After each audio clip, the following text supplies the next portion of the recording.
morning, everyone. Apologies, doggos needed to go out last minute. Hey, Violet. Can I get a shout out for Violet as well as one for Cypher? Good morning, y'all. Lorna, hi. Boots, hi. I hope everyone is doing well. It has been a morning. Doggos needed to go out and then they didn't want to come back in. I had to fight to get them in. All right. Squigs today. That's what we're working on. We may piracy later. I don't know yet. We do have a big event coming up with Ubisoft next week. As one of their partners, we're going to be doing, hopefully we're in early enough for drops because they have to limit it to 750 creators. I signed up. So hopefully we'll have drops next week. They're going to be doing some really cool stuff for Skull and Bones. So that is the plan. But for the morning, we're playing with Squigs. We got a lot to paint. A lot of stuff I'm working on. I'd like to work on Rogue today, but I found a little bit of damage on the base that I have to fix. I forgot to turn doggo cam off, and there's no dog in the doggo bed, so we're just gonna turn all of that off right now. I'll stick my face over and say hi though. No doggo cam for the moment because the dogs are under me instead of in the dog bed. Hi, Seeger. Are you Gombis? Are you good boy? Did you eat your stick? Are you happy now?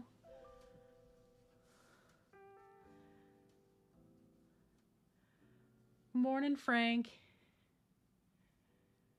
Morning, Cerulean. I hope everyone is doing okay. Hi, baby.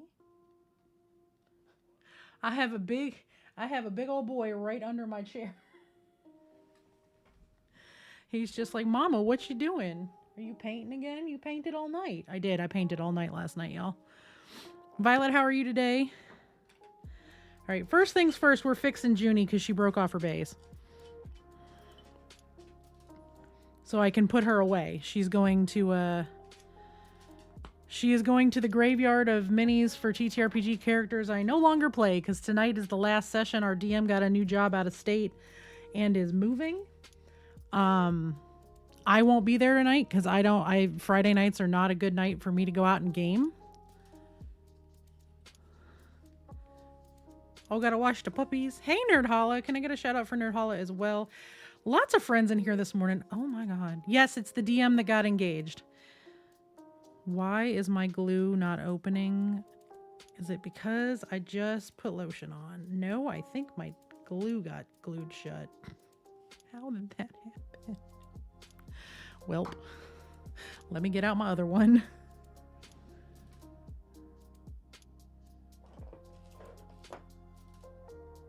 There is enough super glue in this house that I will be able to glue this thing closed. But yes, my DM got engaged. It was very cute. We are all very happy for him, but he also procured new employment in the wonderful state of Michigan. So he is moving next week. All of my super glue is cranky this morning. I don't love this for me. Is my other glue in this box? It might be. Yeah.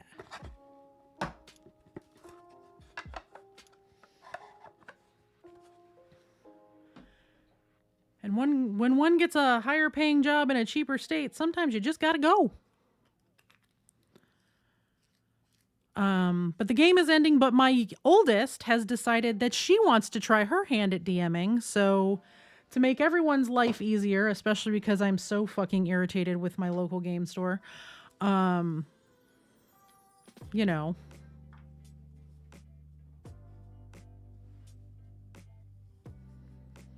we're gonna host it at my house. Because my oldest wants to try her hand at DMing. So their last session for that game is tonight. I can't make it.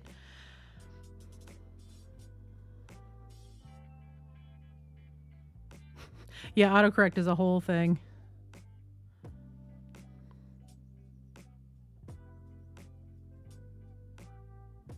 But since I won't be playing Junie anymore, I'm going to fix her mini and put her in the pile of painted minis. Honestly, I'm real proud of how she looks. I might take her to Nova.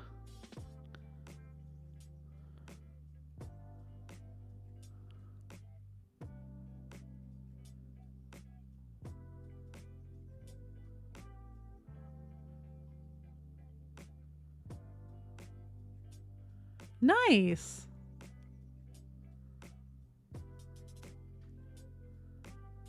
So there, she is now repaired. I'm just gonna set her aside back here to dry. I'm gonna get my mic out of my mouth. Oh, thanks, Violet. I'm really, really proud of how she turned out. Like her scars, like her burn scars turned out really, really good.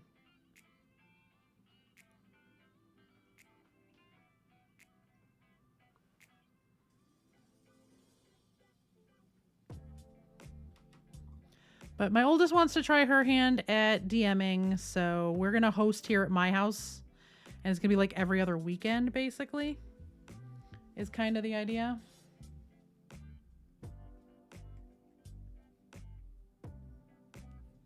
Yeah, that's kind of, it's kind of a flavor thing for her bow. Because she's an arcane archer, her bow is basically it's a magic bow without it being magical. It's basically got like a click button on it, almost like an immovable rod where the magic part of the bow pops out. It's just a regular bow. It's just pretty.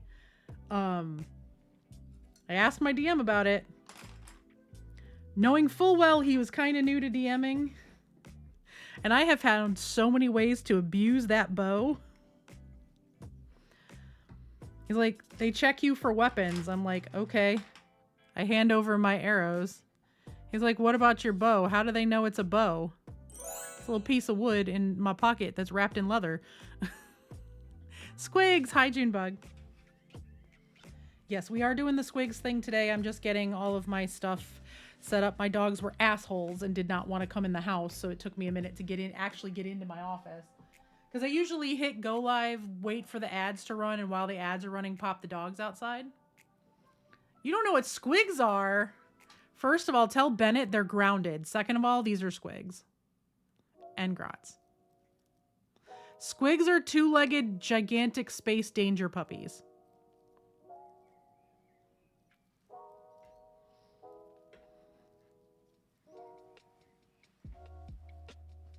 They're basically gigantic. They're basically gigantic pit bulls with 2 legs.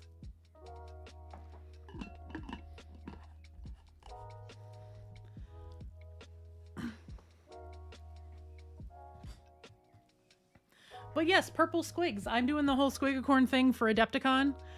This is my first finished Adepticon piece. This is going in the AOS single model category for Golden Demon.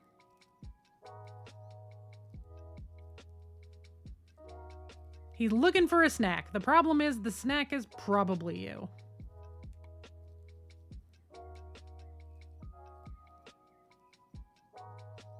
They're made from fungi too. We do love purple paint. Purple is one of my channel colors. I do purple, I do purple, yellow, teal, and gray. See, also, my dogs are assholes. So Ripley jumped in the bed and laid down next to me, and I was loving on her for a minute. And then Seeger's ass got jealous and jumped up to lay down next to her.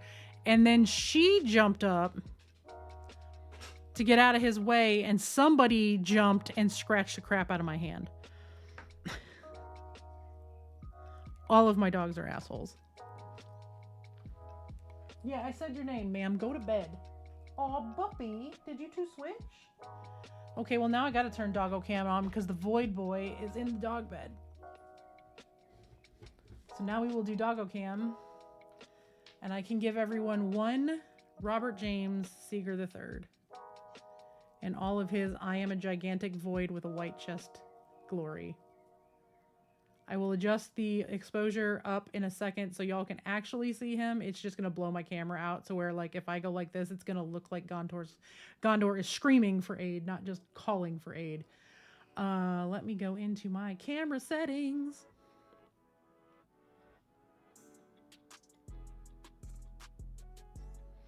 Yeah, but he like, when I change the settings, like you'll be able to see him so much better.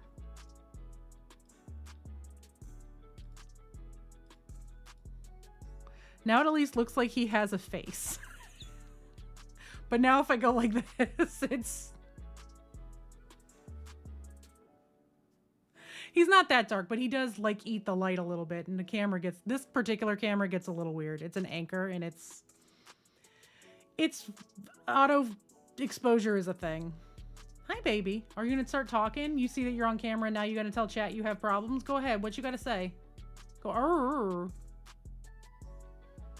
Brr. I thought you had something to say. You gonna talk? Tanya's here. No, not here. She's in chat.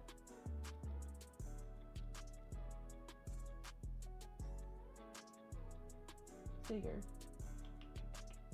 And now he doesn't even want to look at me, this dog. Hey, DJ. Can I get a shout out for DJ as well? How's everyone doing this morning? Hi, are you going to do stretchies? Are you going to do big stretches and go to sleep? What? Are you a good boy?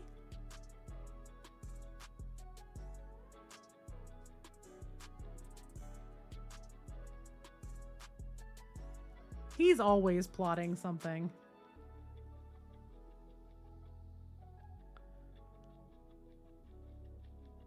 What you doing, baby?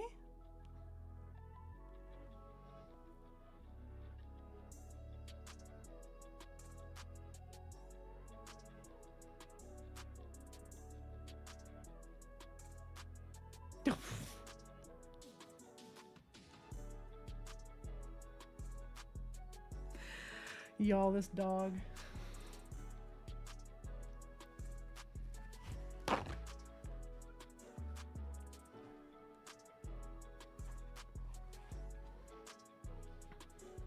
I saw Lorna. It looks great, and it looks like the kiddo loves it as well.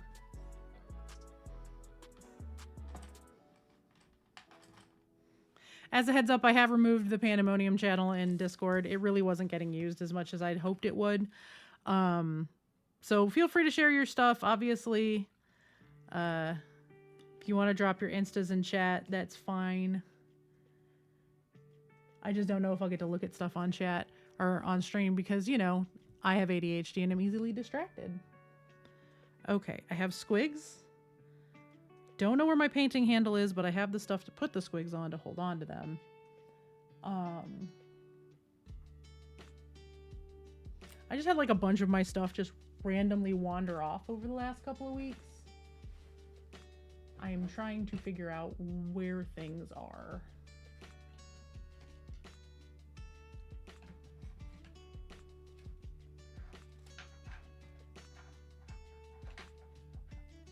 All right. Let's get to painting. What do we say? Just gotta grab some extra sticky tack. We are gonna start with the one of the three that is the least important. So this is the base for my Squigs. They're gonna be, this is my unit of Squigacorns for Golden Demon, which is in 26 days and a few minutes. It's going to be popping down on here. So I have their main guy that's going to be riding behind his Outriders. He's very glowy and very fun. So he sits in the back. This guy is off to his, facing the model. This guy is off to the right. He is very silly and very funny, and I adore him. But then there's my favorite one who rides out front. He's my fave. He is cannot see, no fucks given, flying through the air on his Squig.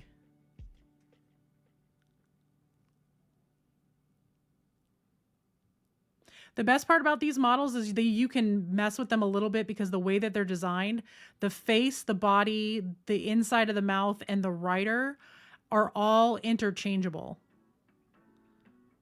So like this guy's face and rider could be on this body.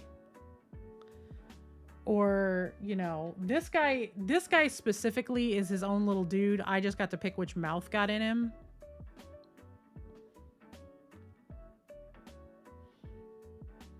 But for the most part, they're interchangeable in a lot of good ways.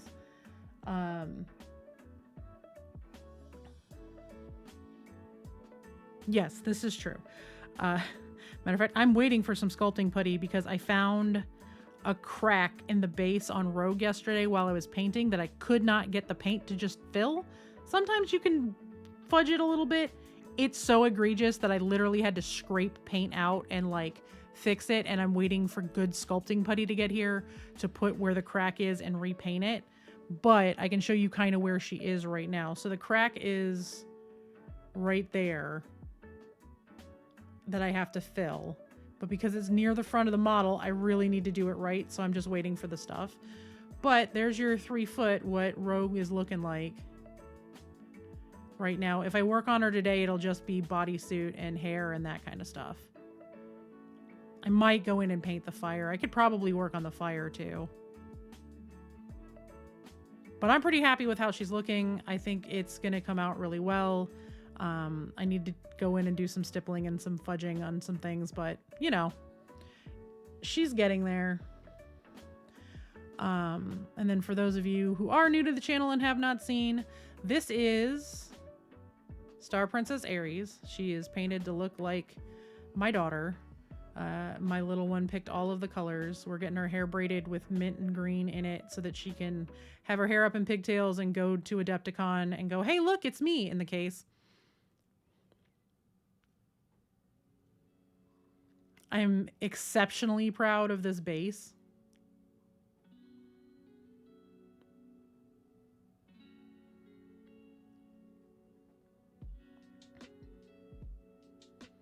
But yeah, we're going to pull her hair up in pigtails and I'm going to put like little purple bows in it. I'm looking for a white hoodie with pink zippers that I can like dye the sleeves on or something.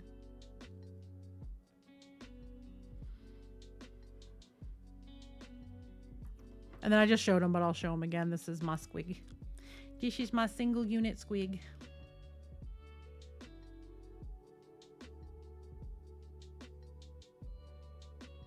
And I don't know if Briar's here or not, but when Briar gets here, I have a question for him.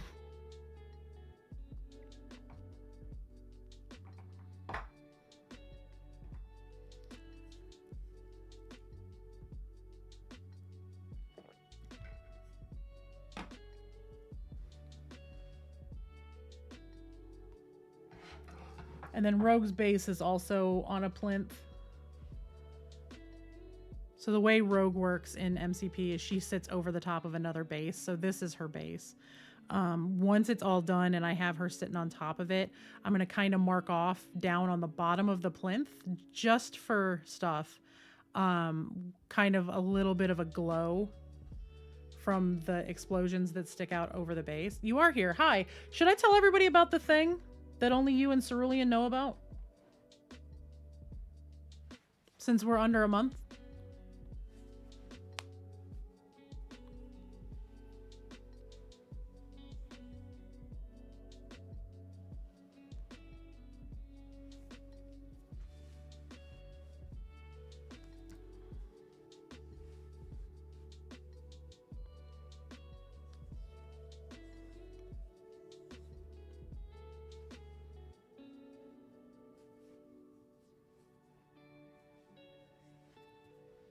I am doing Stream Raiders.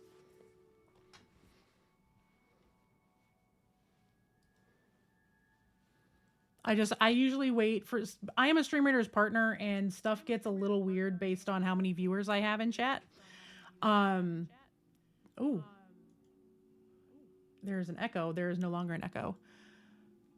About the thing I was working on yesterday.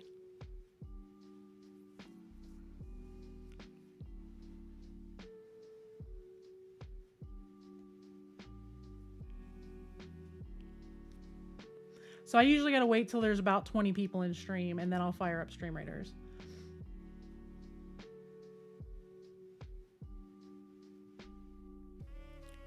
Okay. I'm comfortable talking about it now because we are in final stages. In secret, without telling anybody, I've decided to make an actual run at Golden Demon and not just a fuck around piece.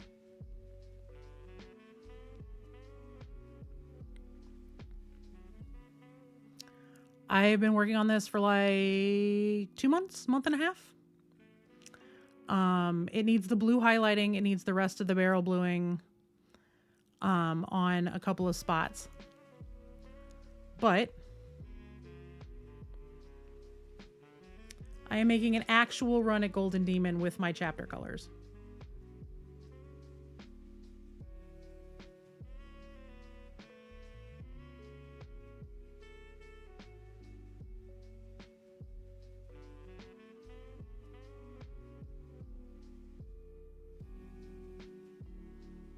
Now I have edited them slightly to scale them down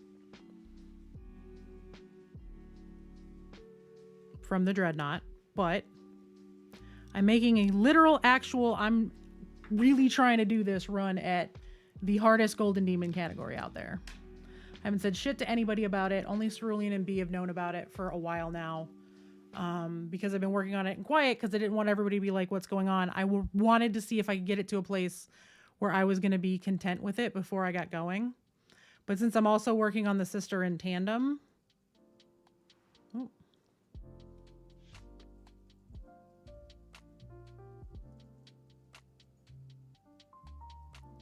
So that's the backpack so far. And then I've got one shoulder and arm and the other shoulder. And then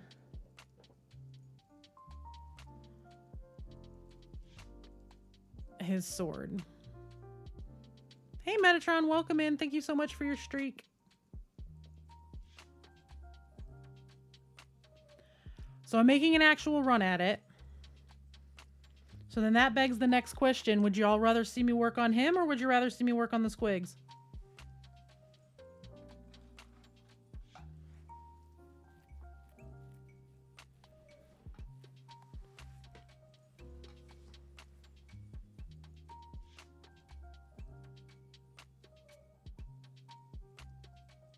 Okay.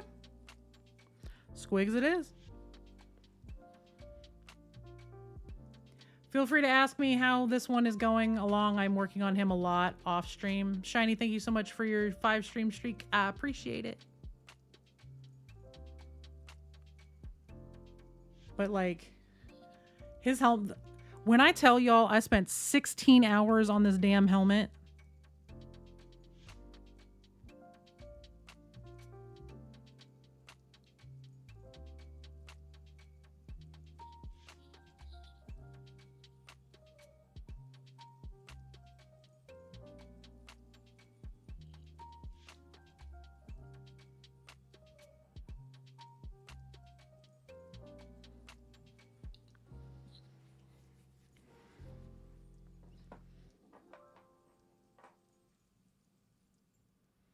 So Squigs it is for today. I will obviously be working on this off stream. I've been doing, yeah, the thigh panels, it's actually, the red got a little thicker than I would have liked it, but we're going to see. So with that gradient, Junebug, you've seen my Dreadnought, yes or no?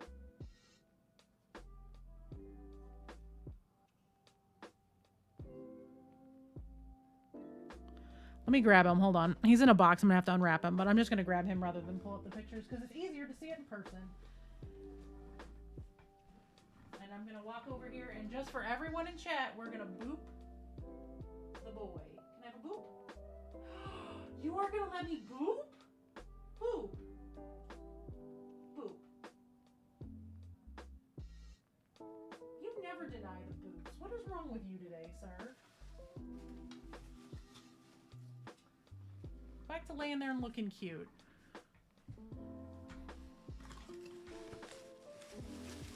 Right. He's still packed up. I'm long overdue to unpack him, so, you know.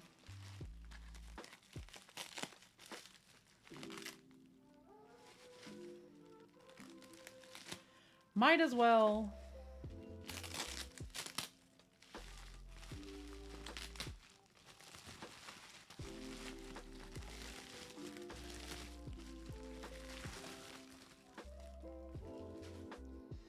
So this is the body of my Dreadnought with my custom chapter colors.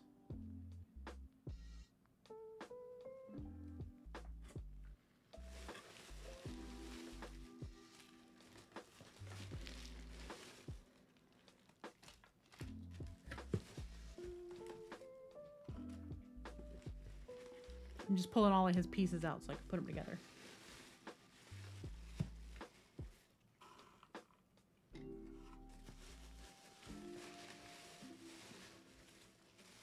I think that's all of them.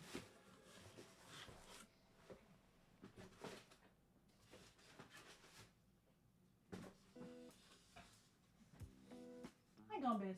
You good boy. You sweetheart.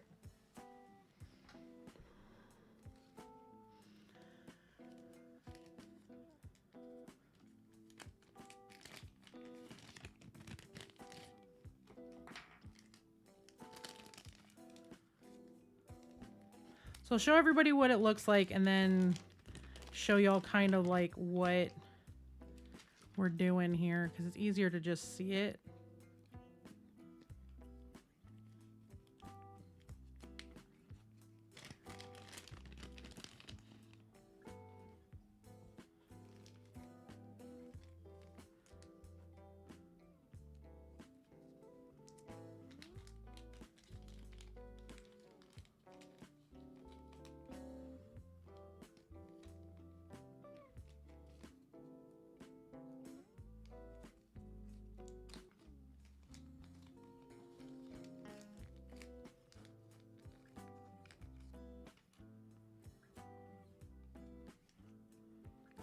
Sorry, it's a lot of little bags to open. I kept them all. I kept all of the pieces because they're all magnetized. I kept them all separate so they didn't rattle around in the box while they were transporting to and from various conventions. I may take him to Nova too.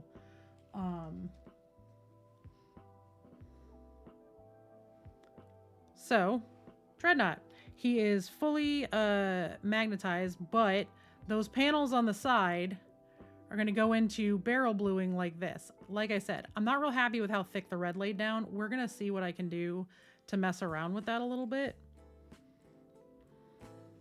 Because I didn't actually have red to use originally. Pretty and well, sunrisey is kind of the what ended up being the joke. Because I said it looked like a sunrise, so the Sisters chapter are now called the Sisters of the Shameless March because they don't do walks of shame. They are so the Space Marines are the Dawn Raisers and the Sisters are the Sisters of the Shameless March. So they're the party kids who stay up all night and they have the really, really bright colors so that they can spot each other and then celebrate the dawn because they live through the night. They're the night fighters of the Imperium. So this is my Dreadnought. So this is my custom chapter. So we are... Basically, I learned how to do barrel bluing for the backs of these, and it came out so good that I got excited and made it my whole personality.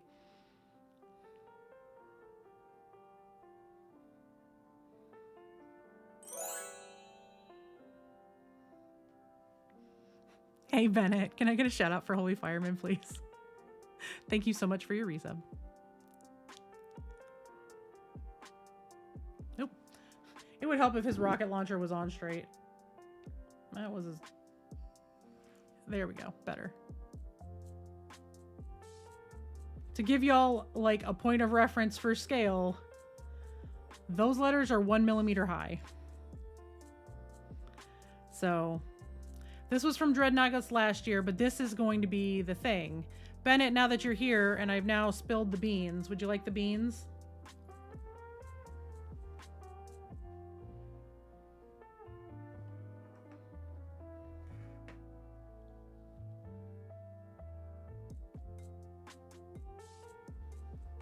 I love my chapter. I haven't gotten to paint it yet. We also have a Void Croissant. I'm making an actual run at Golden Demon, not just a fuck around because I think it's fun.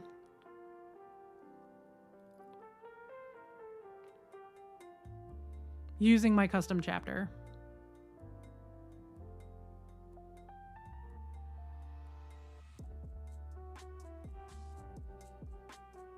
So I am in the process of laying down the gradients.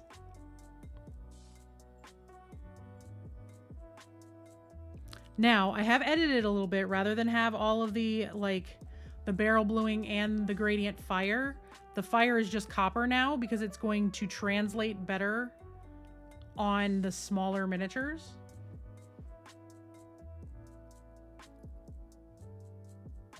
I've been working on this for a couple of months. It's getting really close to where I'm just going to be doing the blue highlights and it's going to be done.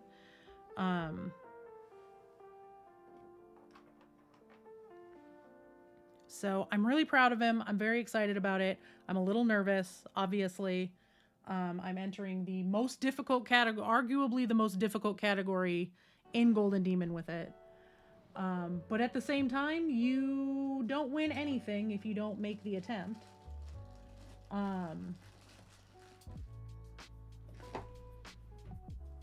So I've been working really, really hard. I've put a lot of hours into that mini already.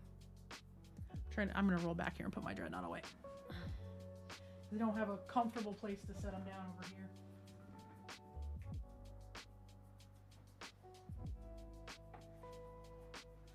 And back up on his display shelf.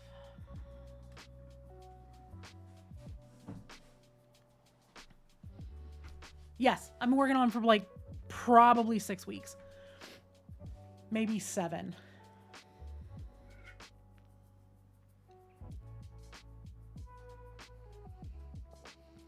Part of the reason a lot of the minis that everybody's seeing on stream haven't been going so fast is I've been, when I'm off stream, working on that.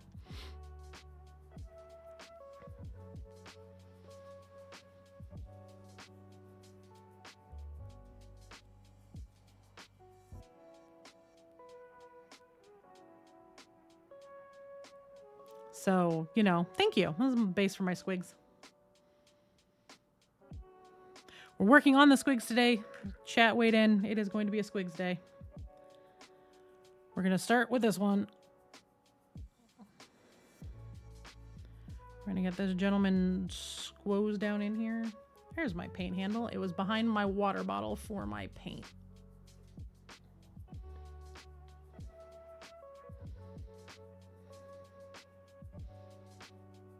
So we're going to work on these fellers today. I'm going to start laying down some of the lighter purple.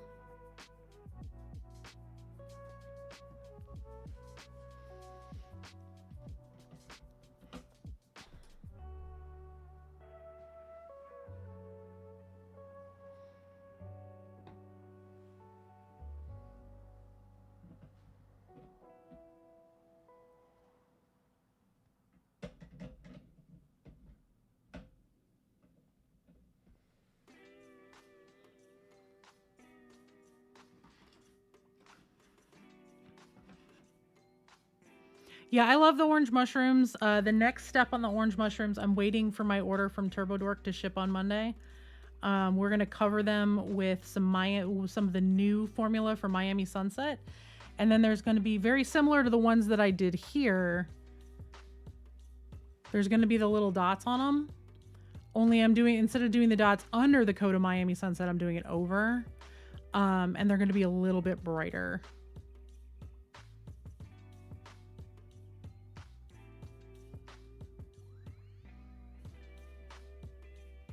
So I'm just waiting for that to get here, and then I'm gonna do that on all of those mushrooms.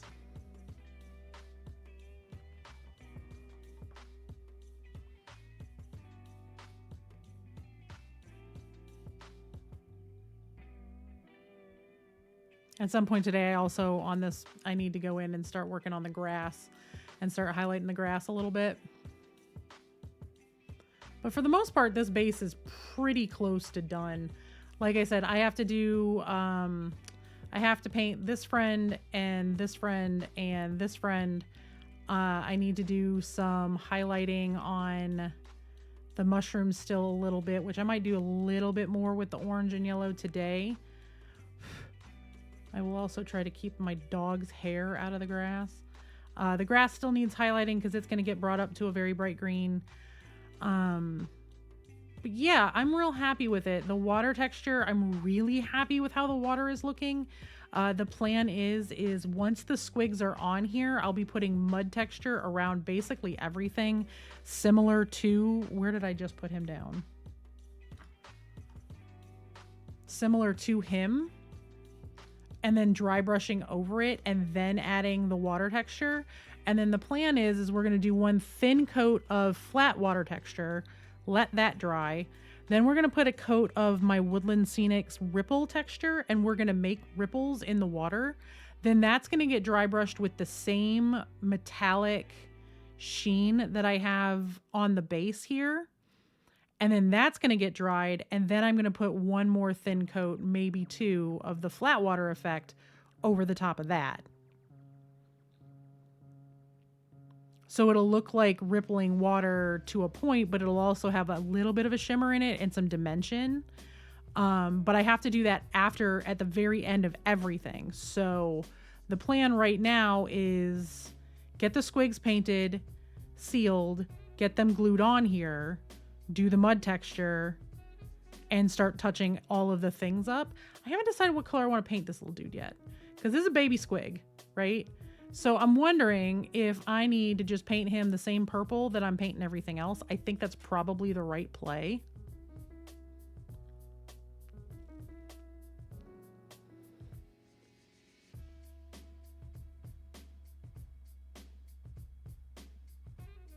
And then to be representative of the quote unquote magic in the realm, everything that's like magical, like eyes, stuff like that, are all glowy green. So he's going to have glowy green eyes. He's going to have glowy green eyes. He's going to have glowy green eyes. And then all of the squigs do as well. Let me not put the base down on top of the squig and break him, because that would have been, I almost just broke this man.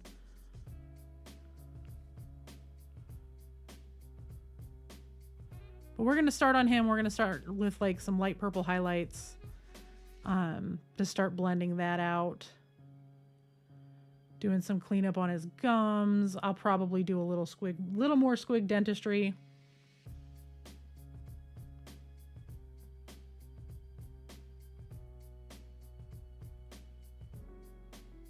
And then we'll see how it goes. Obviously, I took my stickers off my nails and just painted them because they were, the stickers were getting pretty gnarly. But I have my new ones. My new ones are really, really cute. I have Planet ones that are going to go on this weekend once my nails have had some time to calm down. All right, we are going to set the base aside because I don't want to accidentally get paint on it. So we're going to set this over here.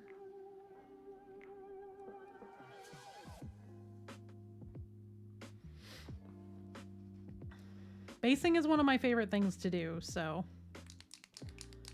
basing makes me happy. All right, we're gonna, ooh, hi, hello, that bottle's a little drippy because there's pressure changes in the air.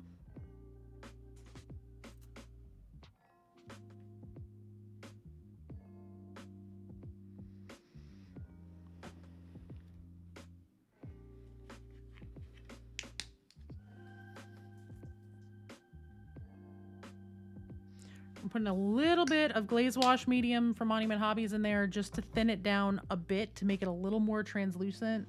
I shouldn't say thin, it makes it more translucent. The texture of the paint will still remain the same.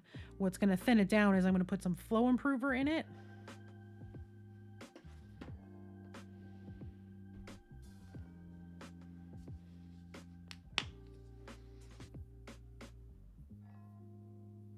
To make it a little more viscous.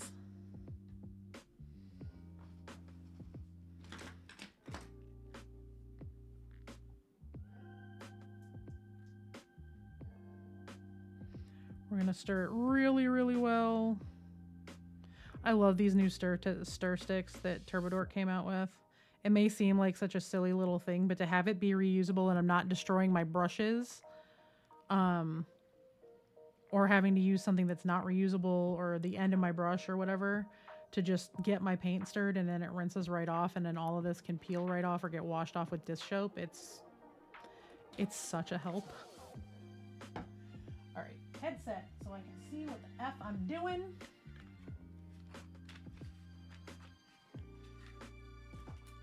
All right, let me fire up Stream Raiders while I'm switching this out because we do have enough folks here now.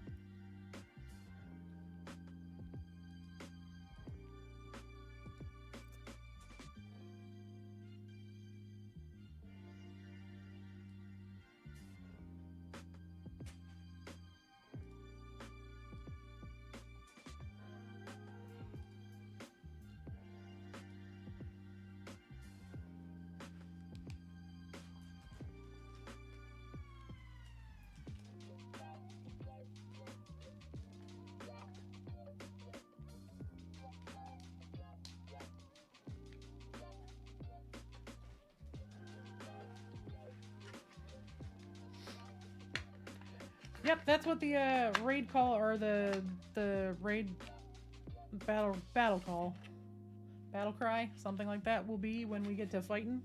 Y'all get some units laid down so we can do all of that. All right, I am now actually ready to start painting something.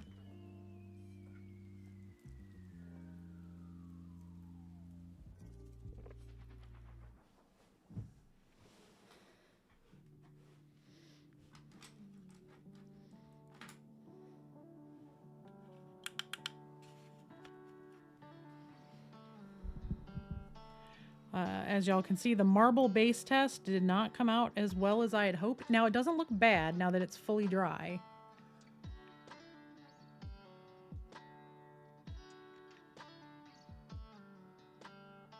But I'm going to do some more fidgeting with this because now it's fully dry.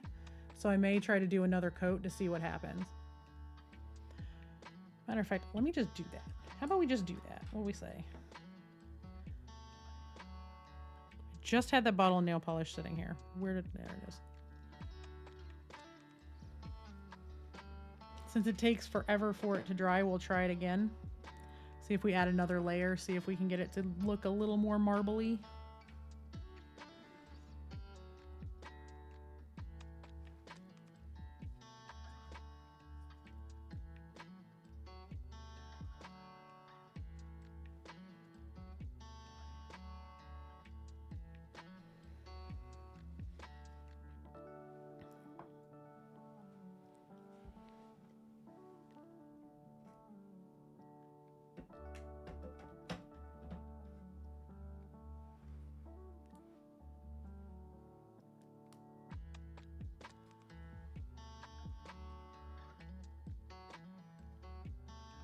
And I just got paint all over my hands again, clipping the junk off the top of this.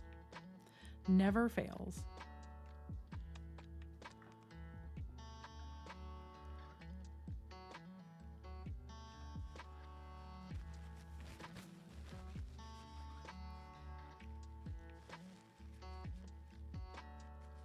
Hey DC, welcome in. If I could get a shout out for DC, I would appreciate it. I hope everyone is doing well.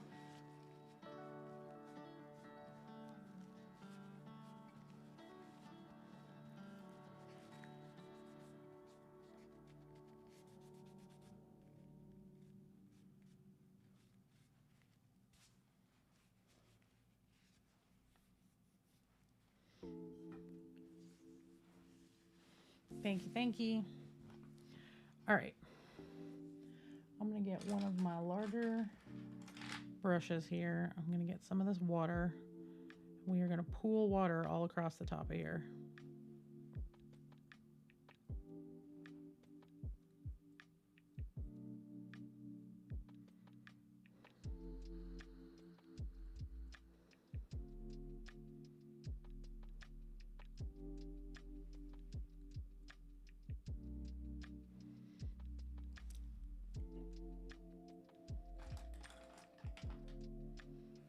Then we're going to take a little bit of this gray.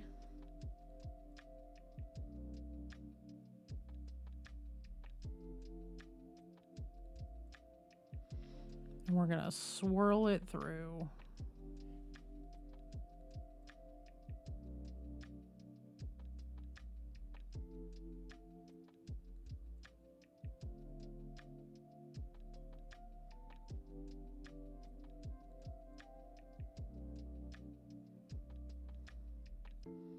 Then we're going to set this aside and we're going to let it dry and we're not going to touch it. We're going to pretend like it doesn't exist.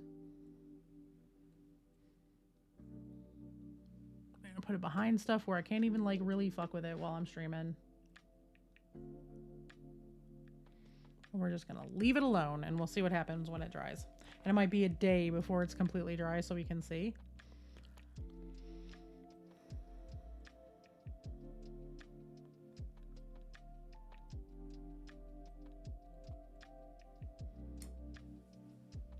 I just love when like you get paint all over yourself and you're cleaning yourself up and then you end up with more paint like under your nails and shit.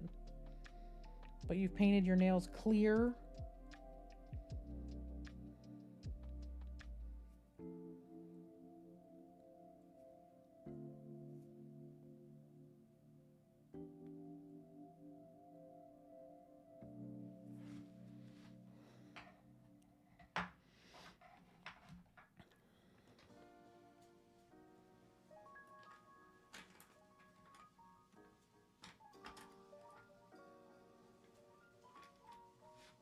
All right, time for Squig Babs.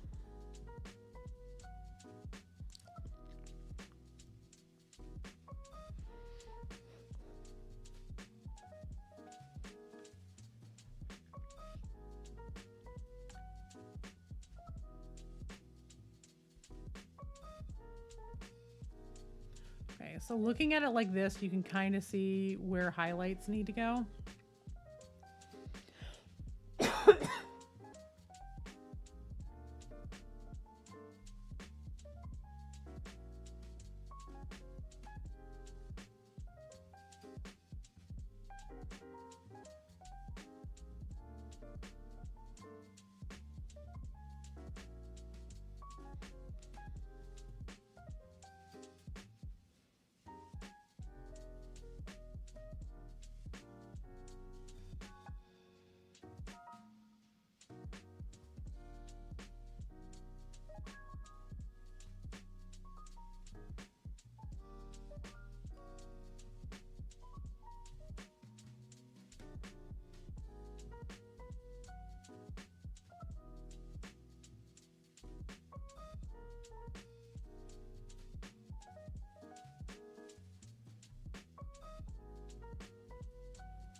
Hey Nathan, happy Friday. How are you doing?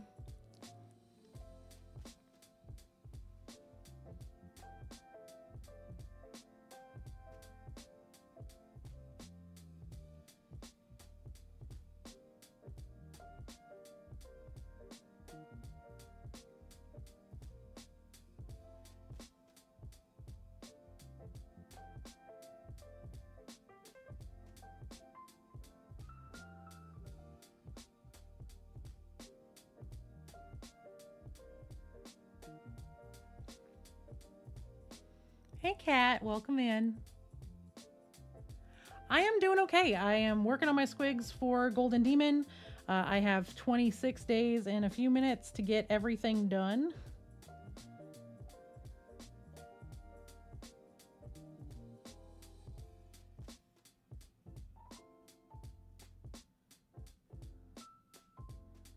I am in the home stretch on a lot of the minis that I have going for Adepticon, so, you know. I'm glad you got it too. I hope you're doing well, Kat.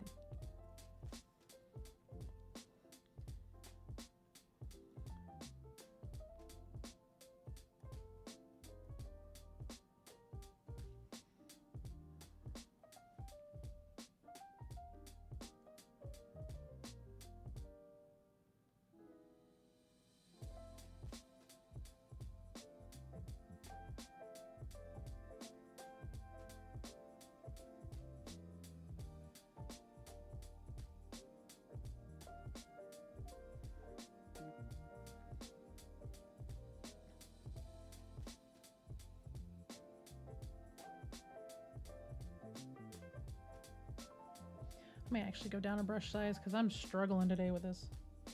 Shouldn't be, but like my hands are a little shaky today, so.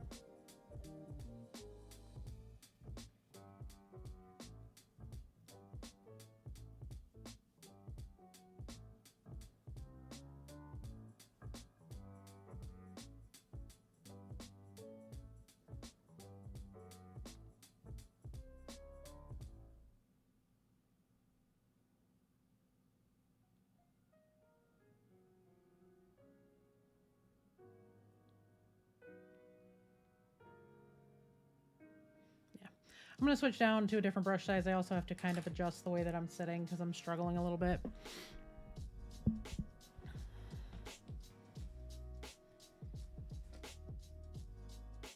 Hi, you're very big.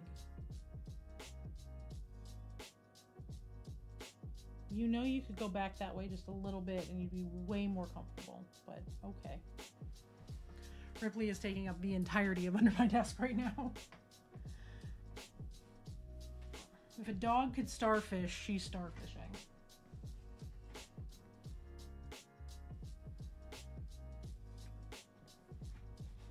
And she's just like, whatever, Ma, I'm comfy.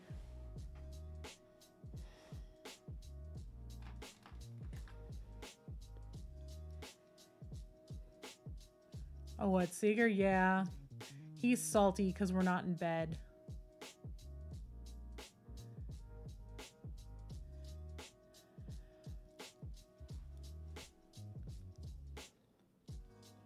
He did not want me to get out of bed this morning.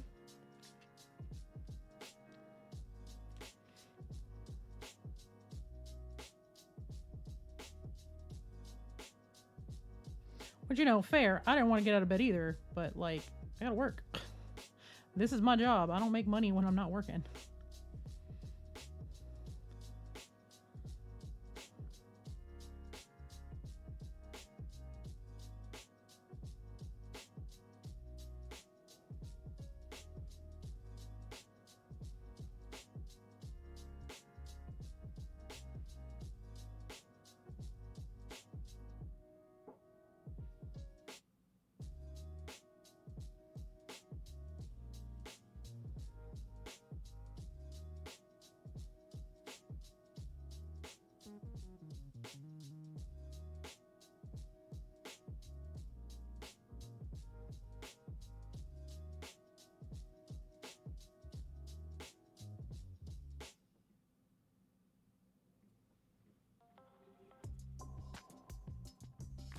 It is very windy today. I hear everything outside rattling.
Right now I'm essentially just highlighting all of his muscles.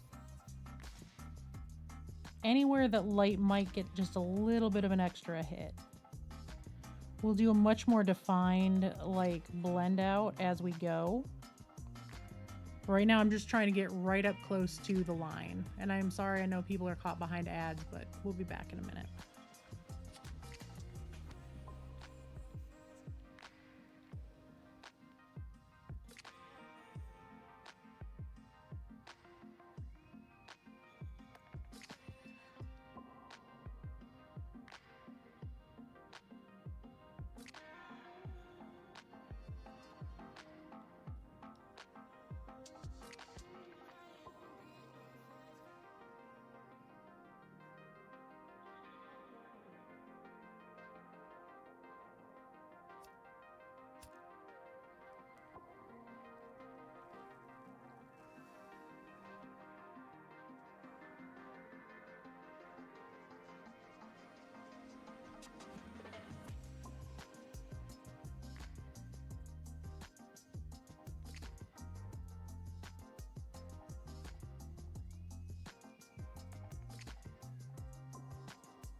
We love dancing.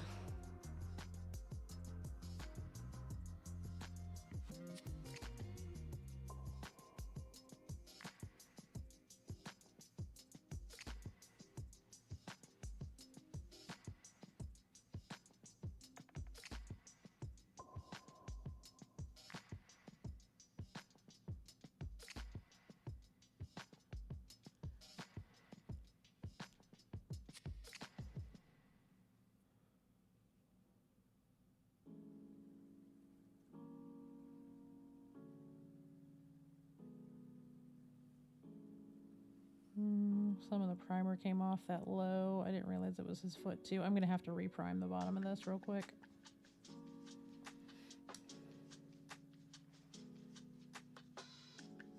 Really? Nice.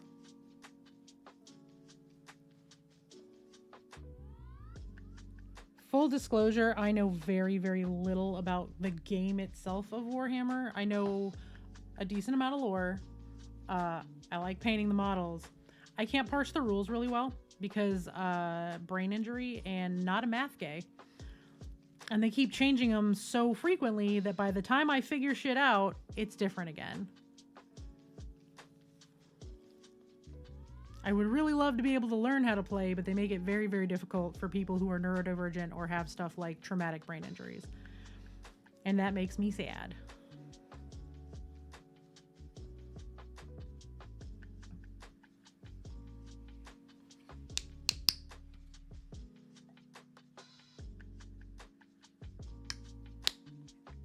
All of my paints have decided they just want to be juicy this morning. Hate that for me. Everything's very drippy.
I'm just trying to get all the spots up high. The parts on the bottom I'm not a little less concerned about because I'm not going to actually paint like the smoke or the mushrooms or anything until I have the bases done and have these glued down onto the base, because then I'm going to put the mud texture around and then dry brush it, and I don't want to accidentally like hit the mushrooms and then have to repaint them. That's just going to be too much damn work. So, but I do want to make sure that some of these upper parts are, you know, paintable for like his nails and his toes and all that kind of stuff.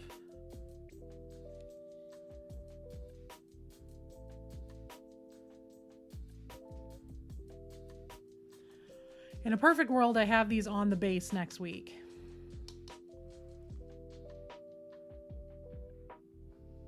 Also, I feel like there aren't enough people that love Zinch. Just saying. It's like the forgotten chaos god. Who loves the magic chaos god that looks like a biblical angel?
Trying to decide what I want to do with their scars.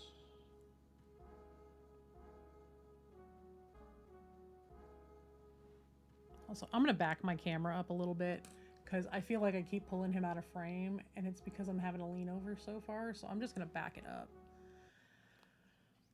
What do I do with scars for this guy? I think I just painted him like a brighter white color around him. I did. I just did like white. Which, because he's so light, it makes sense. Right? But I think for these, I may go like mix a bunch of pink in. Almost like their gums color. Where the scars are.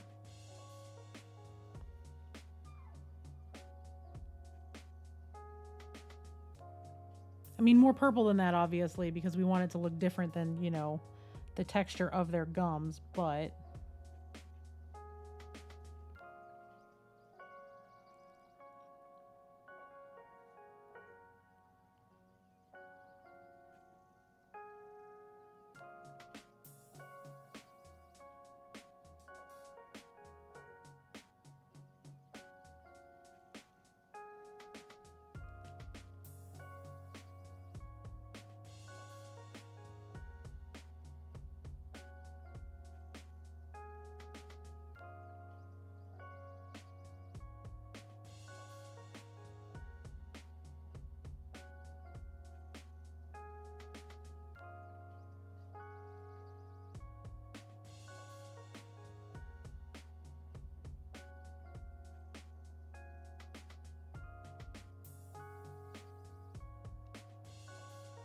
So what's everybody up to? How was everyone's week? Hopefully everybody had a better week than I did. Anybody got anything fun going on this weekend?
This weekend for me is cleaning, painting, playing Skull and Bones, and being a general hermit.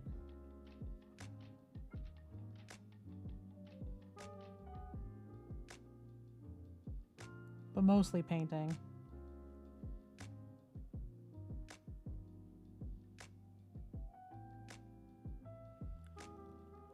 Might actually have to mix a little bit of this darker purple than I made.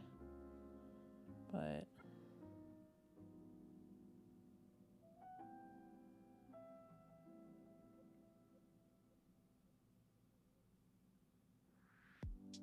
I'm kind of hoping that fake it till I make it works.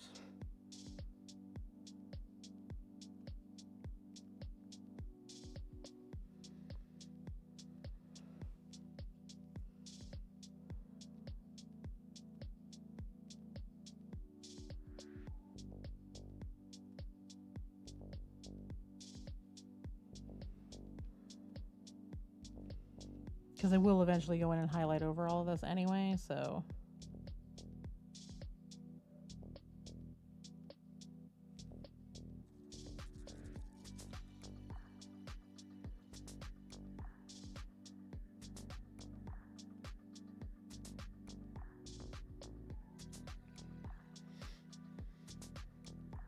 Cleaning, packing, that makes sense. Do you have a move date, Cerulean? You don't have to share it in chat, obviously. I'm just wondering if y'all have a date yet.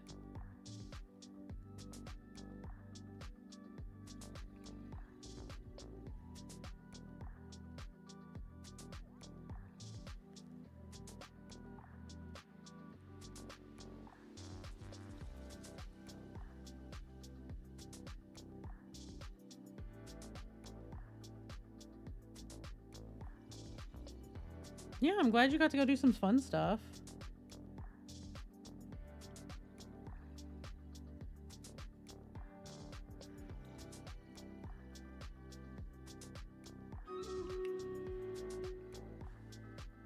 Early April, nice.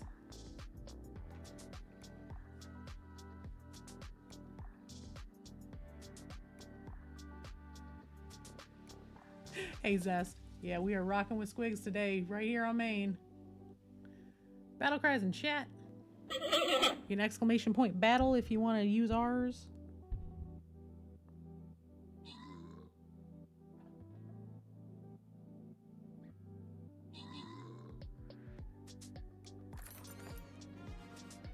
All right. Time for a boss. Oop, that was big old ear flappies. Hi, ear flappies. Are you okay? I should go look and see what my quests are. I grabbed my stuff in the store yet? I have not. Don't forget to get your onigiri, sorry. Where are we going? Quests. What do I gotta drop? Necromancers. Necromancers is it? Okay, well we're definitely not dropping my necromancer on a boss fight, so.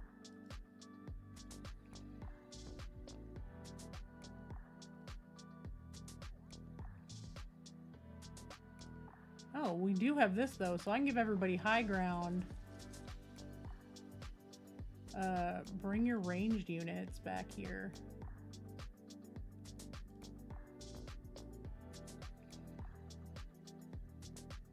Okay, I just want.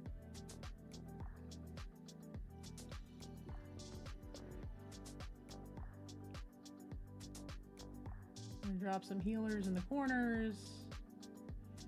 Like a couple here towards the middle. We're gonna do a row of armored right up here at the front. And anybody who wants to just run out and get sniped can do so right there.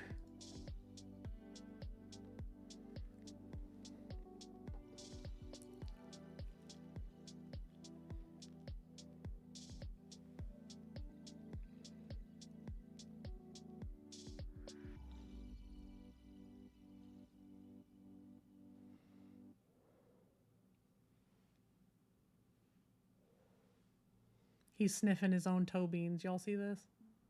He's hugging his back feet.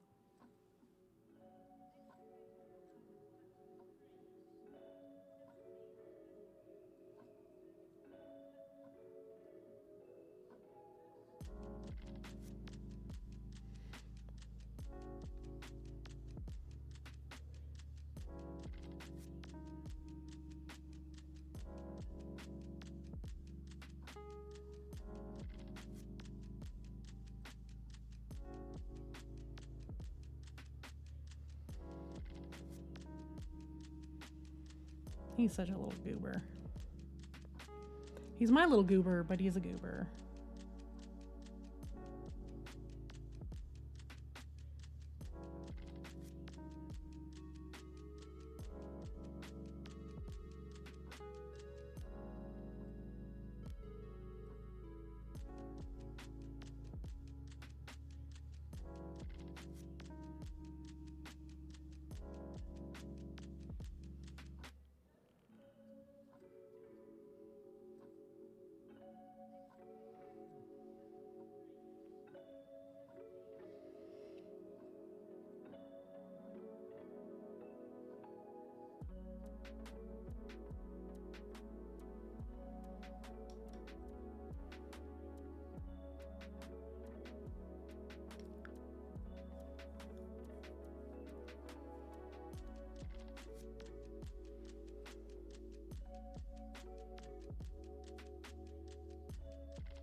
All right, I am now getting frustrated. I'm going to get a glove and I'm going to take this off of its base and I'm just going to hold him. I'm having trouble like moving the mini around on the handle where I need it to be. And it's starting to become a bit of a frustrating struggle for me. So, hi.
I so wish my wireless headset was charged. I would turn it on and just go sit it next to his head so y'all could hear what I'm hearing.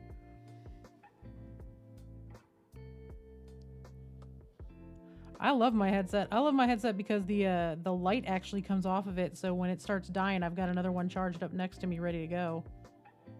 Or it will be charged up next to me when this one dies because I just pulled it out to start charging it, so...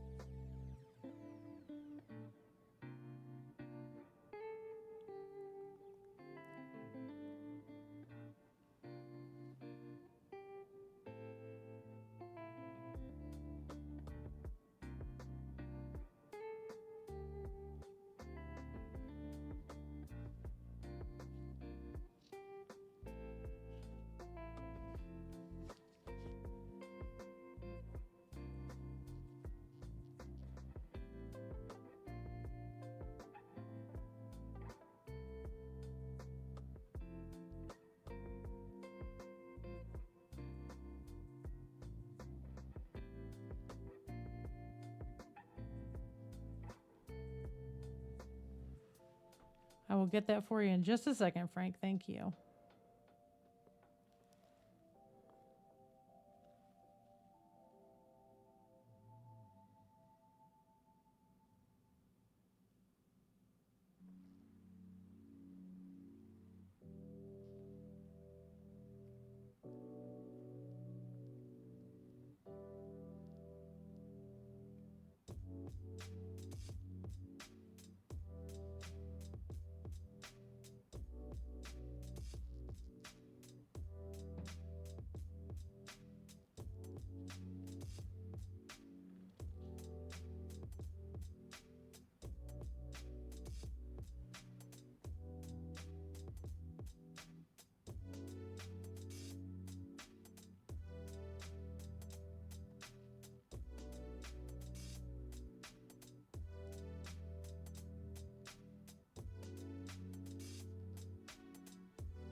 Water.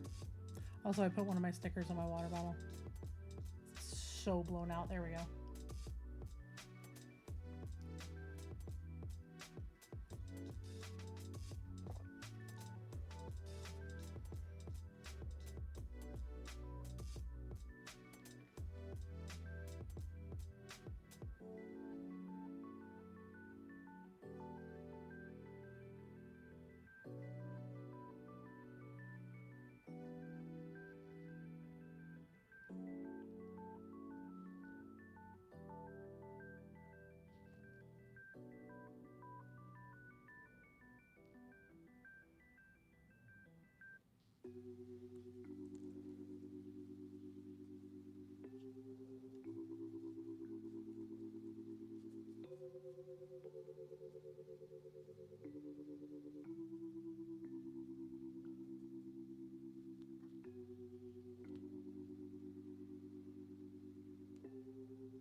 All right, that is not too bad.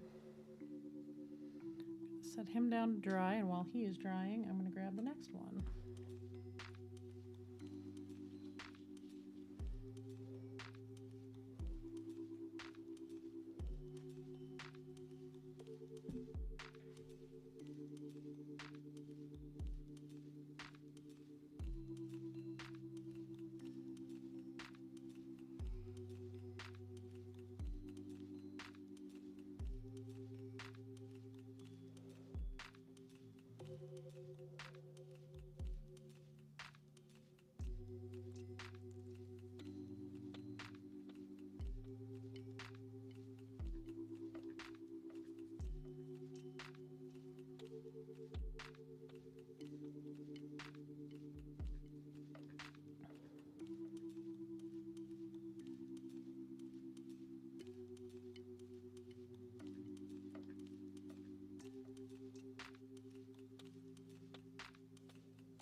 This is one of those, I'm just taking it a little slow. If I'm getting quiet, it's because I'm concentrating.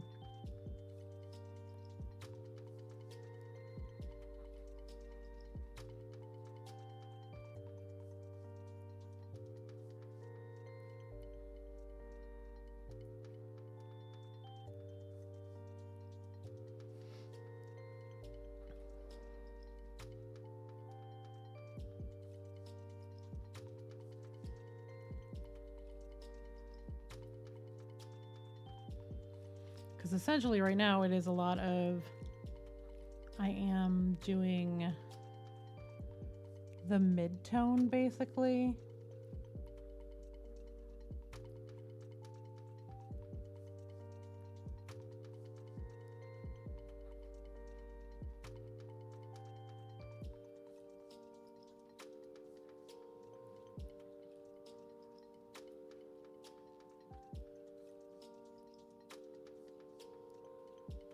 It's going to take probably 2 layers to really get it kind of where I want it. And then we'll start adding very little at a time some of the brighter purple. And then from the brighter purple to the magenta to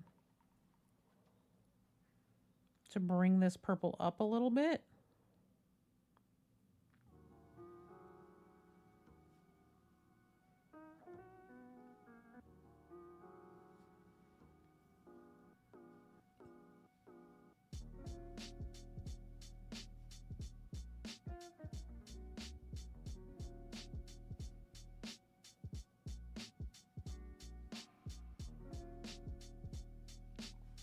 But once we get it brought up a little bit more, then we're gonna it'll get a wash in a mix of Payne's gray and this like a dark purple, or probably this purple and Payne's gray to make the dark purple.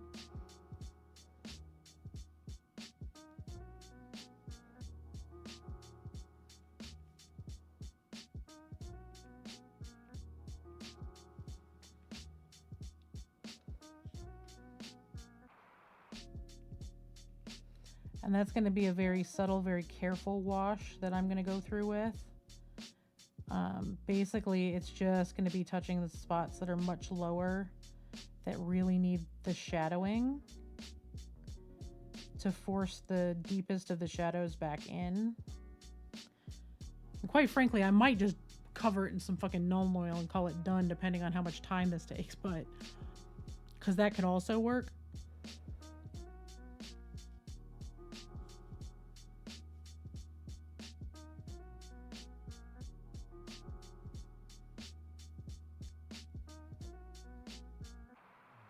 My crows are outside and I'm sad I don't have anything to throw them for food right now.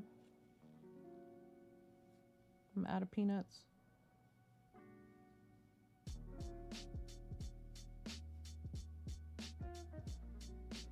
Hey Maridu, welcome in. I hope working and lurking is going well today.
So our purple runny boys are doing really well so far. I'm pretty happy with how they're looking.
I'm really trying to push the contrast on this piece more than I usually do.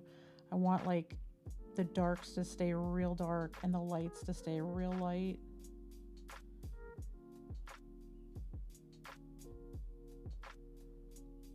So I'm trying not to like over highlight, and I'm really not going to do anything up under him. He's going to stay this dark, dark purple on the underside all the way through.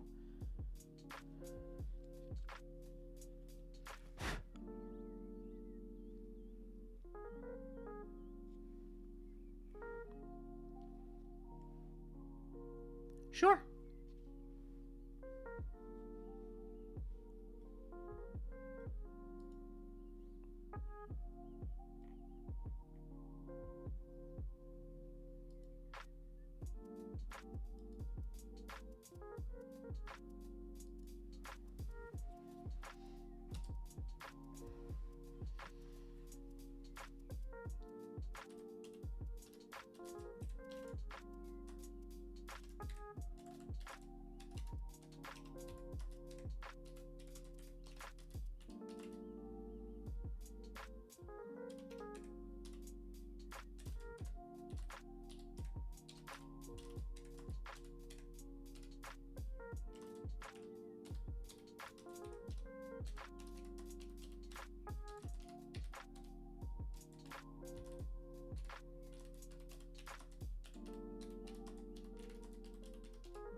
I will get that hydrate in a minute. Skinks, like I've said previously, the love you thing is a little much. You don't personally know me. That's kind of a referred not to get too familiar with folks. Mods are just looking out.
Ah! Oh my god, I just dropped all the things.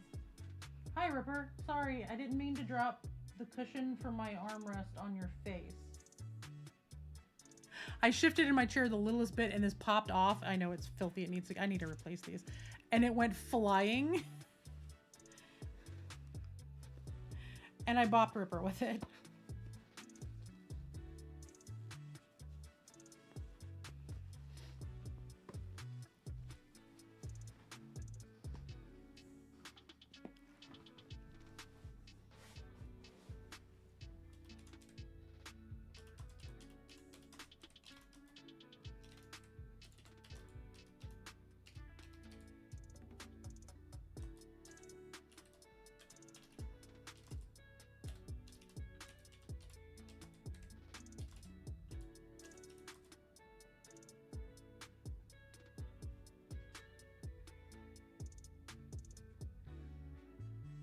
Do you see these toe beans, y'all? You see this mess? All of those peat right there. I gotta wash his feet. You need your feet washed, dog. They're looking a little dusty from the mud outside.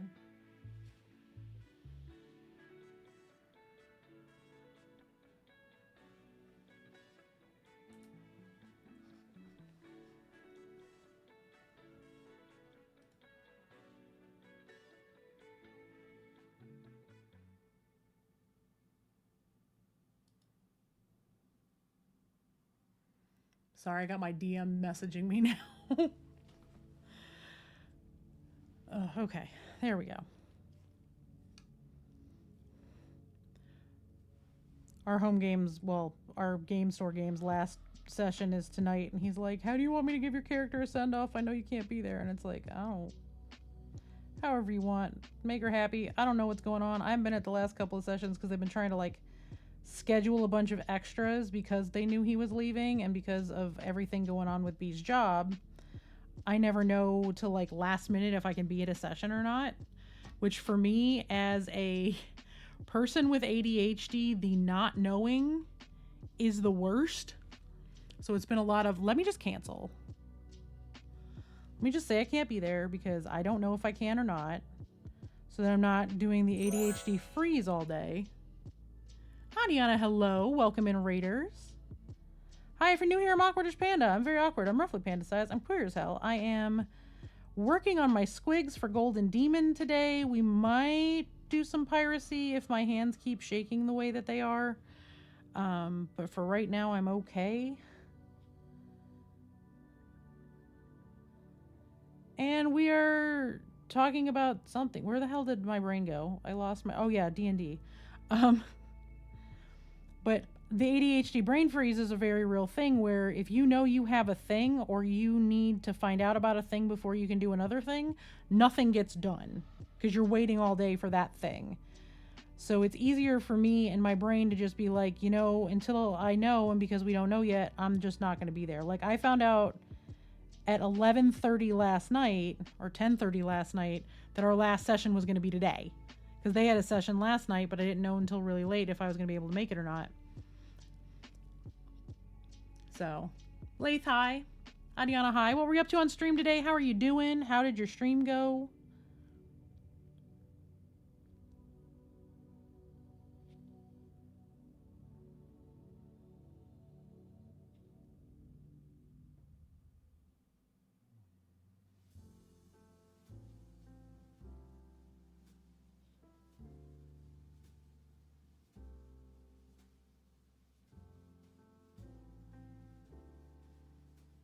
Zelda Breath of the Wild, nice.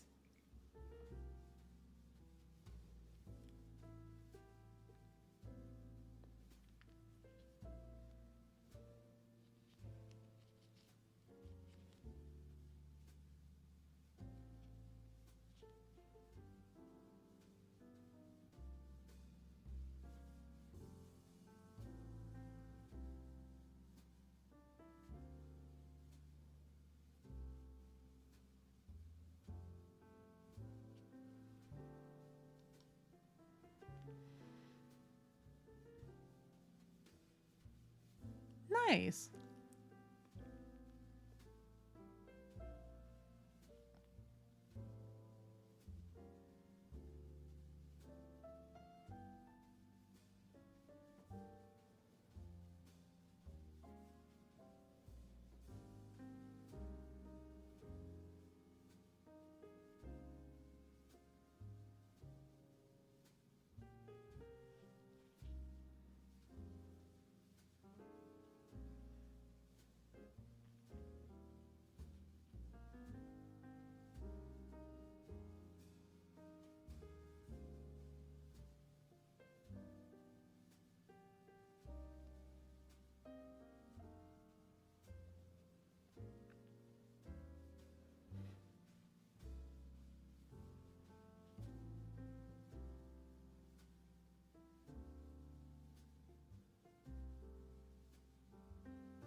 I am doing okay. I am just working on Squigs.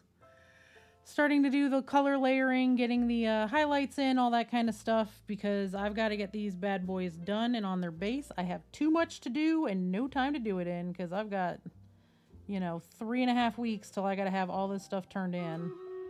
Oop, there goes Stream Raiders. Let me grab that.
Yay. All right. New map time. Hey, Milam.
Aw, Leaf, thank you so much for your resub. 33 months.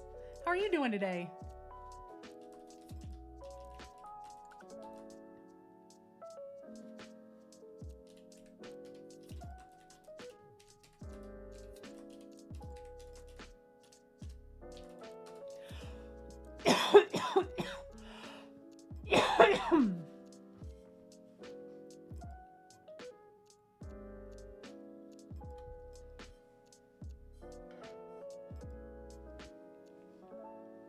Oh, it would probably help if I had Stream Readers off.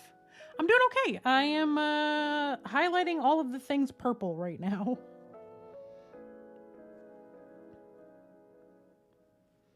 I am doing many purple highlights on my Squig boys.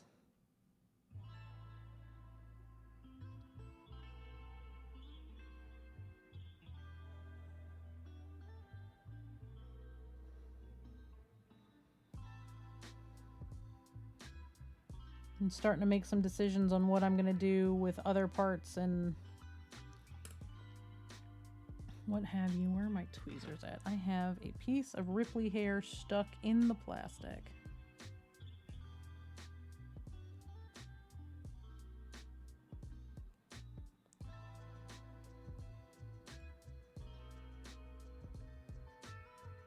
There we go.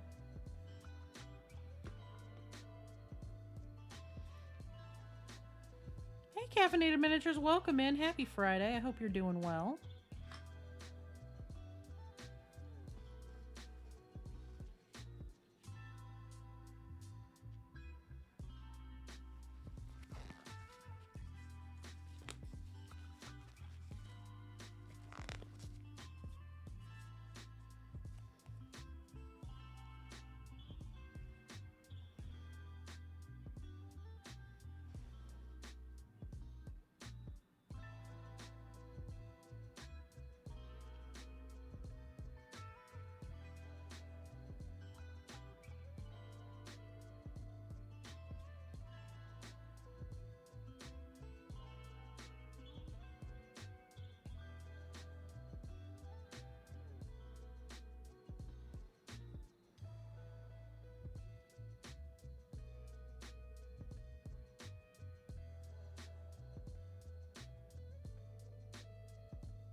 Oh, ain't that a mood?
Why is time running? I don't know, but 2024 can get in the fucking bin and be over with already.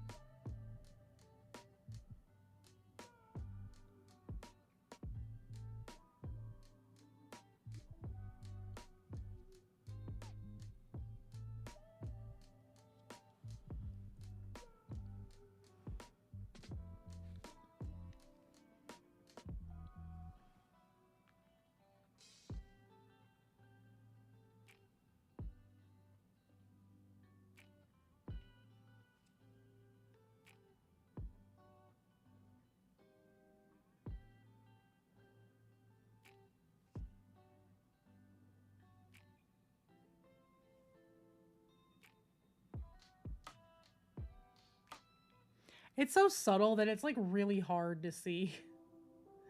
I mean, from that angle, you can kind of see that this is a much pinkier, brighter purple than this is, but like it's such a subtle highlight, and it's going to have to be those subtle highlights to bring it all the way up.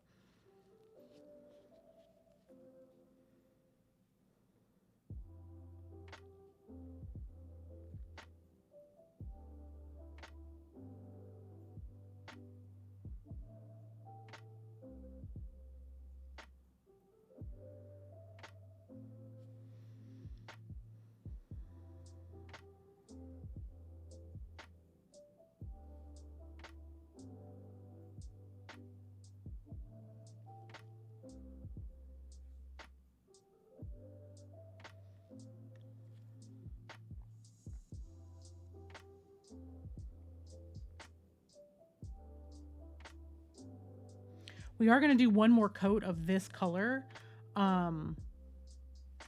Just pulled a little further in.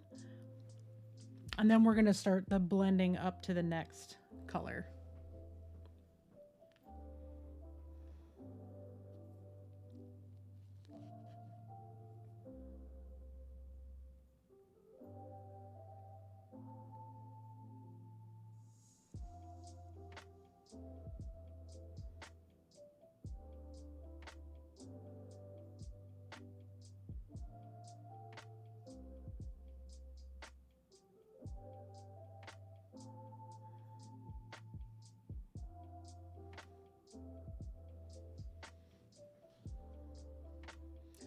We do have an ad starting, just so everybody has the heads up.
All right, the ads are running. I'm going to take a quick break. Y'all enjoy the new BRB screen. I need to go get some caffeine and get up and move around for a minute. So I'm going to do that while ads are running. I will BRB. Everybody get up, stretch, take your meds, do the things you got to do to take care of you, and I will be back in just a couple of minutes.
All right, I am back.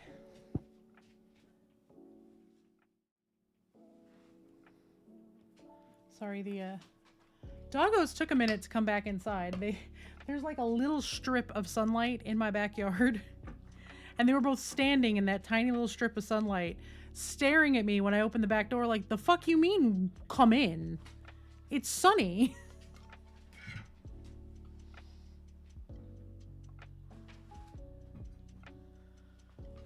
And it looks like we're going to have no dogs in the dog bed for a little bit, so I'm just going to go ahead and shut this off, so.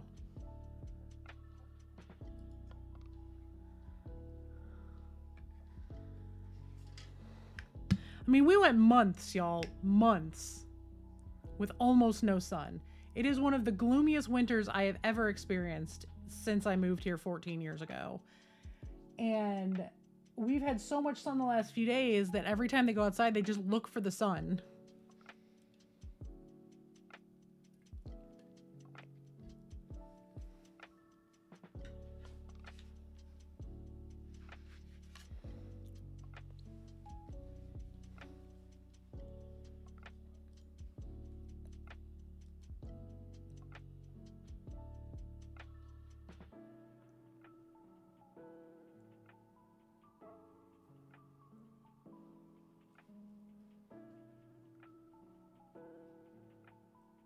What, babies?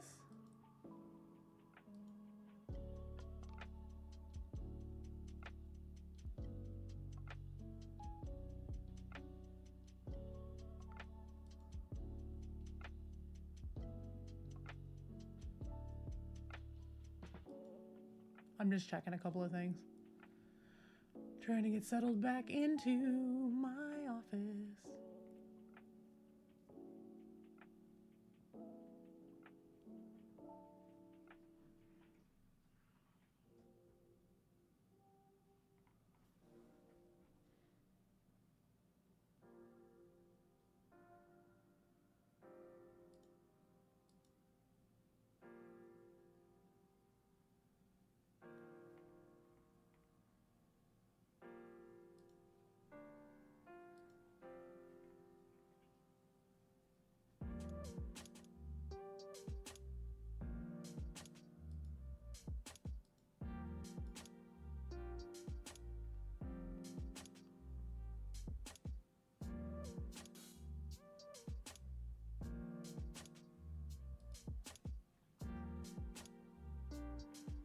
There we go. Okay.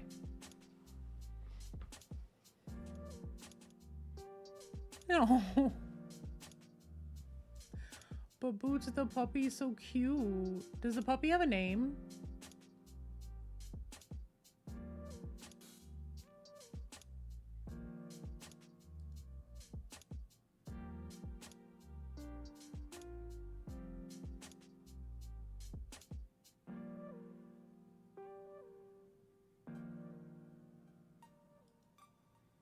Well, she is a baby and she is very cute.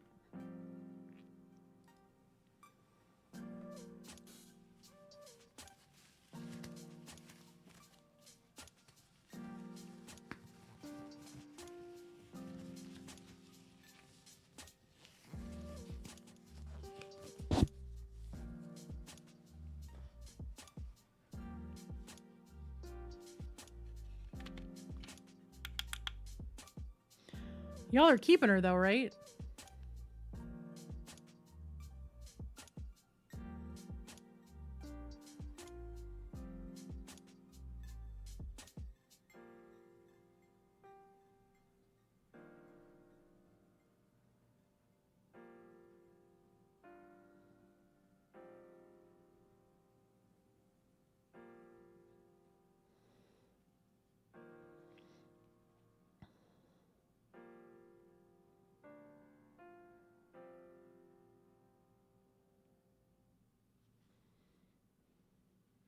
I didn't know if y'all were gonna like foster her or whatever, but I mean, we could always put a picture of her up on stream and play Name That Puppy.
Mm-hmm.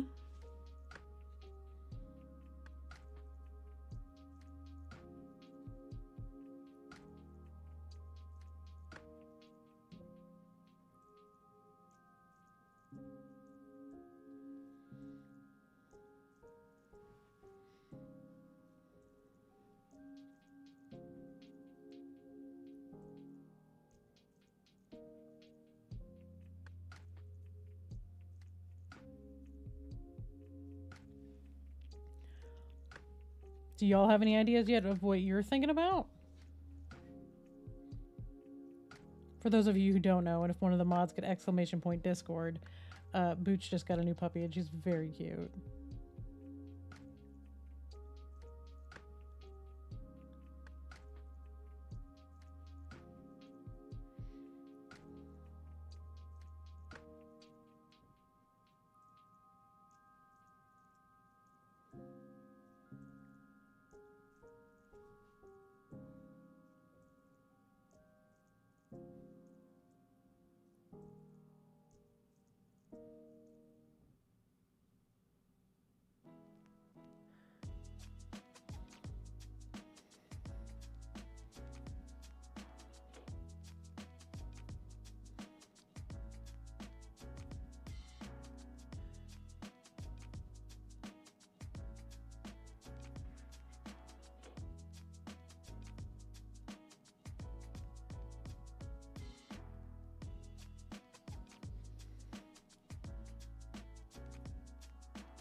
Well, I looked at her and I have a feeling it's going to be some sort of P name. It's going to be like Princess or Poppy or Penelope.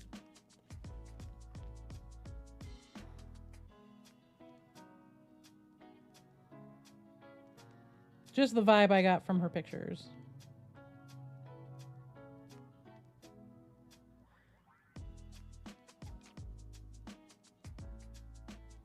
Puka if she's a little gremlin.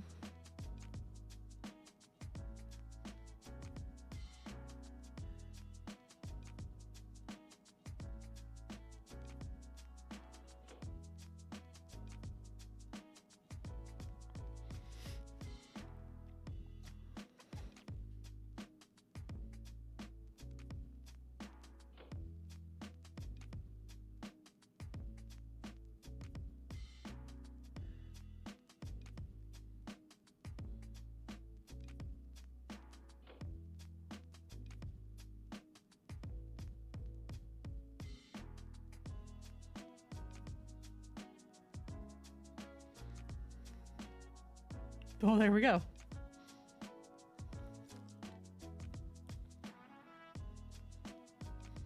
See, also could just name her baby.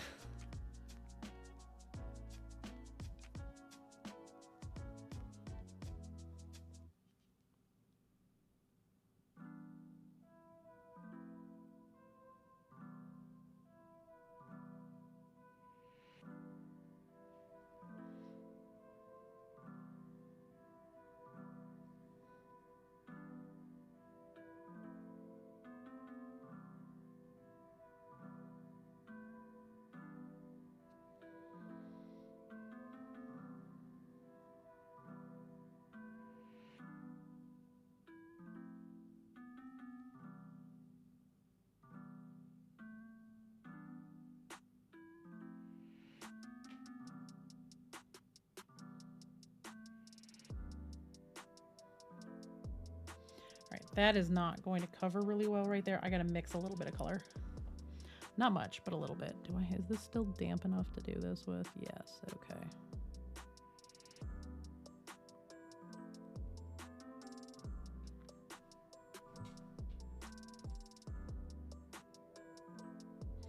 Oh, I know, Ripley Ann. It is such a hard life.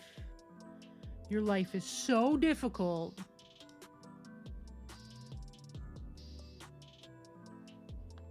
I know. Who could ever have such a hard life and survive? I don't know how you do it. The way she is under my desk, curled up, and just goes like a damn human.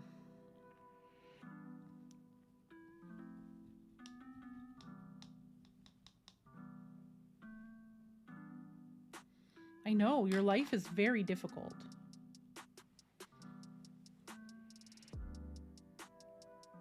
See, there you go. I don't think Pearl fits, though.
See, it's funny. We do something similar but different. Our dogs always get their name within a day or two. Sometimes even faster than that. But it's the extra names, so all of the middle names, that they get as personality traits pop out.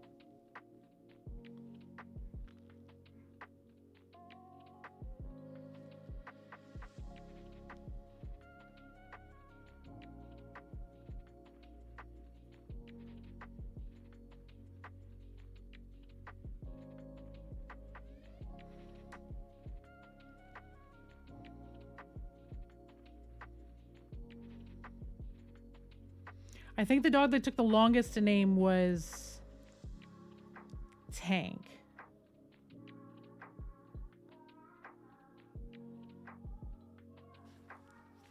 Tank took the longest. Tank took a couple of days. Ripley was Ripley before we left with her. And Seeger was Seeger between the shelter and the house. Tank took a couple of days.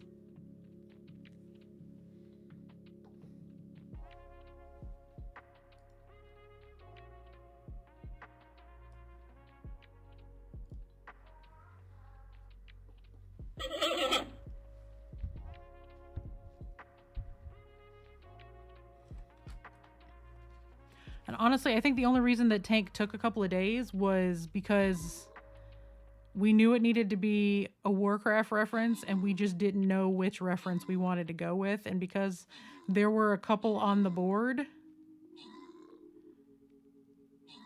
we settled on Tank because we knew he was going to be really big and because Briar's character was a tank.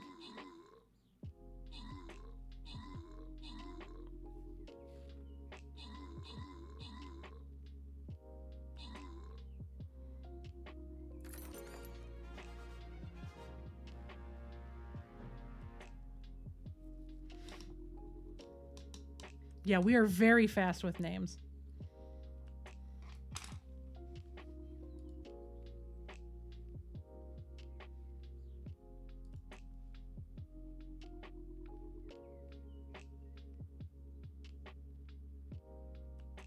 I think some of that's because our dogs are usually references to something.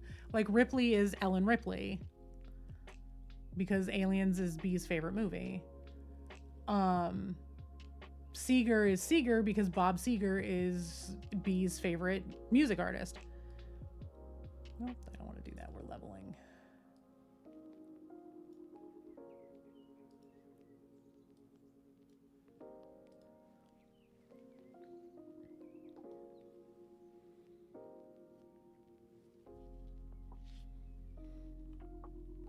But like Bob Seger is a stage name, right?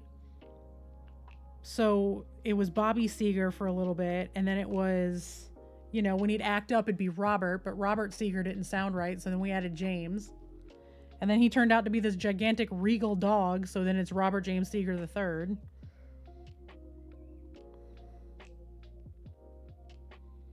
Because it sounded fancier.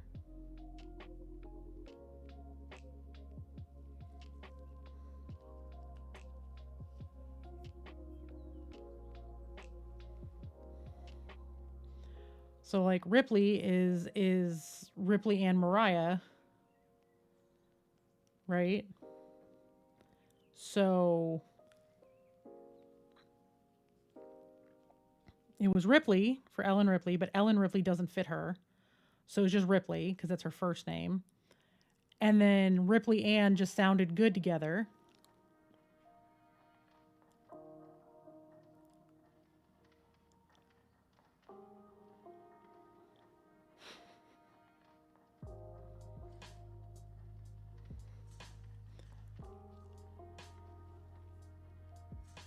I mean, that's fair.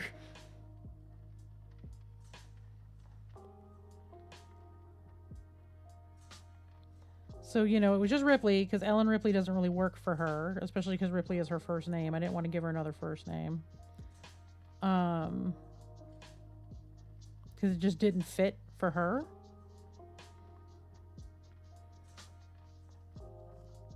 Right? So then Ripley Ann was the easy one. And then there was that day that she was in the backyard and made a noise that would have made Mariah Carey's eardrums bleed. Because she's got range, as big of a dog as she is. And a lot of it.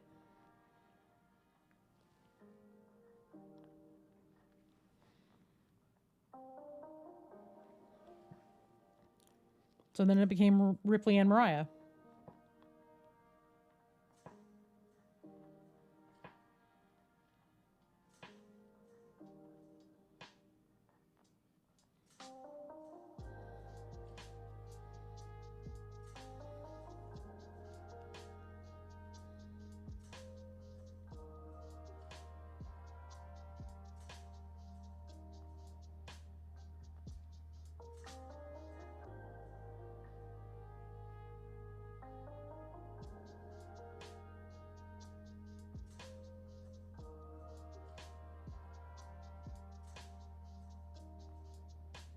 See, also, Seeger answers to asshole.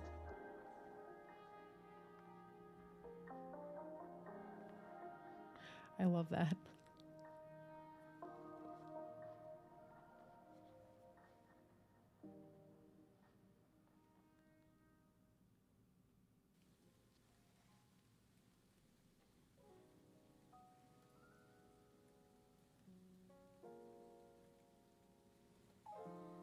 Well, please tell her that Auntie Panda loves her and thinks she's a very good girl. I'm everyone's puppy's auntie until people tell me otherwise.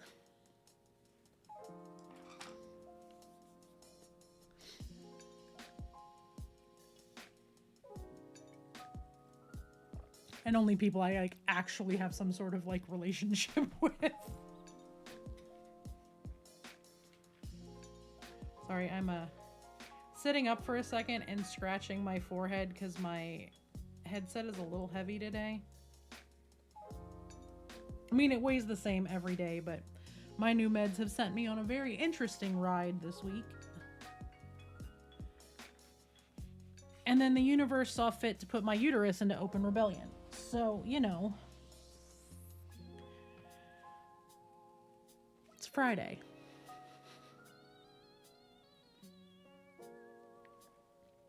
I can't wait to find out what you name her. Oh my God, don't name her Panda. If she turns into me, don't name her Panda.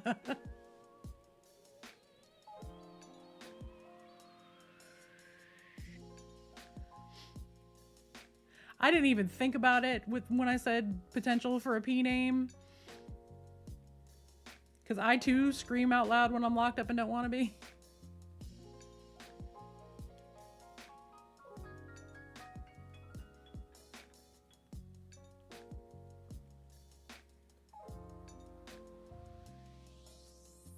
I'm sure he'll be fine. Vets are usually real good about it.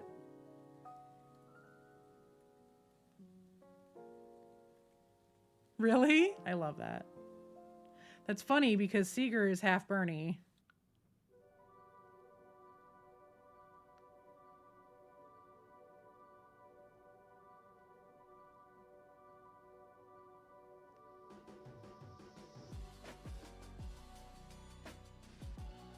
And again, this is funny because, you know, dolphins, seals, all things that pandas mimic. Why? Because pandas are fucking weird. They shouldn't exist.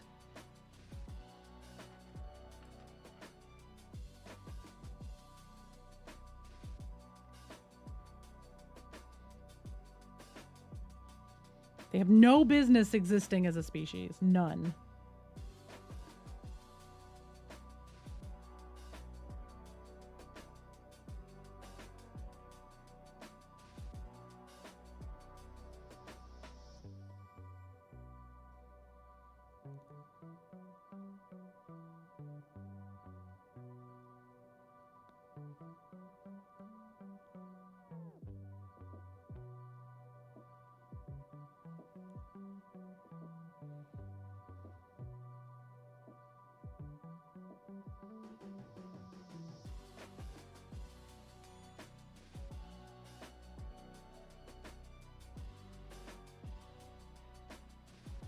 They make about as much sense as a platypus does, though platypi are fucking confusing, but also delightful.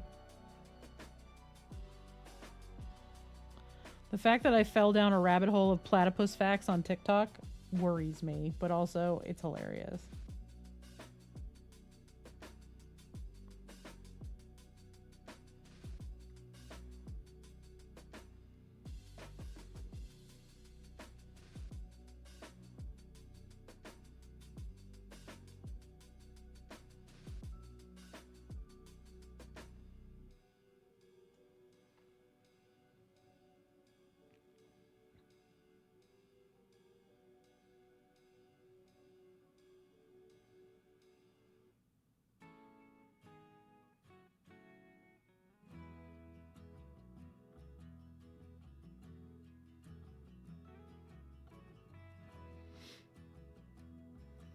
Mm-hmm.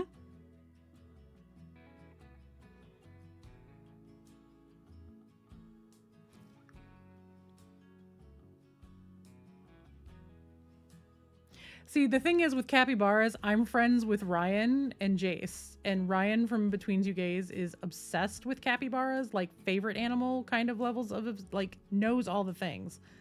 That's where I go for my capybara talk.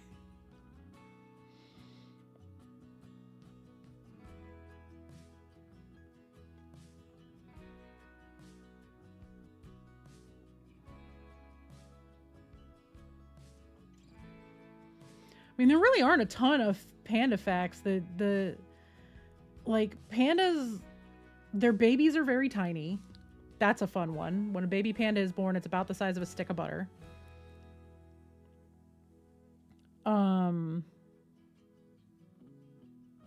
Let's see what else. They don't sound like what you think a panda would sound like, and they mimic basically every other animal on Earth. They sound like seals, dogs, bears, sort of. From an evolutionary standpoint, they shouldn't exist on multiple levels. Starting with, 1, they are not born with the ability to eat bamboo. They cannot naturally digest it. The only reason that they eat it is because that's the only food source they had where they evolved. And they developed an enzyme that grows in the stomachs of some of the females, naturally, most of them not. And they have to chew up their baby's food so that they will get the enzymes in order to break down and digest the bamboo. And then that's why they have to eat so much of it, is they get so little from it.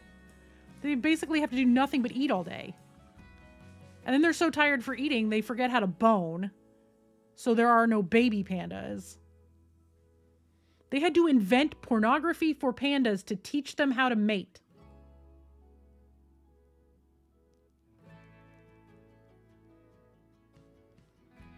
Because they're too busy eating, trying to survive as a species. Because they literally cannot digest the food that they naturally eat.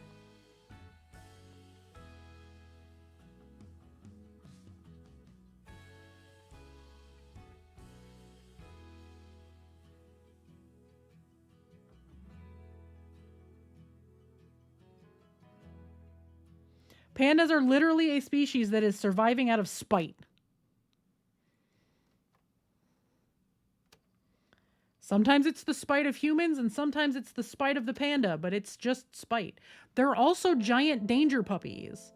They look cute. The babies are cuddly as fuck. An adult panda will beat your ass into next week and then some.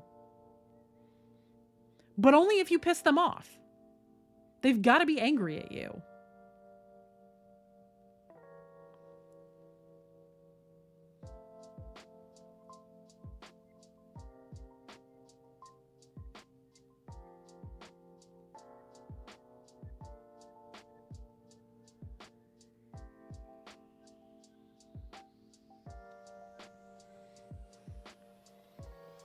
Like, they need a reason, but if they've got a reason, they're going to fuck you up.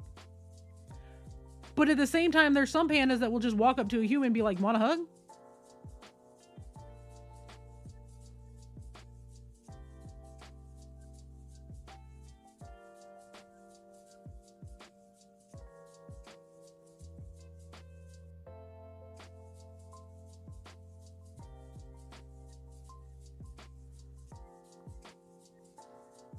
Also, for anybody who didn't catch it on break, I have really cute new merch in the shop. I spent most of yesterday getting new merch up in the shop. I have a couple more pieces. I have a couple pieces I may take down, a couple of pieces I'm going to add because I changed the fonts on some stuff, as you saw from the BRB reels, to kind of go more in vibe with the channel. Because, like, I'm kind of in love with that logo.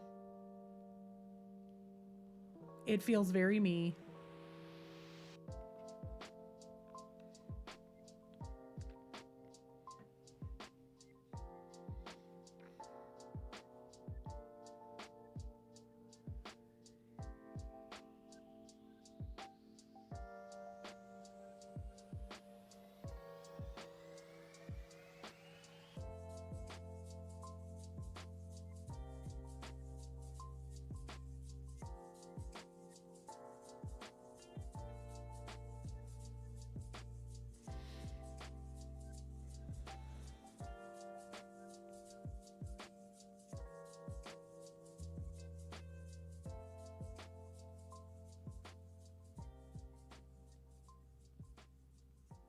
Also, Cerulean, I'm going to bring you your squig at Nova. Will be hand delivered.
Y'all, it is so windy outside.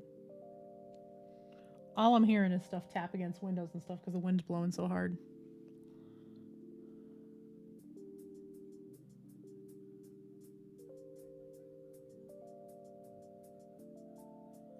I get tickets and rooms for Nova a week from today. Luckily, I don't have to do it on stream. Nova goes live at night. So, but I have to book tickets and room like instantaneously. Hi, are you okay? Do you need me? Okay, hold on. I will get out of your way. Hi, baby. Are you okay? Are you gonna go lay in a bed? If you lay in a bed, I'll turn the camera on. No, you're gonna go in the living room. Okay. Hi, are you okay? What's the matter, Ripper? You were sleeping just fine. Did you just suddenly get uncomfy and need to move? Doggo just like randomly shoved the footstool because she was wrapped around it again to get it out of her way and jumped up and like pushed me out of the way to get up. Are you better now? Hi, Mommy. Oh, you want scritches? Okay. I give you chin scritches. You good girl. You can go bed. All right, go ahead. Yeah, I have your dog hair all over me. Go. Go bed. If you go bed, I will turn the camera on. Joe, what a good girl you are. Okay, I can turn the camera on and we have the other dog for everyone's viewing pleasure. As soon as I get back to my desk, covered in fucking dog hair, because I dared give her a scratch, so of course now she's shedding all over me.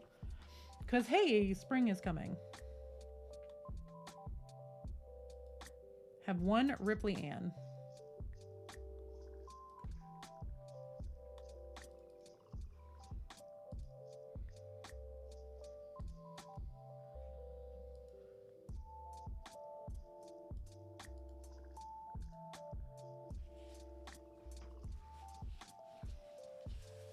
She would like everyone to know that I am a monster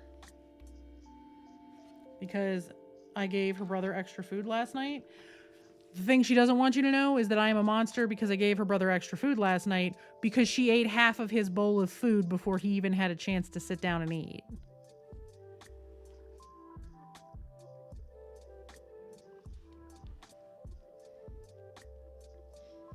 So not only did she get yelled at, she also got to watch while her brother got extra food.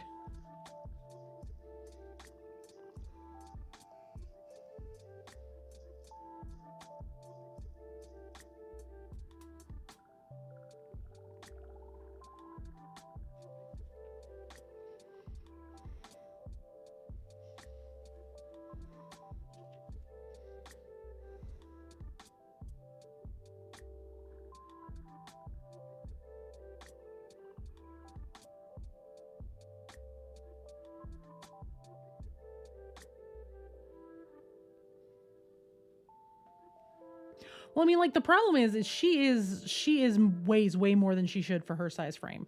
And we try to control how much she eats. We don't give her tons of extra treats. Yes, when I'm streaming, they both get a stick at the top of stream, but they're like natural jerky and stuff like that. Like it's not super heavy duty calorie treats.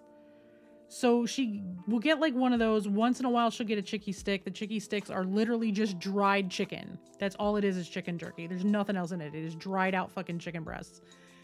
Right? So, like, she'll get some protein snacks like that. But, like, now all of a sudden she keeps trying to eat his food because she'll wolf her food down too fast. And we've tried all of the things to get her to slow down. I currently have 2 to 3 toys in her bowl at any given time to make her fight around because she eats so fast.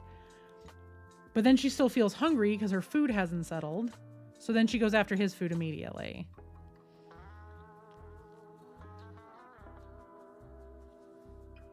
So we had like 3 days in a row where she ate more than half of his food before anybody could get to her because she eats so quickly. And if you yell at her, she'll keep eating. You physically have to get up and go after her to get her to move.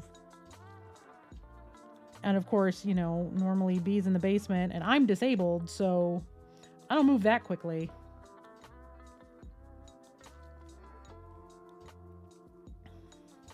So she's eating like all of his food, so he's not getting enough food.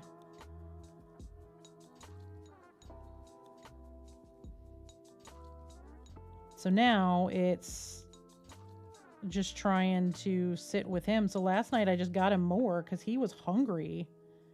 Like he walked over to his bowl and there was like 3 bites of food in it, and it took her less than 10 seconds to get through most of his bowl. And it's like, okay.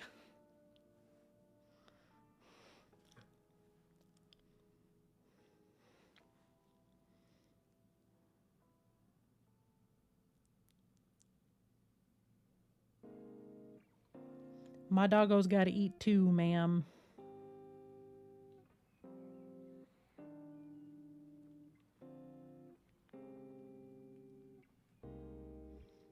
I have a feeling that pretty soon we're just going to have to separate where they eat, and I'm just going to have to feed her out there, and we're going to have to get her some weight control food that's higher in protein even than what she's already eating.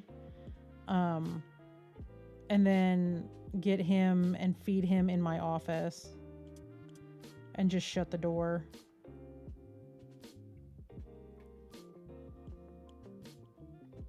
Definitely not my preference. It definitely makes things a big pain in the ass for me, but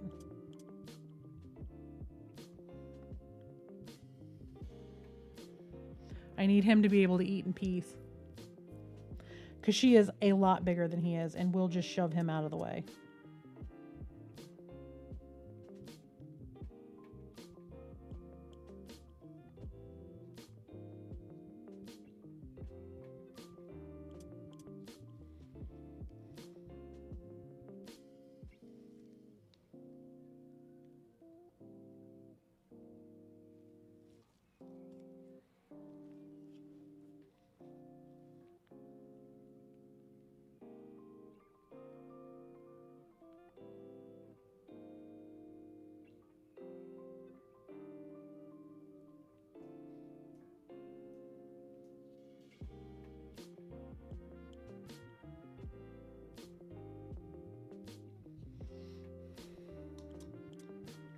But yes, we ignore the first half of the statement. I am vicious and mean because I make sure that her brother gets fed.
All right, my headset just did the I'm dead thing.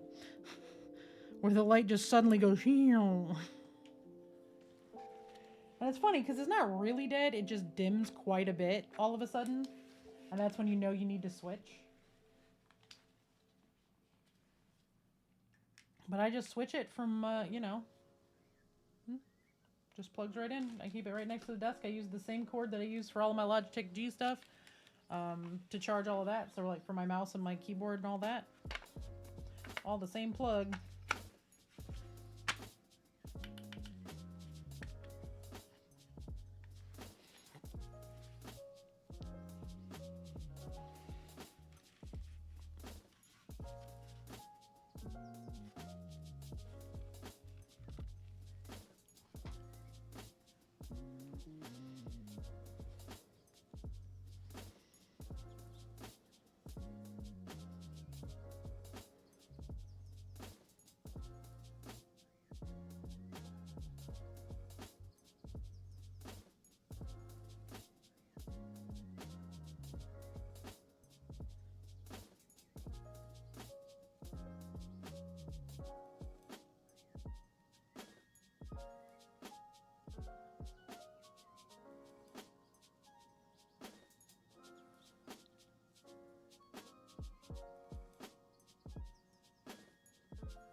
I am definitely not mad at these.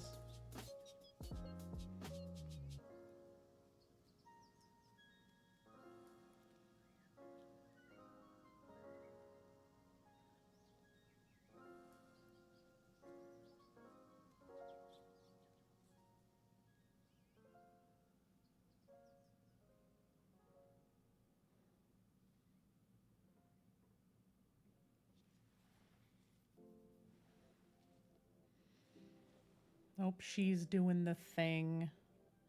Briar, your dog's smudging. Oh, she just looked at me like, you told on me. I did. I told Daddy you were doing the smudge face because you are. You're putting a lot of effort in your nap. It's okay. Good girl.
So lots of cute purple squigs. That's kind of the day.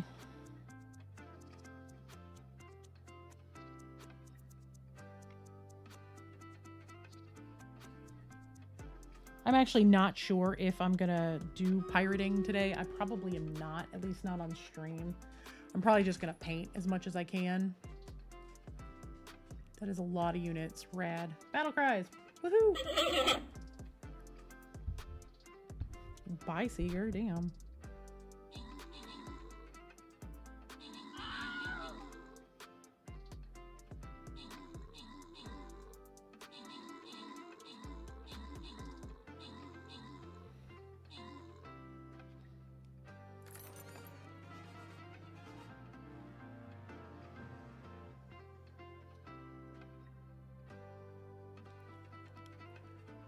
Yeah, I'm trying to keep it pretty chill today.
We'll say one thing I'm not looking forward to with 2024 is it is a big cicada year.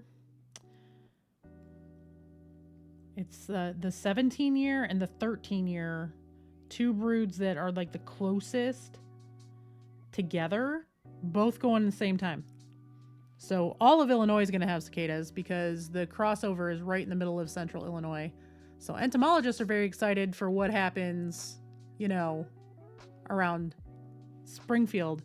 But I don't like bugs in general. I don't like really loud bugs. And I know what cicadas sound like because they're always a thing, right? Like you will always hear cicadas if you live anywhere rural or even suburban all the time. But the big emergence is when it gets really obnoxious. I've never experienced it, Cerulean. I have moved so much in my life that I have missed every brood emergence for 41 years that I can remember. Because I've always either moved to a place right after one or away from a place right before one.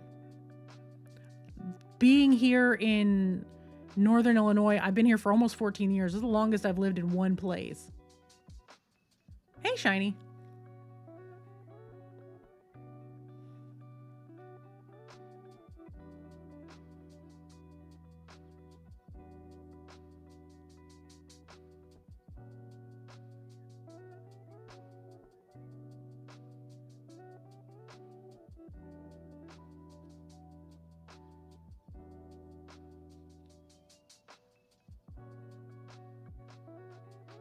So I know what they sound like. I grew up in the South. I've never actually seen one in person. I know what they look like. They're freaking terrifying. But like, I have two dogs that like to go after stuff. There's nothing in Pandemonium, Shiny. I canceled Pandemonium. I think you missed the stream where I was talking about it. It really wasn't getting utilized by anyone besides you, and I greatly appreciate that you were utilizing it. But it was a lot for me to remember and to have like nobody really doing anything with it. So we're just having everybody just post stuff in Discord, and if people want to share stuff for like Instagram links or stuff, people can drop them and people can go follow. Yeah, I know the noise is obnoxious, and I know it gets way worse when it's, you know, millions of them. But yeah, it wasn't getting utilized, so it was just becoming a thing where it, you know, I can see your stuff in Discord and talk about it on Discord and have you be able to see it live as opposed to waiting for me to say something about it on stream. Because you really were the only person using it. Occasionally we might get one or two other people, but I'd rather just go through the Discord and see everybody's stuff. Oh my god, dog. We're already dreaming?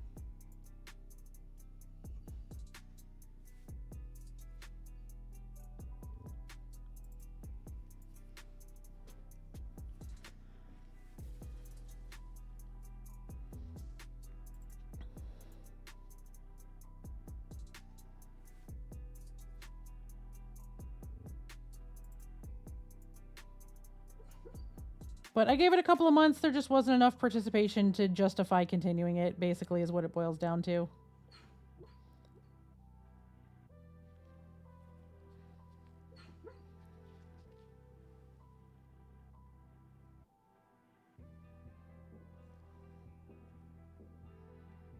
That bone in front of her, that infinity symbol Kong bone is done for. But y'all see her feet?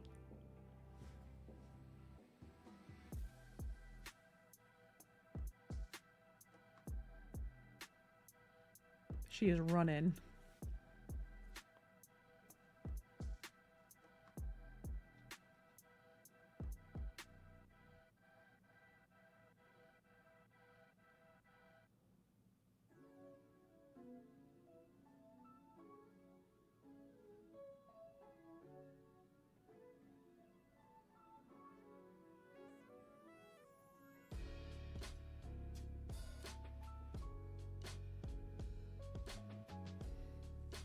Also, Shiny, I think B just sent out an order for you. And there's a little fun. You are going to be the first. He grabbed his sticker and said, I'm throwing this in the thing for Shiny.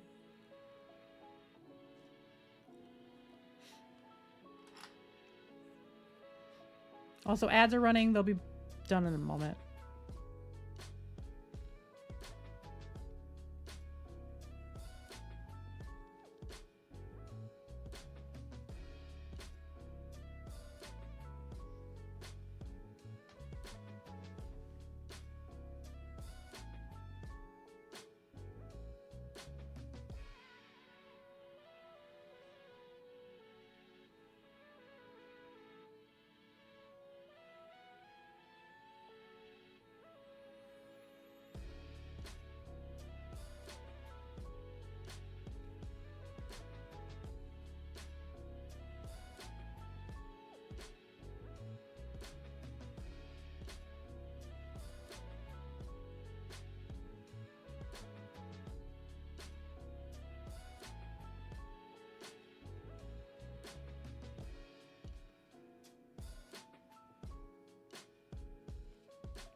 Thank you for the follow. Welcome in.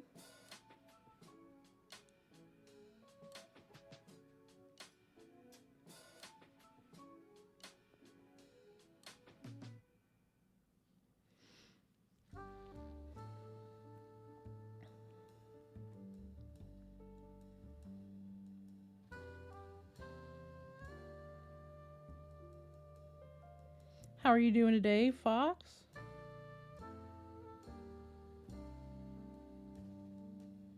Let me know if Fox works, if you'd prefer anything, or if you'd prefer something else, let me know. Sorry, little distracted because, you know, trying to highlight squig faces.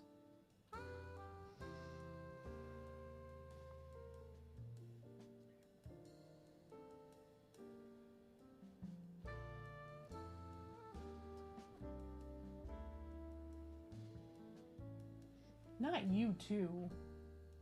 Did you wake yourself up? Did you bark loud enough in your sleep you woke yourself up? Hi. You doing okay? Seeger just boofed into sleep and immediately sat up.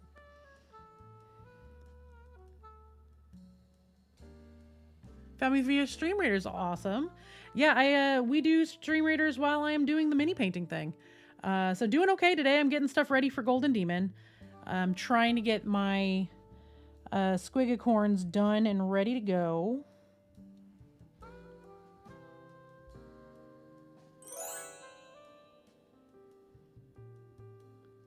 Hey, Face. Thank you for the biddies. How are you doing? Can I get a shout out for Face, please? Thanks. I really like the purple on them. I had originally planned on them being a little bit more pastel like my other entry, and I'll show you what that looks like in just a minute. But I decided once I painted the riders that I liked the jewel tones, so I'm making these ones a little bit darker.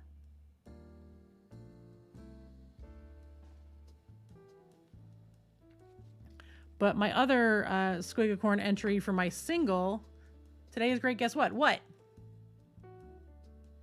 This is my single Squig. He's going in as a single model for AOS.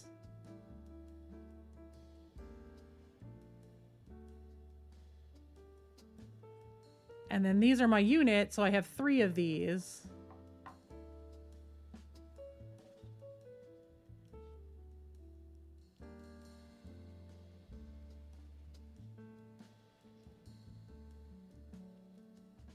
Thanks.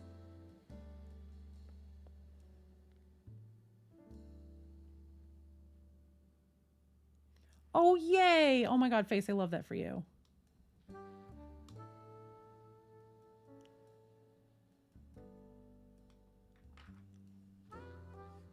I am so happy for you because that is so hard to do.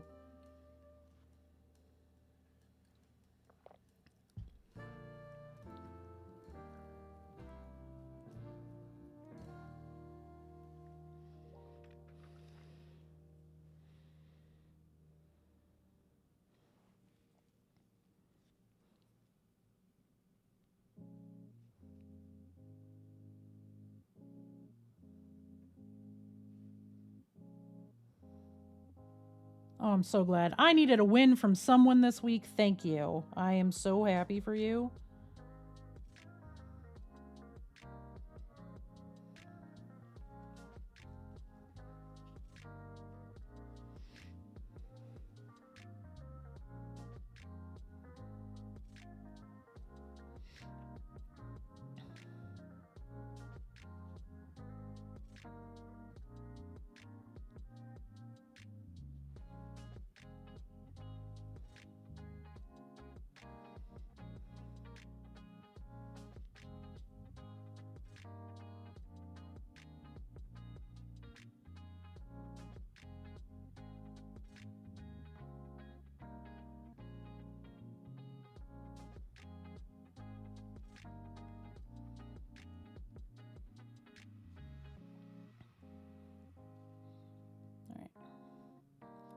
Doing just a little bit more highlighting with this purple, and then I'm going to grab his face shield. And I want to see how much his face shield covers before I highlight too much more. And then I may also go ahead and paint the top part of the shield.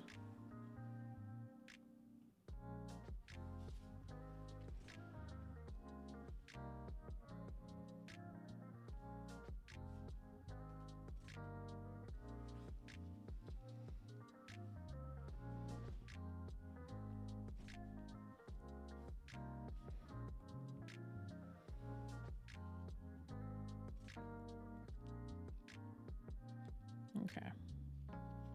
It actually doesn't cover that much. I'm surprised. So his jaw shield goes on like that. So I actually don't need to do too much, but I am going to need to do all of his little lip.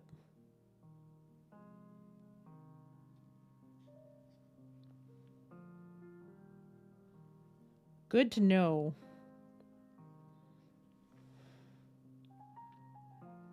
Yeah, Face, you did also miss a thing, though. You ready?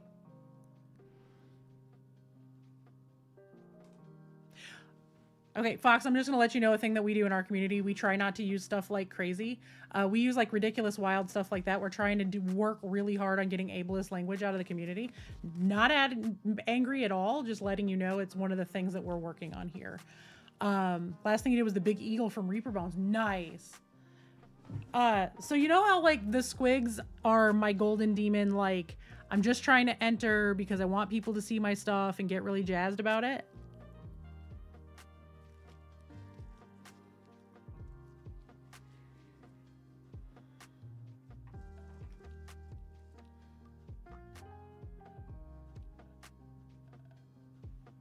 I know everybody's on a delay, so I'm letting things...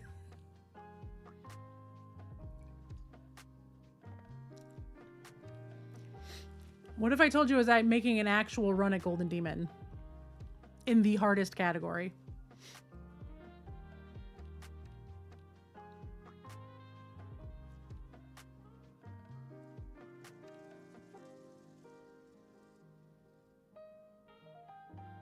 I've been sitting on it for 6 weeks. But it's finally to a place now that I've got to start working on it, and I may have to work on it on stream, so surprise!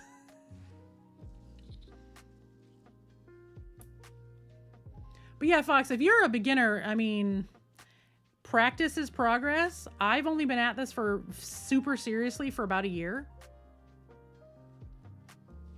And honestly, big eagles like that are really, really good starting places because larger minis tend to be easier to paint than this super small detail work. So it's a good place to start. It's a pretty mini too. I like the big eagles. I want to get one and I want to paint it and make it look like a raven or something. Do all black feathers with like my iridescent paints. So I'm doing it in my chapter colors for the Dawn Razors. The sword is looking really, really good. I'm actually probably going to get this out of here in a minute and put a coat of purple on it.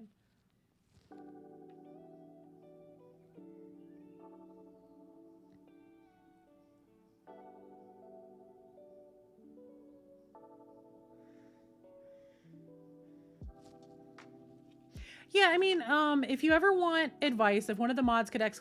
Discord, I'm always willing to answer questions and help out.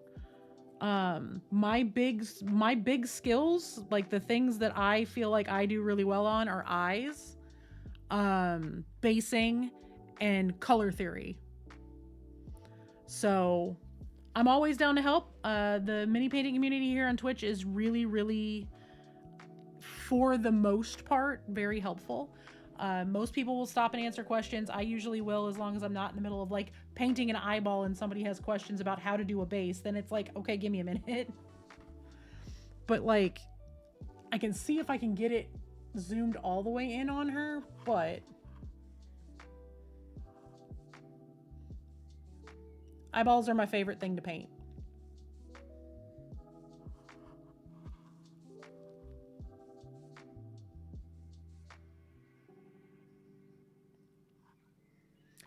Hand tremors are a very real thing. They are something that everyone deals with. Some of us more than others. You've definitely come to the right place. I actually have a brain injury that causes mine, so mine cannot just go away. The most common things that will cause your hands to shake is being dehydrated or over-caffeinated or a combination of both, or if you need to eat. Hand tremors are a thing. If your hands are really shaking, you might be holding your breath too hard. There are ways you can brace your hands together so that if your hands are trembling, they're trembling together. So it's like there's no, it negates the tremor because they're moving in unison. There's lots and lots of different ways to do it. Practice is really good, making sure you're well hydrated and watching how much caffeine you have and keeping yourself fed. Also sleep. If you haven't gotten a lot of sleep, your hands are going to shake more. I know it seems like such a cop-out, but it's so true. And if you do have tremors that are not caused by that, by brain injuries or natural tremors from whatever reason, there are ways, because if you do have ones that are from a brain injury or from a natural cause or, you know, medical issue or whatever, there are ways that you can time your tremors. Because if you have them for a medical reason, 9 times out of 10, the tremors are something you can time because you can feel them. But my hands shake constantly. And some days are worse than others. And on really bad days, I will just say, you know what? My hands are shaking too much. I'm going to play a game. Or I'm going to put this down and walk away from it. Or I'm going to go grab my airbrush and base coat a bunch of stuff. Because that's what I use to prime all my minis is an airbrush now. I have a very, very inexpensive, cheap one. Because I live in a climate that is too cold to spray outside year round. You know, so I will like go find something else to work on. Or I will, or I'll just put it down and walk away if it's gotten too serious. But if it's something that I feel like I can push through, which is like today, I'm a little shaky. I'm not super shaky, but I'm a little shaky. But I'm working on big, broad areas that if my brush slips a little bit, it's not going to matter. Would I paint their eyes today? Absolutely not. Am I going to work on this tiny bee right? No. This tiny little mini is not getting touched with how bad my hands are shaking today. Yeah, whenever you want to pop in. So I stream Monday, Wednesday, Friday, starting around 10 a.m. Central, sometimes a little earlier. And then I stream till I either get tired or if it's a day that I'm recording one of my TTRPG. Yes, that's from Marvel Crisis Protocol. It's Rogue from X-Men. Rogue is my favorite superhero, and I figured if I was going to enter the worthy at Adepticon, damn it, I was going to paint my favorite character. And then another streamer who paints I won a commission from. So she comes in a 2-pack as Rogue and Gambit.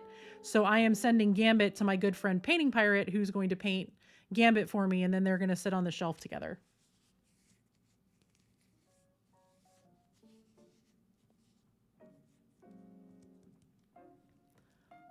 So I'm entering that for the worthy. Yeah, 90s Cartoon Rogue is one of my favorites. So yeah, but I mean, painting is one of those things that the more you practice, the better you get at it. If you have time to practice, like even 10 or 20 minutes every day, that's enough to improve your skills. Take care of your body as best you can. Oh no, I can show them in my own Discord. I post pictures on my Instagram and Discord all the time when I remember to take them. Like there's this one which I may take her to Nova. I think she might be good enough. Especially because I'm not entering anything professional at Nova because I've never won like now, okay. I might have just jinxed myself into winning something, but I have no plans on entering the professional categories at Nova because I have not. It's !IG, I think. But it's at Awkwardish Panda everywhere. I know there's a link to it down in my About section. There you go. I really need to edit that too, but whatever. But I think she might be Nova worthy with a little bit of cleanup.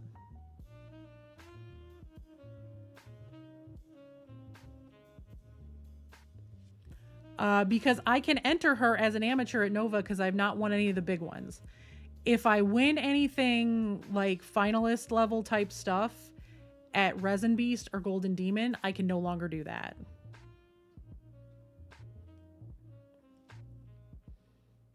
But I plunk her in the amateur category at Nova. I may bring her. Do a little bit of cleanup where I had to re-glue her down and now she needs to be resealed in some spots, but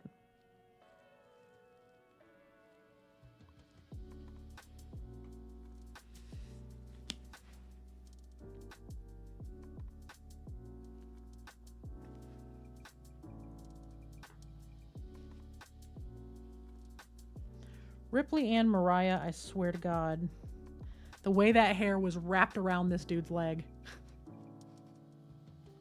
I wasn't kidding when I said I scratched her and she shed everywhere, and now there's dog hair all over my office again.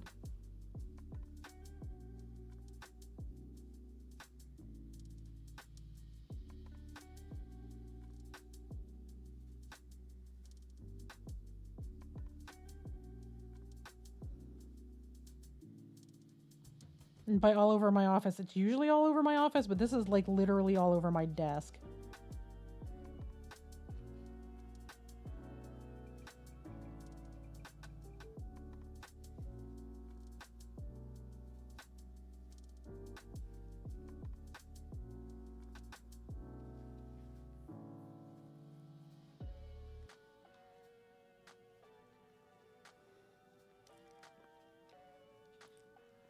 All right, real quick, I'm going to get out my 6-shooter and I'm going to paint this. I'm just got to find where 6-shooter is on my desk.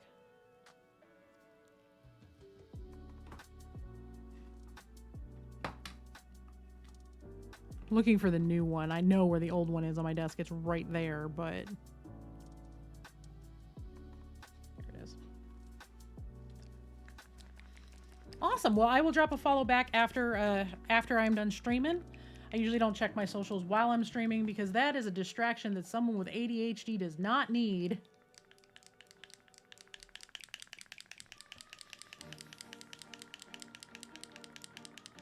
Kitty from February 2nd. Oh, that's that was the magical girl cat that I painted for Lady Luck 34. I painted that for Mandy. Oh gosh, that was a long time ago, and then I never got final photos. Oh no, you're fine. I was real happy with how that fur texture came out. Sorry, I know the shaker is loud. Hopefully it's not too bad.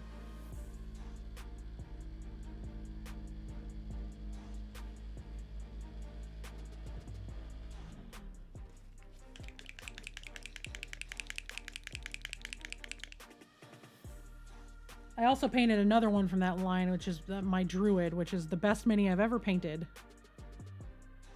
She also might go to Nova.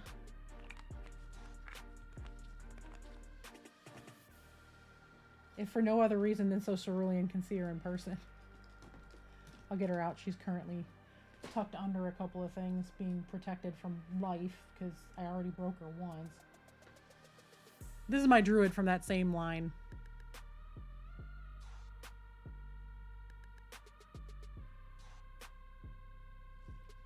Y'all, she's so heavy. She's solid resin. She's really heavy.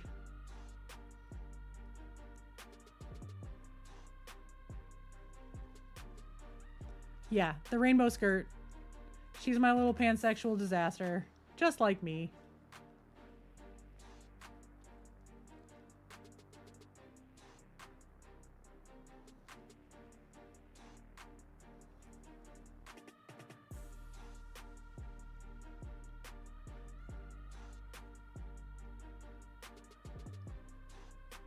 There, okay.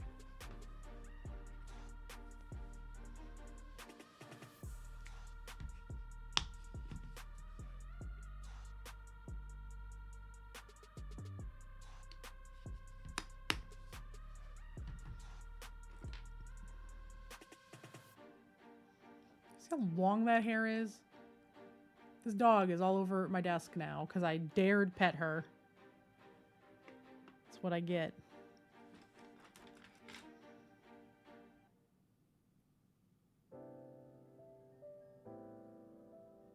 Just mixing this paint real quick.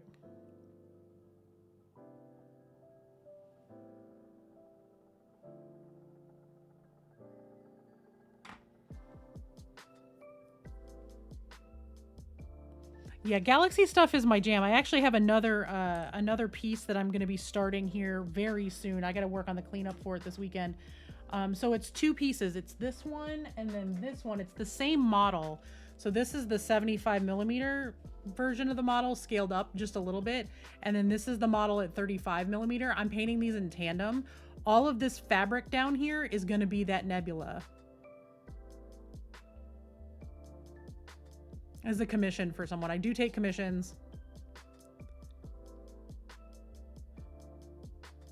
Yes, 3D printed with a resin printer. My partner, Briar, who's in chat, or Build Plate, he has a store on Etsy. It's called Build Plate Minis. It's etsy.com/shop/buildplate. Yeah, they're the same mini, same base. So the person that commissioned these, this is going to be his mini for tabletop specifically. Hey, Riot. Can I get a shout out for Riot? And shipping can get a little expensive, but commission is, you know, compared to the cost of the commission, it's nothing. Well, I mean, depending, obviously. So the idea is that this one is his tabletop mini. So this will be painted to a high tabletop standard. This will be an actual display standard piece, like high display. Like, this is basically painted to the level of one of my competition pieces. So his idea is she's going to stand on her base in front of him while he's playing, because his game is in person. It's a Pathfinder 2e campaign. So she'll sit at the table so everybody can see exactly what she's supposed to look like. And then this will be his mini, which will be a scaled down version. Will still be really high detail, but won't have like all of the super fine details like the galaxies in her eyes, that kind of stuff. So that's kind of the goal. And we're going to be painting these in tandem. I've got about 6 weeks before this is due. We're going to start, I'm going to finalize cleanup on them this weekend and hopefully get them primed so I can start laying down base coats. Like today would have been a real good day to lay down base coats because all of this could be purple. There's a lot of purple going on this mini.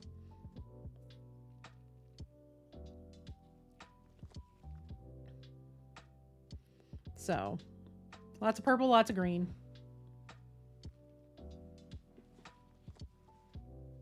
But she's going to be the next big project. I also have our legally distinct Lazelle sitting here. B hasn't printed me Karlak yet, just so everyone is aware. Legally distinct Mizora. I don't have the boys either, but we have the files, so. But let's do Stream Raiders real quick, because I got the holler that they're there. So we're going to drop this. And it's going to drop in the wrong spot because sometimes it just decides it wants to do that. Anyway, battle cries.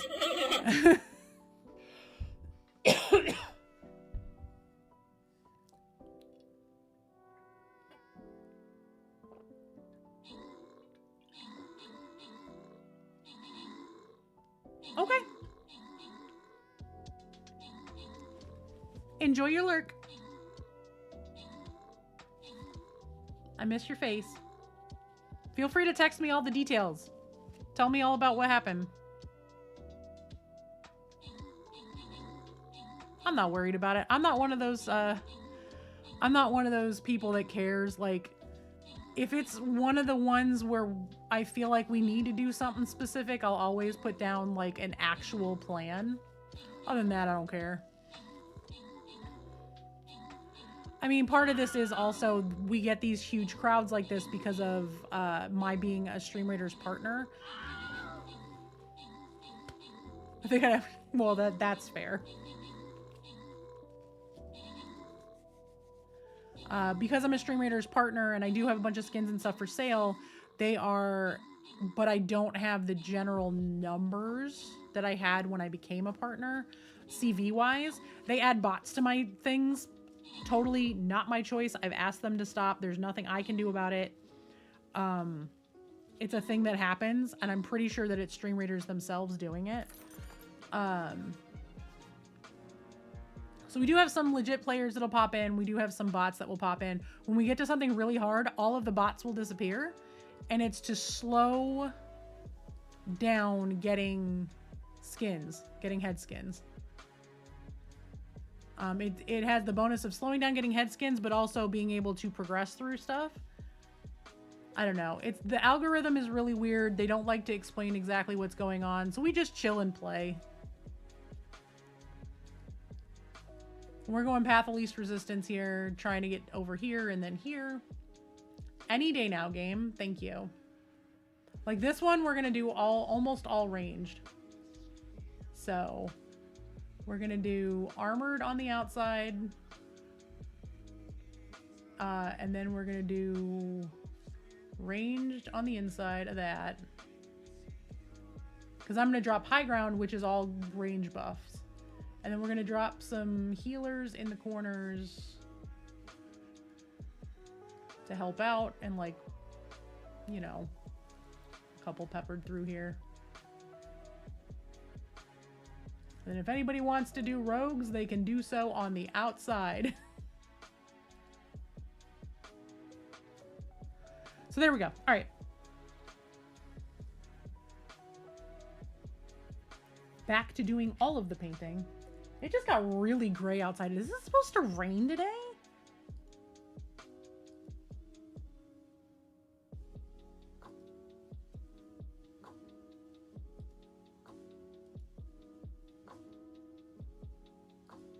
Maybe that's why I'm so fucking achy.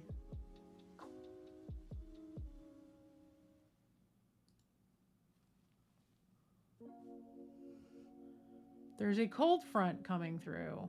Okay. No. We're not going to say the S word. Absolutely the fuck not. It is supposed to be 70 on Tuesday. We are not saying the S word.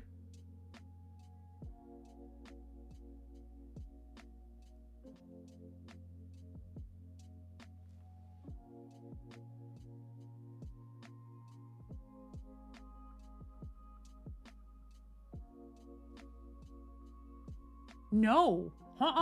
Absolutely not. No, thank you. Please tell me that shit's staying up in Wisconsin and it's just giving me the Wisconsin info and not... Okay, it might have put me in the wrong area because I live so close to the border. No, they're saying it. They say it's gonna fucking snow. Absolutely the fuck not. No. Rain to periods of snow. It's gonna ice.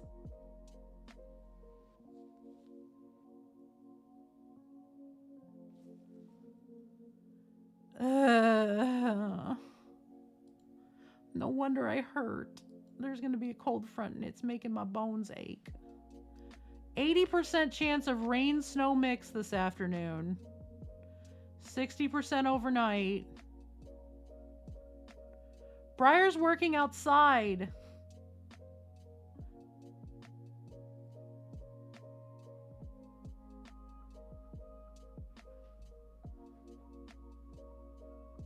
Everyone's going to get sick. So here's what the weather looks like. So today is going to be rain snow mix with a high of 48 Fahrenheit.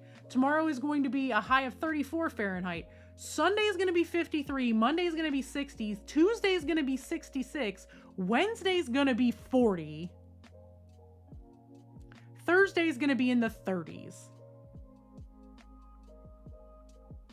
I hate fall spring round 2.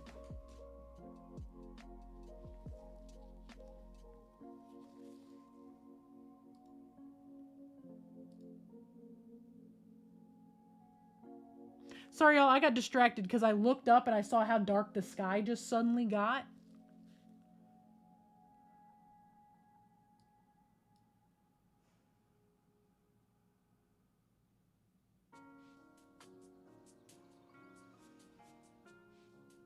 And it's sure enough, a storm flared up just right east of us. And it's getting worse and it's going to be coming west to east. And there's another one flaring up northwest. Joy. Damn it.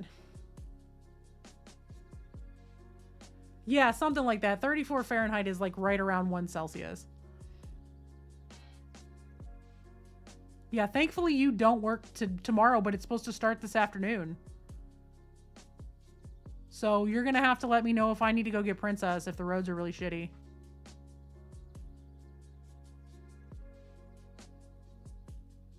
Like, if it starts looking like it's going to get bad, just let me know that you want me to go get her.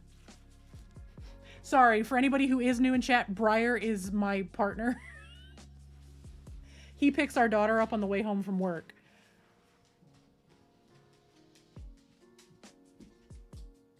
Hi, yeah, I know. It's really dark outside, huh? You sniffing at your sister? Hi, will you sit so you can say hi to everybody? Sit. Okay, that's a lot of talking. Sit. Sit. Gumbus, look at that good boy. So for everyone who's new here, this is Seeker. This is my baby. This is my boy. He is the goodest of boys. That's his sister, Ripley.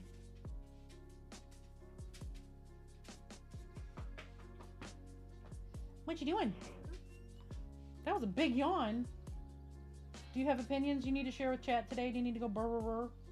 How's your nose doing? Is it better? Yeah. That cut on his nose is almost completely healed, B. He had a little cut on his nose. I was so worried about him. Arr. What? Arr. Arr. Arr. How dare you talk to me in that tone of voice? You kiss your mother with that mouth.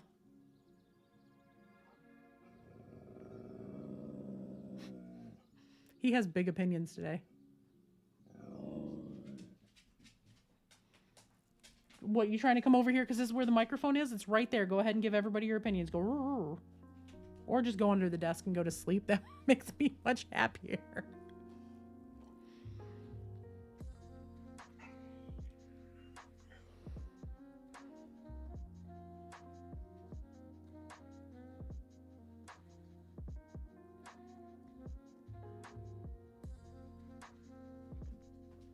Oh, also, Fox, would you like a wonderful, wonderful painting tip? Hashtag sponsored-ish. I'm an affiliate, but I'm an affiliate because I love this stuff. So save yourself the trouble of trying to figure it out.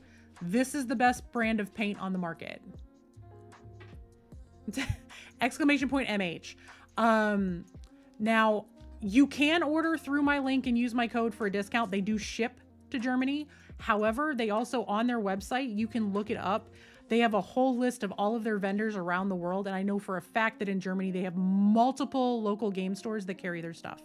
This is the best paint on earth. This will change your, if you use Citadel colors, this will change your life. And if you want proof and if you are unsure, okay, if you're unsure and you want to test just one color, you know what Corax White looks like coming out of a bottle. You want this. It is Monument Hobbies number 001. It's the first color they ever made. It is bold titanium white. This is the best white paint for minis. Bold titanium white. It's very, very first. If you look at their colors in order, it's their very first color. This will sell you on the whole line. That's awesome, right? I tried to get my local game store to carry Pro Acrylic and they go, we don't sell enough paint to justify bringing in a third line. I'm like, that's because you don't sell paint that's any good. Army Painter's okay. It does a decent job. Citadel is trash. Pro Acrylic is the best on the market. And there is literally no one in the far northwest suburbs that carries it. We all have to drive like an hour to the closest local game store that carries this stuff. I have one store that's 45 minutes-ish away from me and one that's an hour on the nose. These don't almost never dry out. Yes, the little nipple blob at the top is tedious, but you can buy flip caps for them. These you don't almost never need to shake a whole lot. They tend to stay suspended really, really well. But MPA 001, Pro Acrylic, they do make fun sounds when you shake them. They use nice, great big old shaker balls. They do have brushes too. Please note, the brush that I've been using for the entirety of stream. This brush, if you look at the tip, they also sell brush cleaner. That's the best brush cleaner I've ever used. I've thrown out all of my other brush cleaners because it's so good. But please look at the tip of this brush, okay? Look at the tip of this brush. This is a 00 brush. I have been painting with this brush all day. This brush has, and it is getting a little frayed here and there. This brush has almost 500 hours of painting in it. This is their synthetics. They also have sables, which I'll be picking up at Adepticon.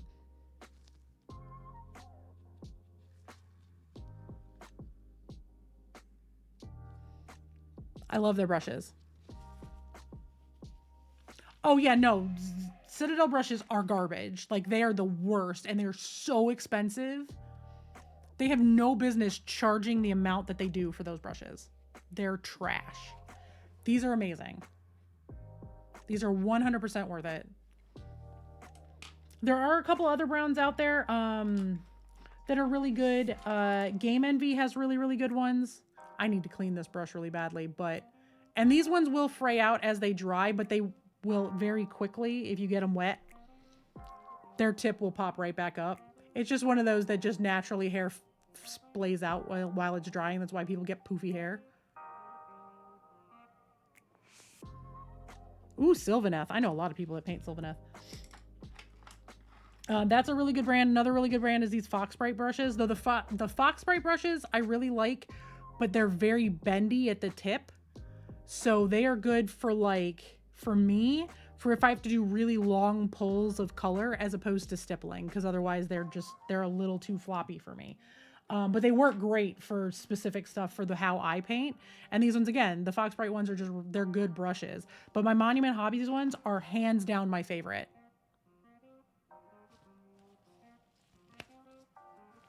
And I know for a fact you can get them in Germany. They do have metallics. I don't know if they have any dry.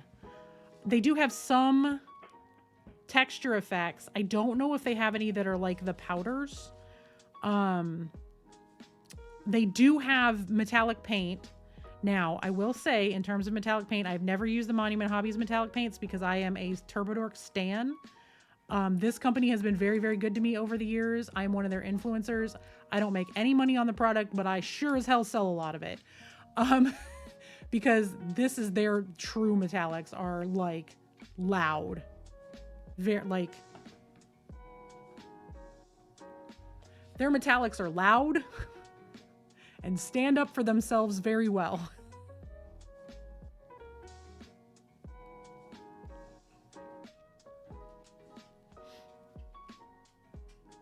They have a bunch of like color shifts and stuff like that. Oh, we're gonna switch doggos. Ripley's now laying right here right there behind my chair.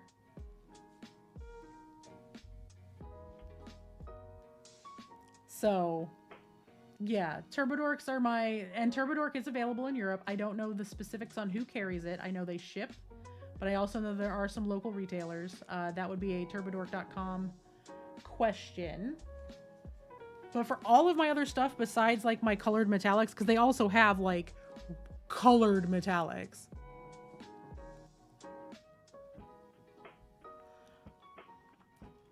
And they also have some really cool color shifts. Like the blue that is on there is Ice to Never, which fades from this bright blue to a pinky purple.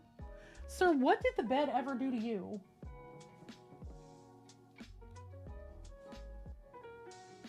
Other than provide you a soft place to lay.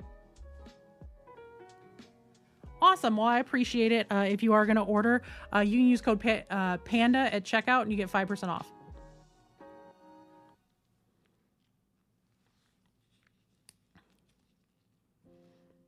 But if you're ordering through your local game shop, it will be you won't have to worry about the cost of the shipping. I won't get the credit, which is fine. I'd rather you know. That's him. That's him, and then the other one is her. He is Butthead. Right? Butthead. You're a jerk, but I love you. You're my favorite. You're my baby. Good boy. You have cookies and cream toes. I'm not putting you out in the rain. Yeah. You should see the chair and a half that is in my craft room.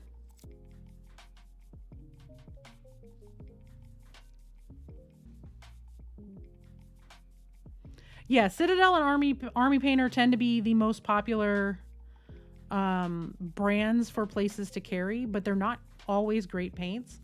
Army Painter has a real problem with consistency. You might get a bottle of one of their colors and it's spectacular, and then buy that exact same color again. Sir! If y'all are gonna Thunderdome, out there with it. We're not wrestling in my office. You two want to fight, go out there. You have a big ass couch to wrestle on.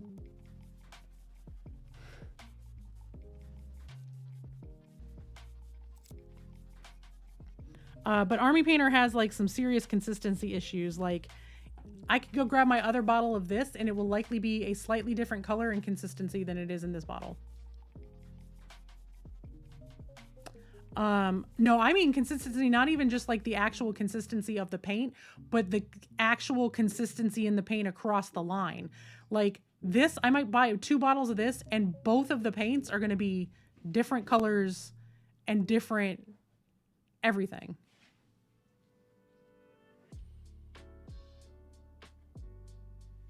You two are ridiculous. This is how she picks a fight. I don't catch this on camera very often. Yes, the new line of army painters are allegedly better, but the overwhelming thing from all of the reviewers was this isn't actually the best paint in the world. Sure, it's better than what they had. It's no better than Pro Acryl, and if you've already got a ton of Pro Acryl, it's not worth it.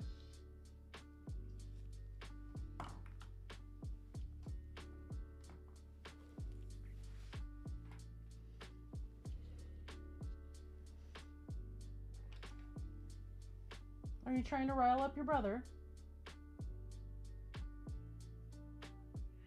Are you using her feet as a pillow? Whatever, don't start fighting in here.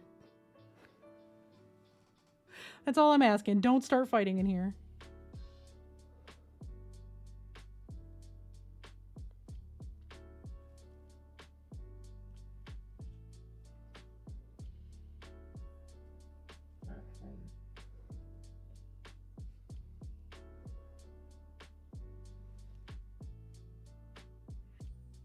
Ripley, you're gonna scratch his eye out of his face. Can you don't?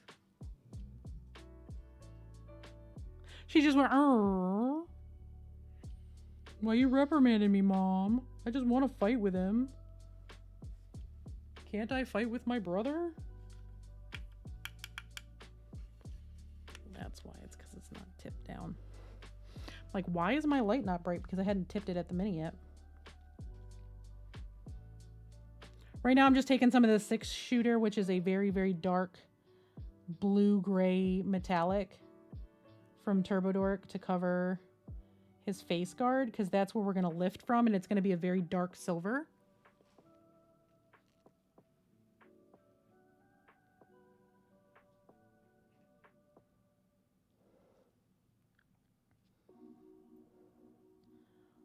So the super dark gray is a really good place to lift from, and I'm putting it directly over the purple, so then a little of the purple is going to show through, you know, kind of reflective, kind of keeping in tone with the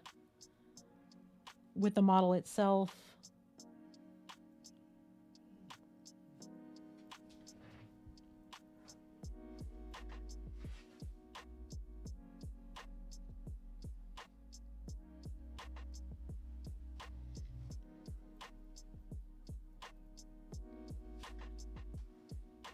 Both of them are just very softly whimpering at one another, trying to get, each one is trying to get the other to jump up and play.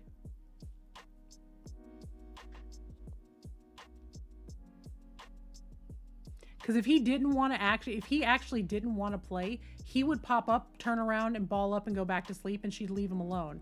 But because he's entertaining this nonsense, he wants to play. He's just trying to get her to throw the first punch.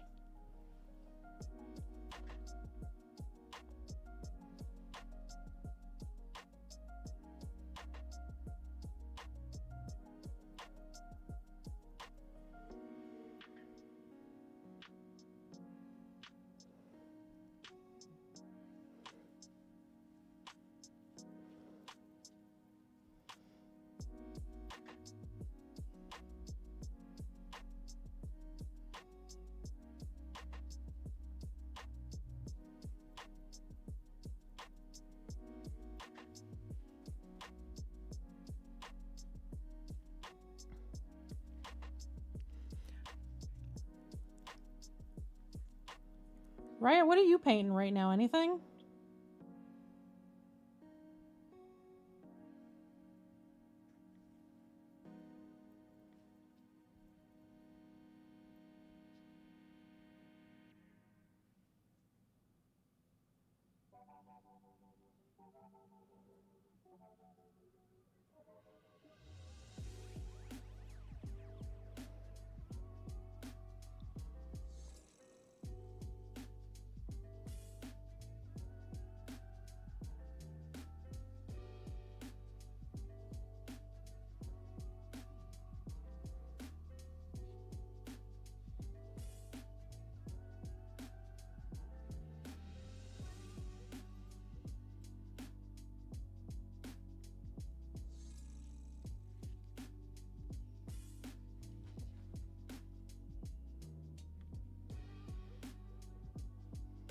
Y'all, she's fussing so hard at him.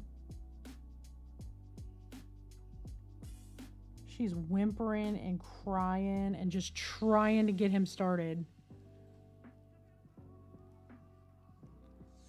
Do you two need me to encourage something? Do I need to start the fight? Yourself.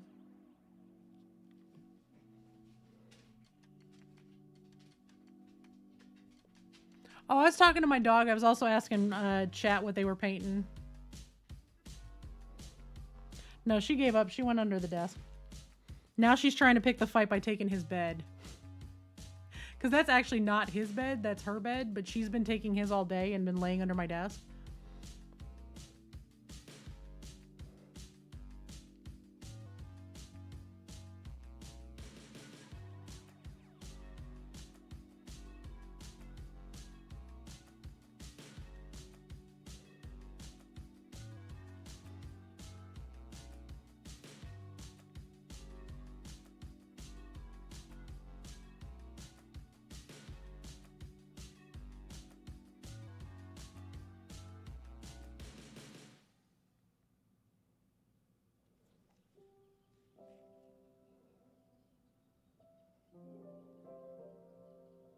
Look, sometimes I just gotta pick the fight for them and get them playing, and then they're just gonna play really hard for like an hour and then pass out, and then they leave me alone.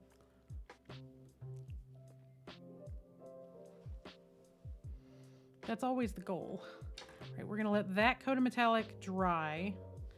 While that's drying, I'm gonna grab this guy and we're gonna mix the next round of purple. We're gonna start lightening it up and doing some more highlights. After I sit up straight and crack my back. All right.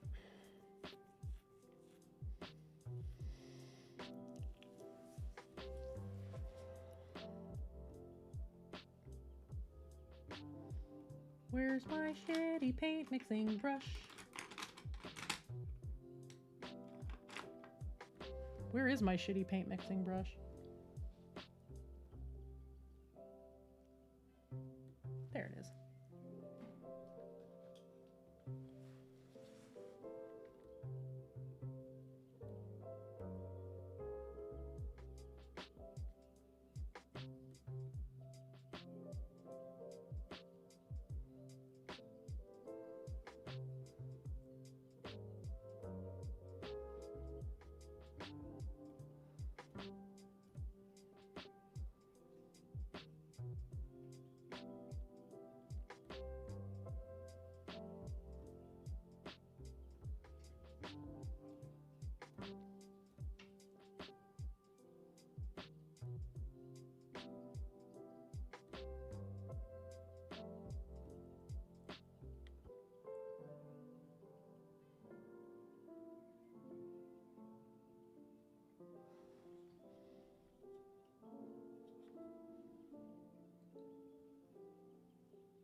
I know I literally just pulled my own hair up with the brush.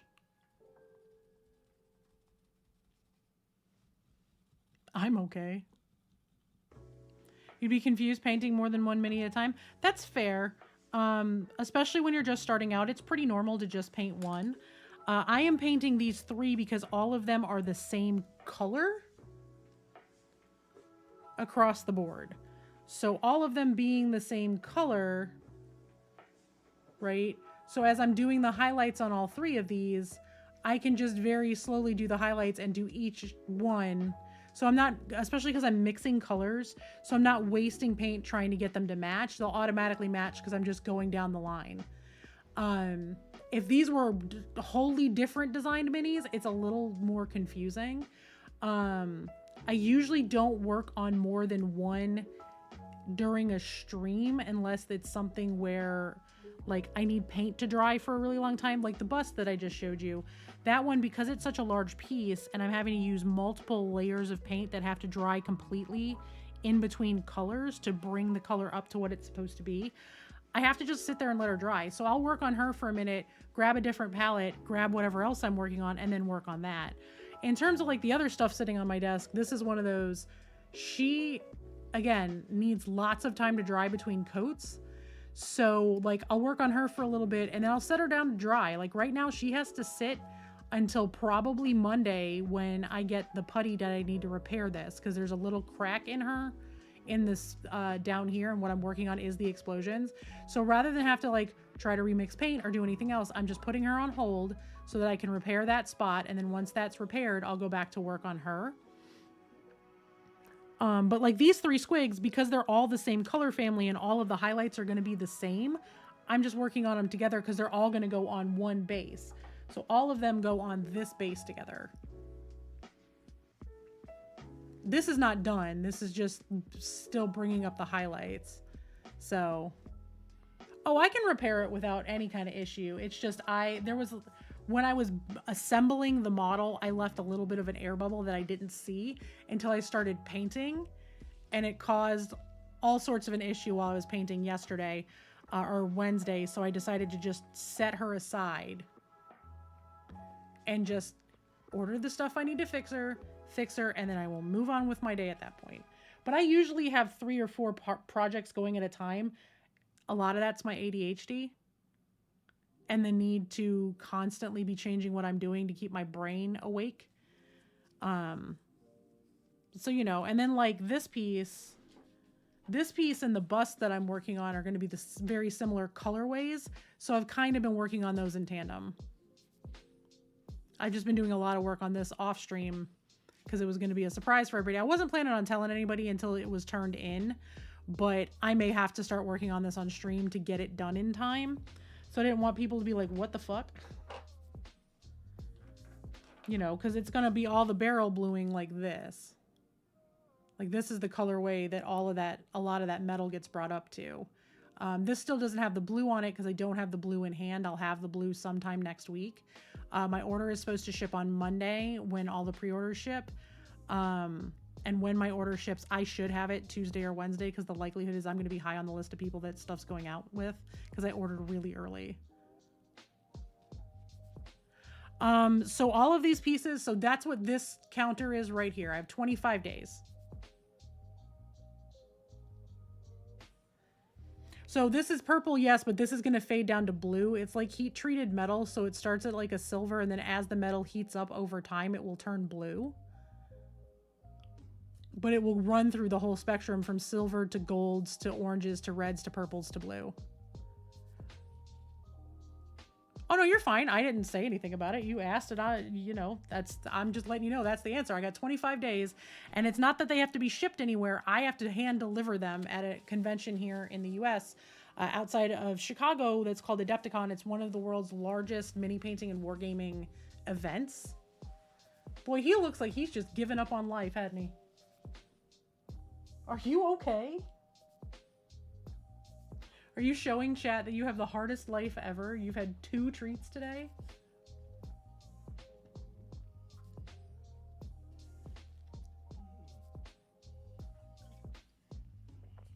They're both just like, thank you, Darna. I was literally just taking a sip, but I will take another one.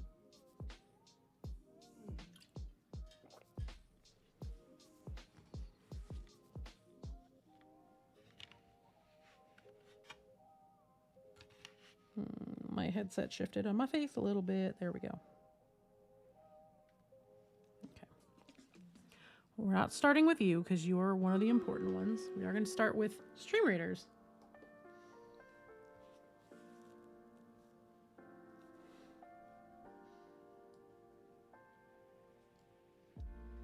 I don't know why I did that. I should have put high ground. Whatever. I'm fine. I know how to play this game.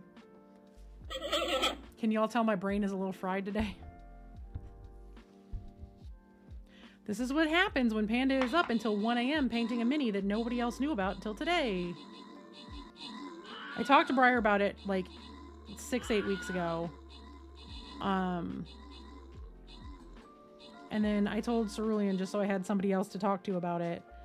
And I've been working on it pretty consistently.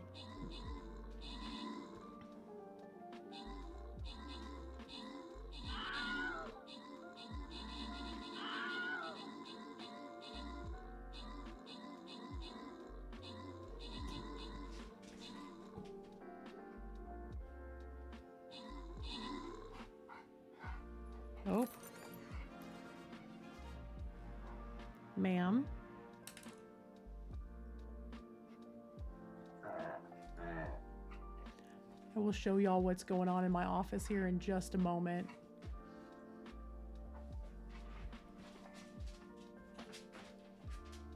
I believe the battle is beginning, and I don't mean Stream Raiders.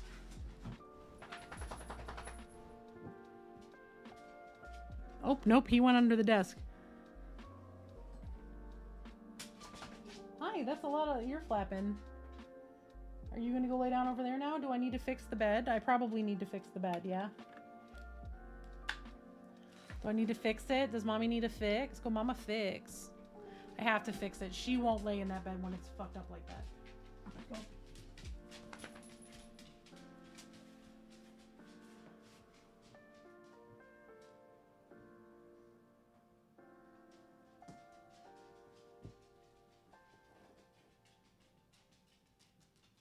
There we go with this thing.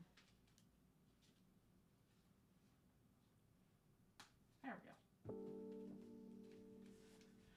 So it starts that the Kong rope is starting to fray because she finally got a piece of it loose. This will be a multi-week process of that thing slowly dying.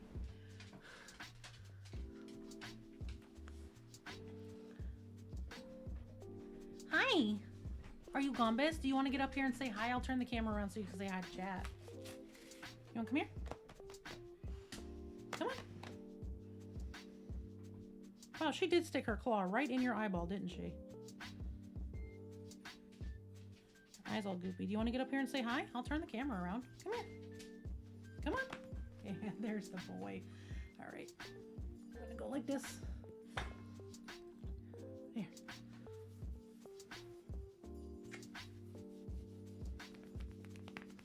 He needs a minute of mama time.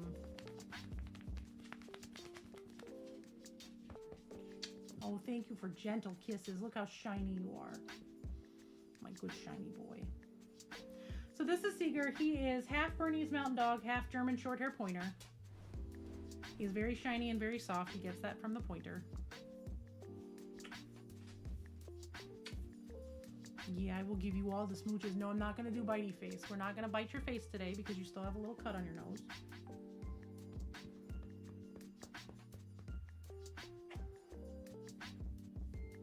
Say hi, chat.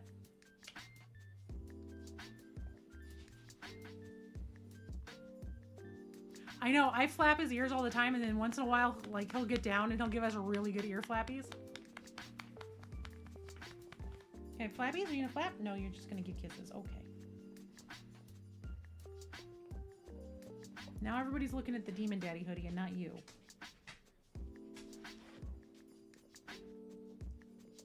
Sir, can I help you?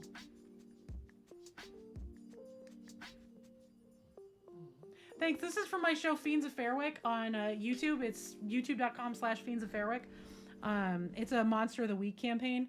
We have one of our characters has a pocket demon, and as a heads up, ads are going to run in like 2.5 minutes. Hi. While ads are running, I'm going to put the dogs out because it's been a minute and it's fixing to rain. Thank you, Cerulean. It's a great show. We do have a Patreon, but one of the characters has a pocket demon. But that pocket demon happens to be like a legitimate from the Keys of Solomon demon. He's like the 36th Earl of Hell. He's a lot. I nicknamed him Andy. But our DM decided to do this like really smoking hot voice for him. Because there's no artwork in this world where this demon exists where he's not smoking hot with like 12 abs. He's got like a 12 pack. And a snake that's like the size of the sun. It's a whole thing. So then somebody joked around and called him Demon Daddy one day, like above table, and it's become a running joke. So we just made a bunch of merch because it was funny. So, hi. We also measure everything in raccoons. I'll get links to demon photos when I get back, but let me go put the dogs out real quick. They gotta go potty. I know. You wanna go outside? Yeah, that's right. You tell everybody. Sit. Everybody do good sits. Sit. Ripley. Sit. Oh, thank you. He just came over and sat in front of me. Look at these good sets. All right, let's go outside. I'm gonna take a quick break. I will BRB, y'all. Yeah, I know. Come on. I can't get up. Dog, I can't even get to my mic to mute it. Move.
Welcome back, everyone. Thank you for your patience during the ads. If I sound irritated, it's because my dog is an asshole.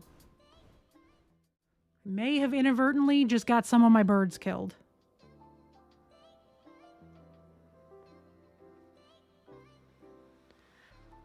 I didn't see them, but one of my family of finches was hiding in the leaves at the base of the cottonwood in the backyard. The dogs took off and booked for the tree because Ripley sure saw them. They take off flying. So they all get away. Seeger is trying to climb the fucking tree again. So if you hear him coughing, I'm sorry. It took me a minute to get to him, to get him off the tree while he was trying to eat it. Because his anxiety thing is eating wood. He tried to pull the tree down, which is impossible because the tree is bigger than my fucking house. And all these birds take off, right? They were hiding because the fucking Cooper Talk is back and the hawk was flying around the neighborhood.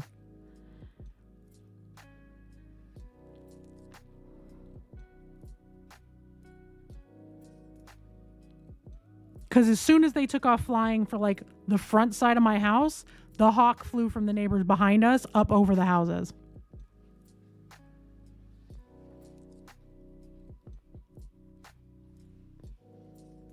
Seeger, enough.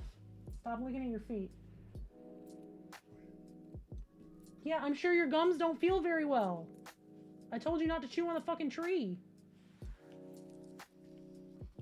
So anyway, my dog is a jerk. And now they're both hiding under my desk because they got yelled at and I had to like go out and it was a whole thing.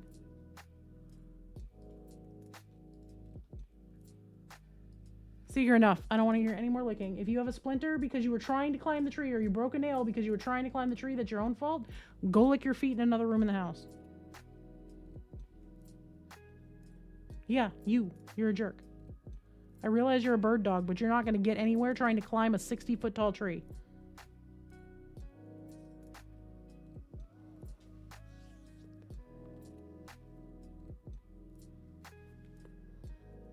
I didn't realize the birds had gone to ground because of the hawk being back.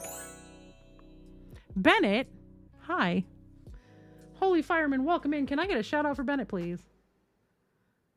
How are you doing? How was your stream?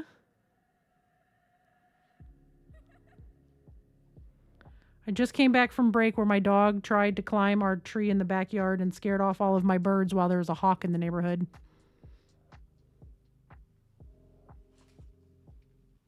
I'm our neighborhood bird lady.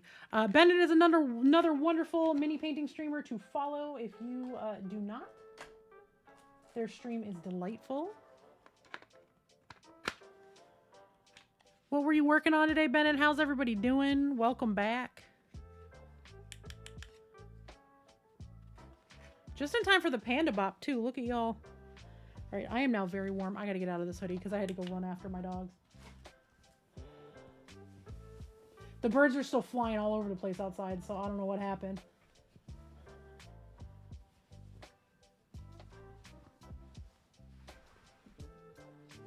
You had a hype train that turned into playing Choo Choo Charles. Well, that's fun.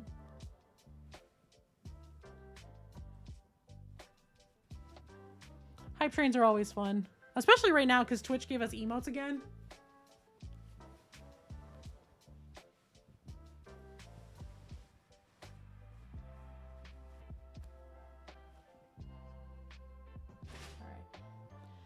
There, and I'm now significantly less overheating because I had to run out after the dog.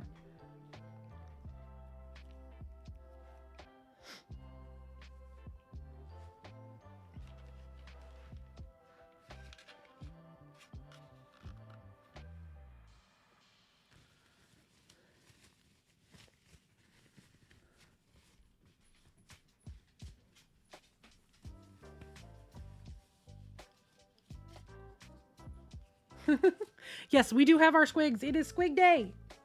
We gotta get it done, y'all.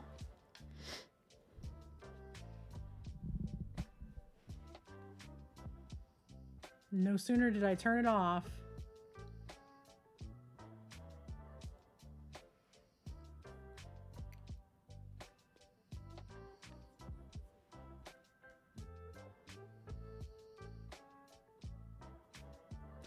Yeah, we don't have a lot of wild animals that get close besides the coyotes and the occasional wolf. We do have really big birds.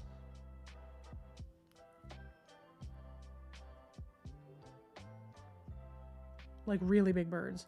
We have some really large cranes. I know that there is a family of bald eagles that lives within a 15-mile radius because we see them once in a while.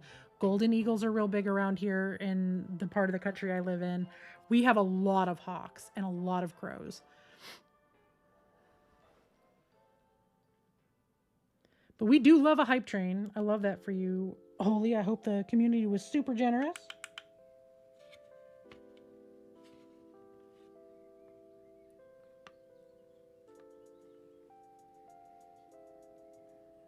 All right, time to do ye old highlighting.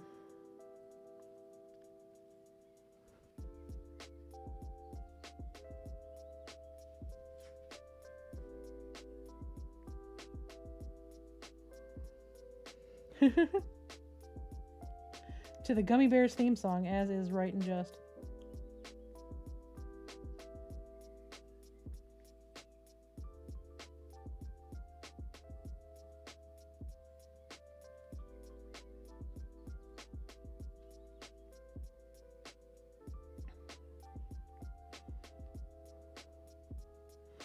Yeah, we have tons and tons of like American robins. We have lots of house finches, though we have the really rare house finches that are redheaded.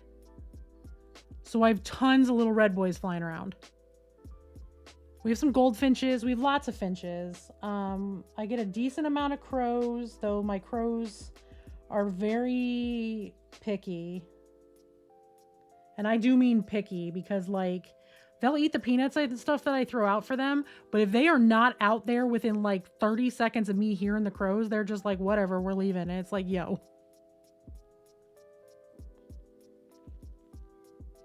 I can only move so fast, y'all. I am disabled. Hi, Ripley Ann, Mariah Olson. Can I help you, please? Thank you. Lay down. She decided she didn't want to lay directly under my feet. She wanted to go back to the dog bed, but that meant pushing me out of the way. See, like, look at, do you see how sad he is that I yelled at him for trying to eat the tree?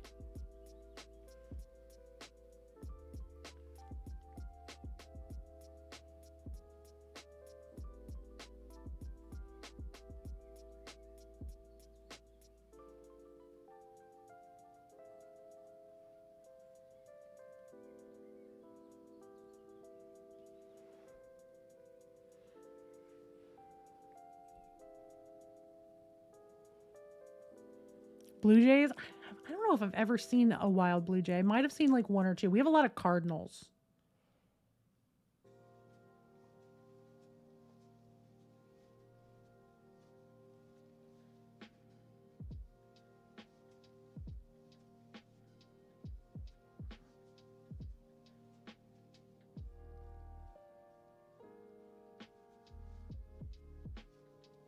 We have a lot of blackwing or red-winged blackbirds. That's a real popular one. We get grackles. My grackles came back this week. Evil plans regarding crows. As long as it doesn't hurt the crows and it definitely eats the rich, then yes.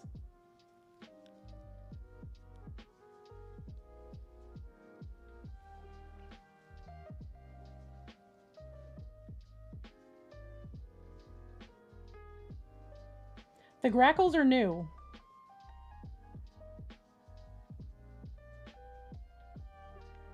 I just opened my front door to see if like my Amazon stuff had gotten delivered yet or not, and like a bunch of my house finches and sparrows were sitting around the base of the bird feeder picking up the last of the seeds. I gotta get out there and fill that thing at some point.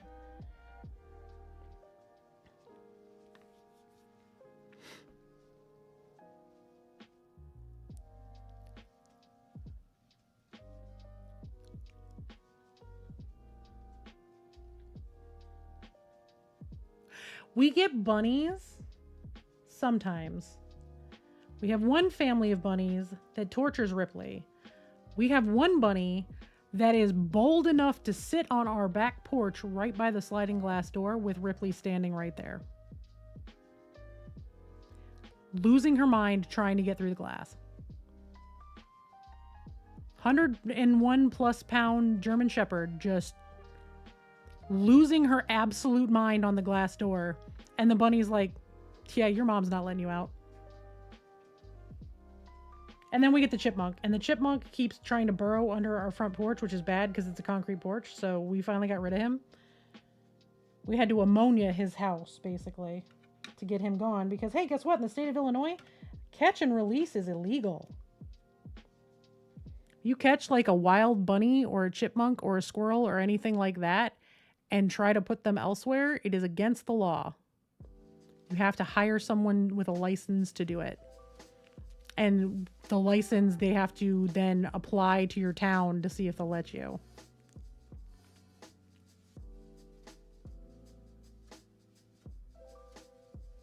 Aww.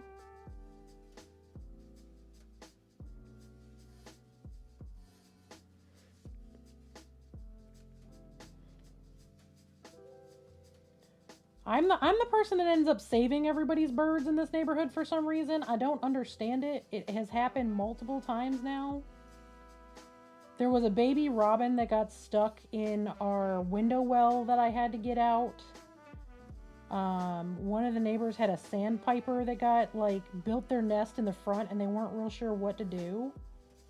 Because that sandpiper was angry at everybody. Like, you couldn't get to their front door.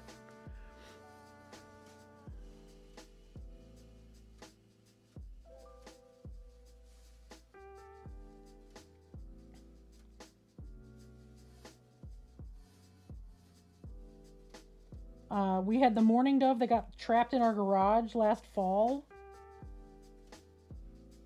I've had a couple of baby birds that we've just found chilling in the middle of the fucking road because they got too tired to fly back to their nests. So we have to stop the car, get the bird, put them under the closest tree.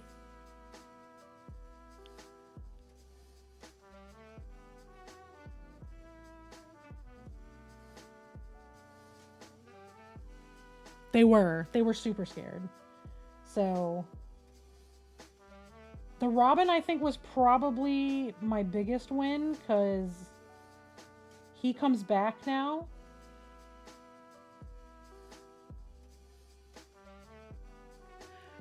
So we got him, and the only way to get him, because he got trapped in the window well while Mama was teaching him how to fly. You know how mama birds will fly around with the babies for a little bit? He got into the window well somehow and didn't have the strength to fly back out. So B had to go into the basement, open the basement egress window, grab the bird and hand him up to me through the bars that are there. And then I had to take him, and just to be safe in case he fell off where I was going to put him, I went to the back corner of our fence where there was two different neighbors. And there's just enough between the two that I had to figure out where I could reach. And I had to reach him and put him 8 inches past our fence so that the dogs couldn't get at him if he fell. He'd fall into one of the other yards.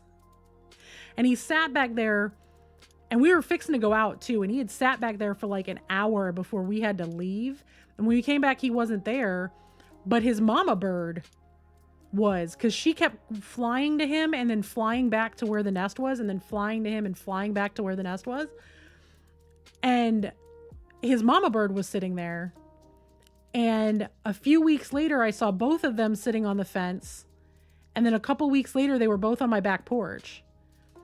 And they have consistently, for that whole summer, came back to where my bird feeders and stuff were. But I've seen him a bunch. Because he's the one robin that will get super, super close. Because he's got a really unique feather pattern. That's not super, super red. So it's easy for us to tell which family's which. And he hangs out at my house now during the summers. I haven't seen him all winter. And I don't know how long robins live for. So he might have just he just might not be around.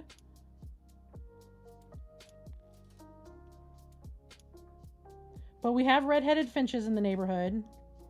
Those ones I know because they're, again, the redheaded thing is it's a recessive gene, similar to the way redheads are in humans. I love that they chucked the walnut husks at your husky, though.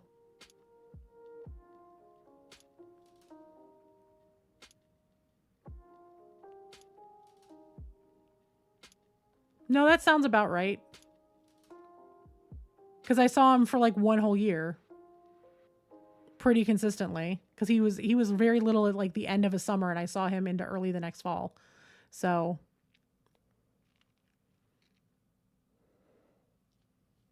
birds don't live super long, especially not wild birds.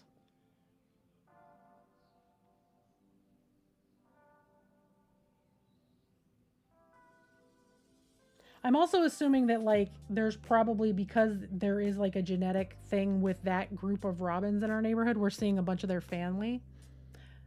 Yeah, Panda Gadesu, that's hilarious, but also terrifying. They'd steal her food off the back porch. Well, that's not nice.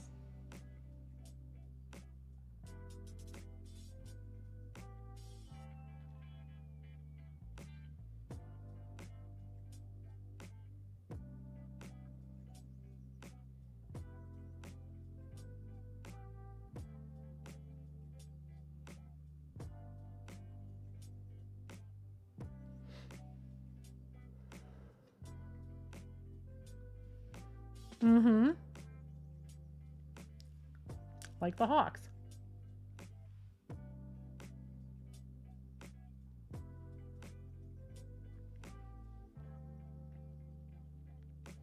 But, we put food out for the birds. I have two big bird feeders out front. I'd like to get new ones this year, maybe, because ours are getting pretty cruddy. But, money is a thing that exists. And I don't have a lot of it, so, keep filling the ones we have.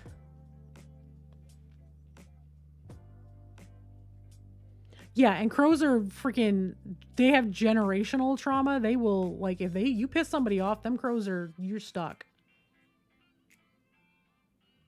Like, they teach their children who to pick on.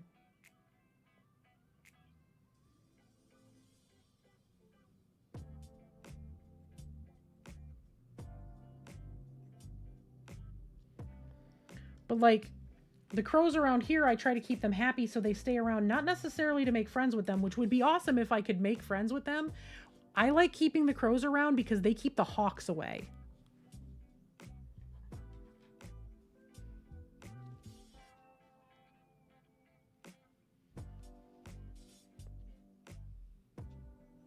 Sorry, I still have black paint under my nail and it's annoying me.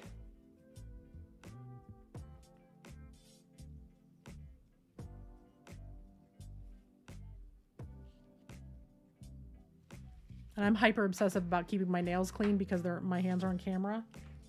Well, I mean, just in general, but because my hands are on camera and people have said shitty things before, I'm just... He's snoring. He is snoring like a demon right now.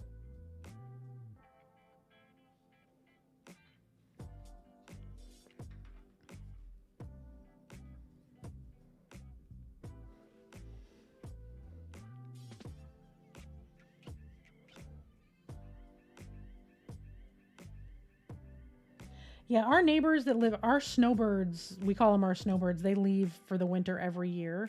They have a ton of birdhouses in their backyard. So they have the birdhouses, we have the bird feeders, and we also have the tallest tree in our neighborhood by a significant amount in our backyard. So I always have birds.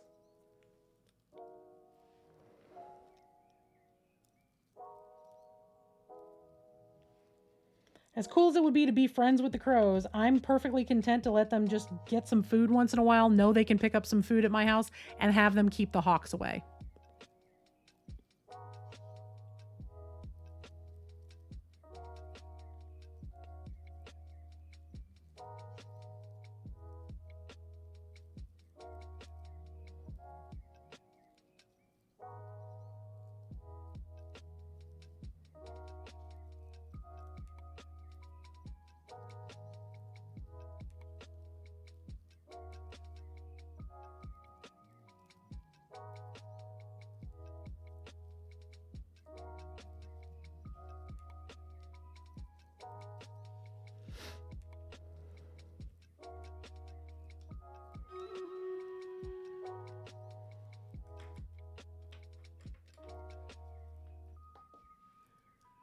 Yeah, my cats didn't. My cats never chattered at birds and stuff.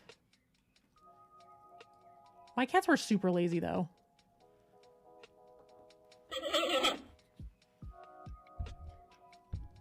We don't have mockingbirds. Occasionally we'll get woodpeckers. We have lots of mourning doves.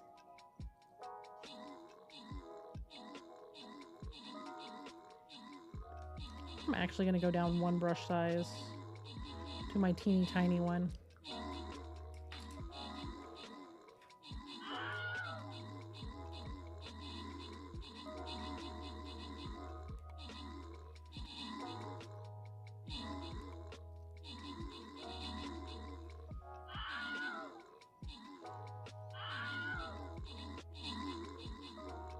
Yeah, mourning doves are very, very sweet. They also have a tendency to be very, very sad, which is hence the name.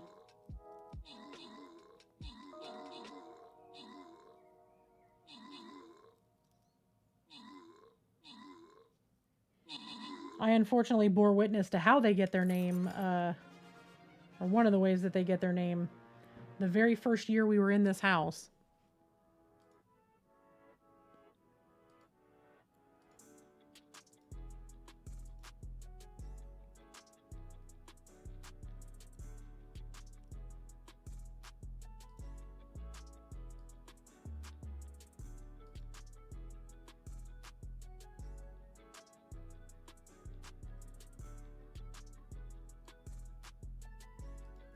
Mourning doves mate for life, and they do not do well when their partner is gone. We had one, so trigger warning for a dead animal and a little sad story here, but we had one get into the window well, I think before we even, no, it was the year we moved in and we didn't know, and it had passed. I don't know if maybe it passed really quickly. Or if like it had been there and we just didn't know because we weren't in the basement very often. Bees down there every day now, so when we get like birds and frogs and shit in there, we rescue them immediately. But we found it because its mate got stuck in the one next to it. So we got it out, rescued it, and it flew, and I think it was like while they were building the house next door to us. So it got trapped in the next door neighbors before the house was owned. So we got it out of that window well, and it flew to ours and just sat there. And that's when we found out there was another one at the bottom. And it sat there for like 3 days.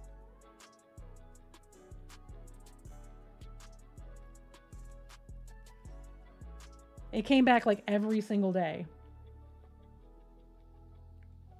Until 2 or 3, I think it was like 2 days after we had finally gotten the bird out and buried it, that it stopped coming back.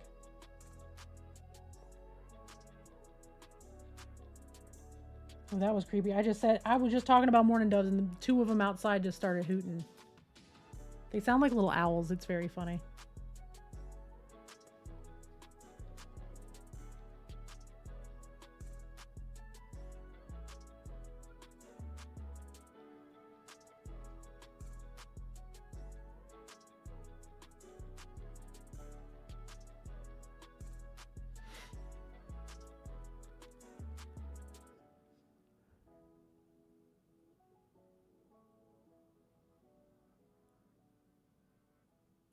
Ooh. It's a lot of good birds.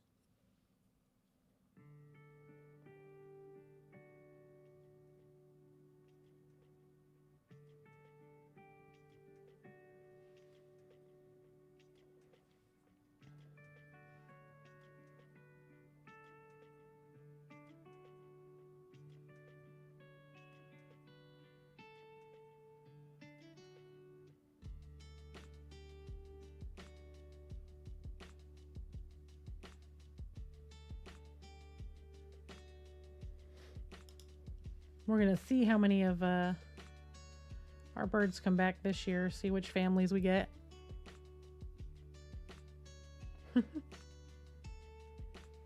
We don't usually get starlings.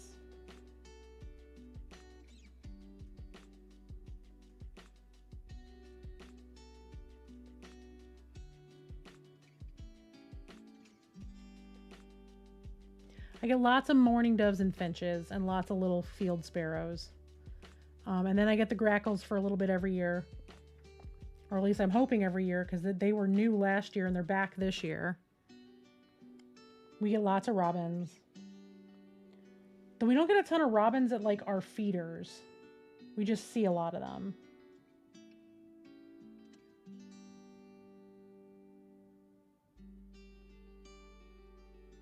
My feeders are usually just an ocean of finches.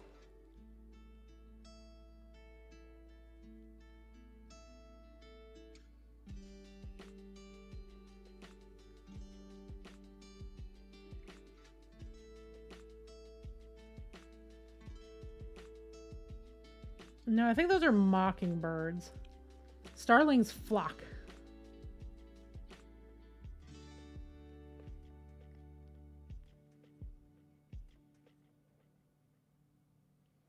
In mass numbers.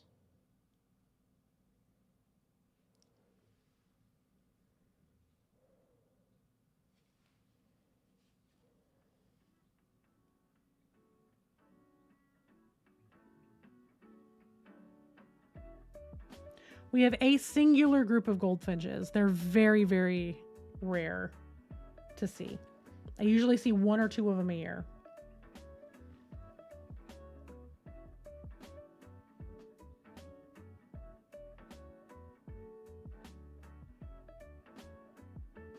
But we're kind of like in our neighborhood. So our neighborhood was built about 20 years ago, 25 years ago. It was started.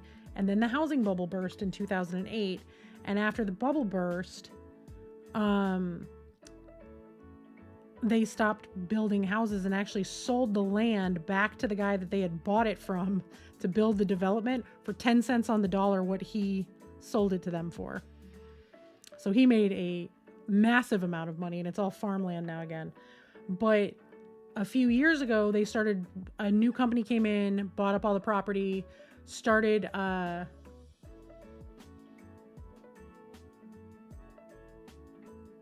there you go.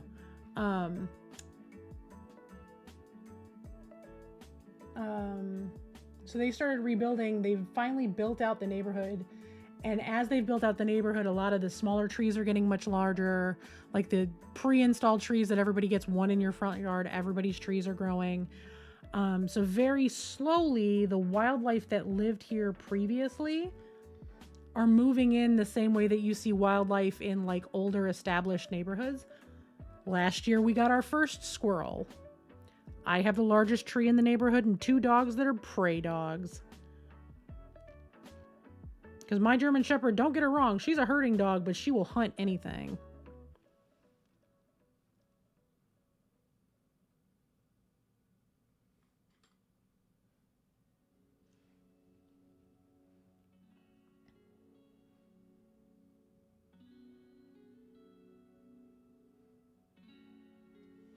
Now, she will hunt anything because she wants to play with it. Seeger wants to eat it. Seeger has murder on his mind most days.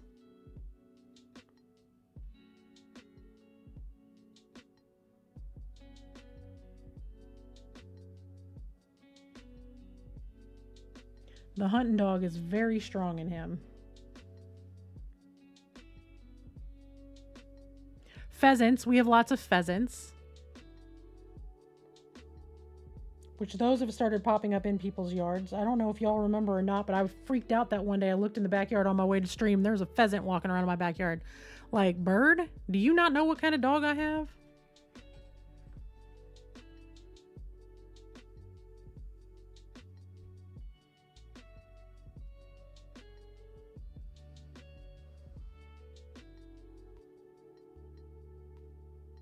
They haven't made it to our area yet, but there are several areas around here that have a lot of wild turkeys and wild peafowl.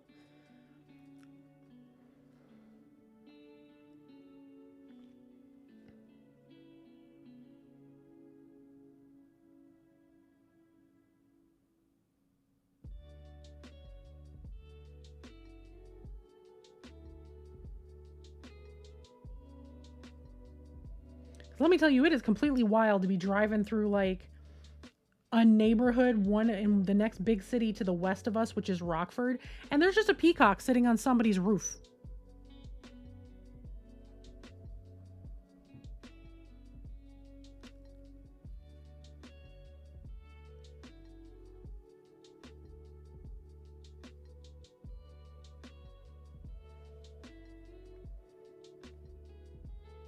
Or you're driving down the street and there's just a bunch of wild turkeys sitting there being obnoxious. In a completely urban area. Oh yeah, peacocks are super noisy.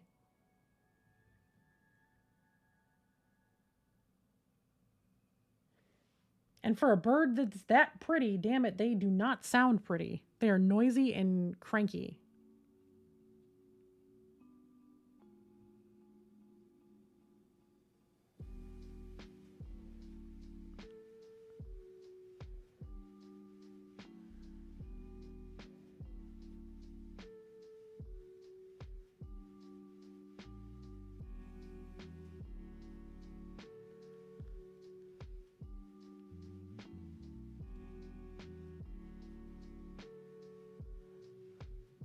That doesn't surprise me at all. Like, that's something that would totally happen.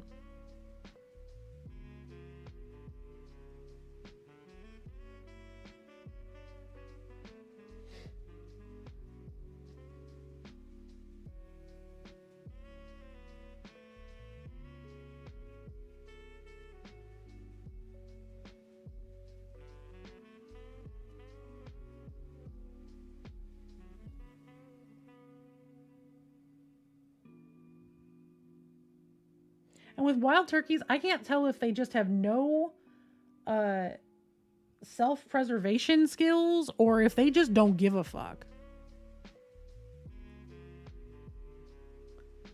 Because I swear the funniest thing I've ever had happen with a wild turkey was when I was coming up here to visit B for the first time before I moved here.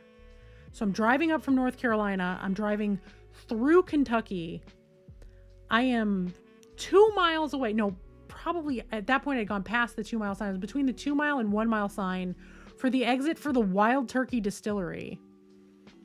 And when I tell you that I'm driving down the highway at 80 miles an hour and there's a wild fucking turkey sitting in the center of the left lane like it didn't give a fuck.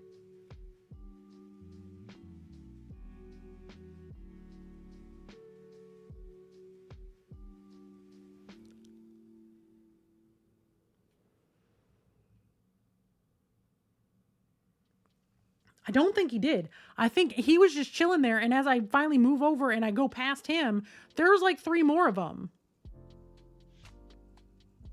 Like giant ass fucking turkeys just chilling in the middle of the fucking highway. As you should. Turkeys are terrifying. Birds in general should terrify people. Because, you know, dinosaurs.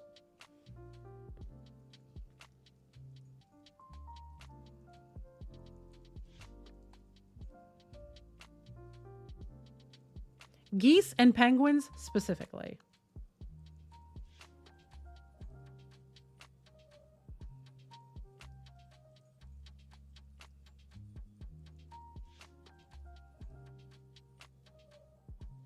Wow, the temperature must have just tanked because my heat just turned on.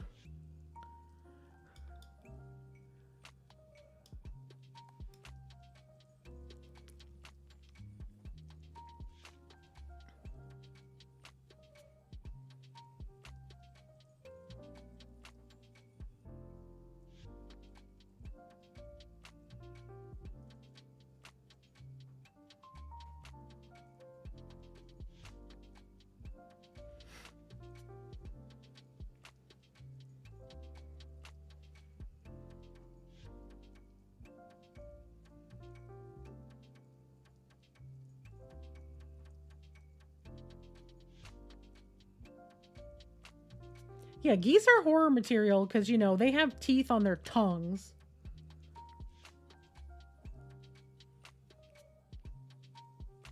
Yeah, oh yeah, the Canada geese are protected all here. I don't know anywhere in the US that they're not protected.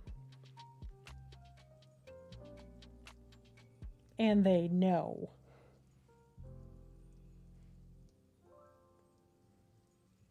But then they like land and build, winter over nests and places at schools.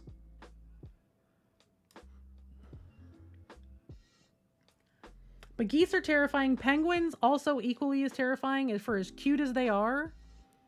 I didn't realize that a penguin's mouth and throat is basically a fish meat grinder.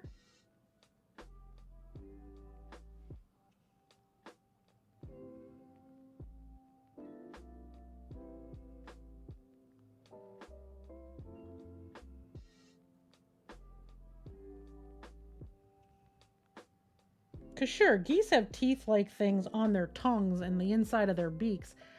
Penguins have that shit all the way down the back of their throat.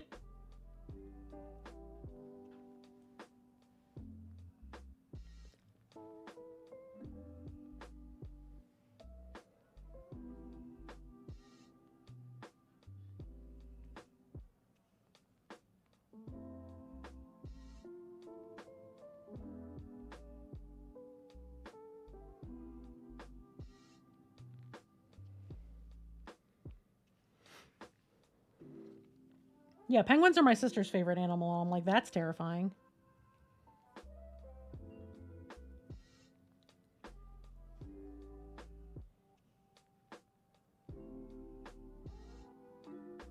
And I'm just over here like, I love pandas. I know they shouldn't exist. I know they're weird little beings, but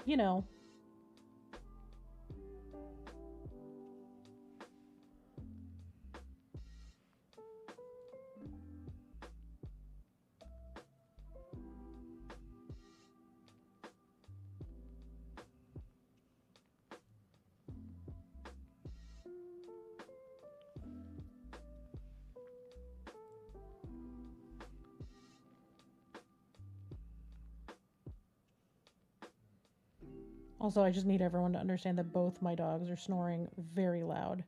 They had their excitement and now they're just loud.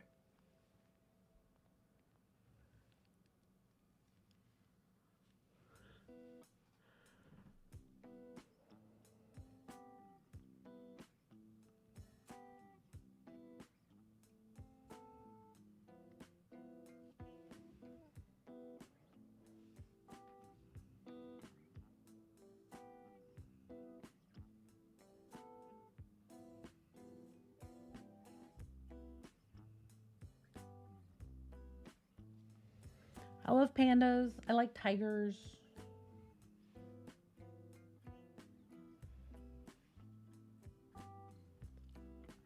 Hippos. I love hippos.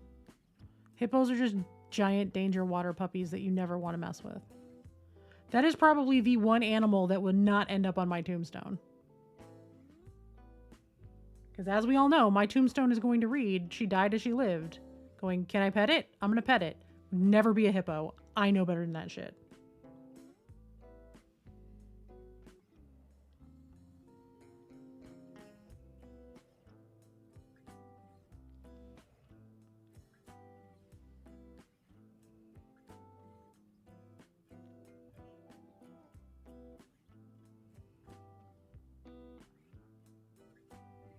And yet, I want a hippopotamus for Christmas, my favorite Christmas song.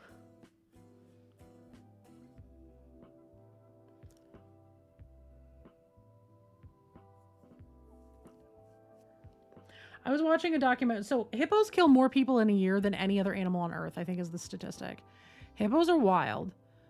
There's a documentary about hippos that talk about this one dude who literally lost his leg to a hippo. Hippos are herbivores. They're vegetarians. This hippo ate this man's leg because he dared do something really not smart. He stuck his leg in the water trying to get a picture. And hippo said, "Get out of my water, crunch." His leg, it might have been his arm. Can't remember if his arm or his leg, but dude was like trying to get a picture and got way too close and got exactly what he was asking for.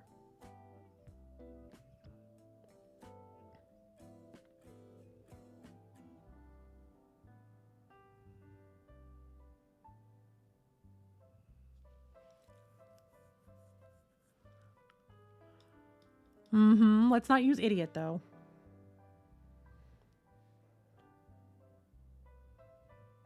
Jackass works.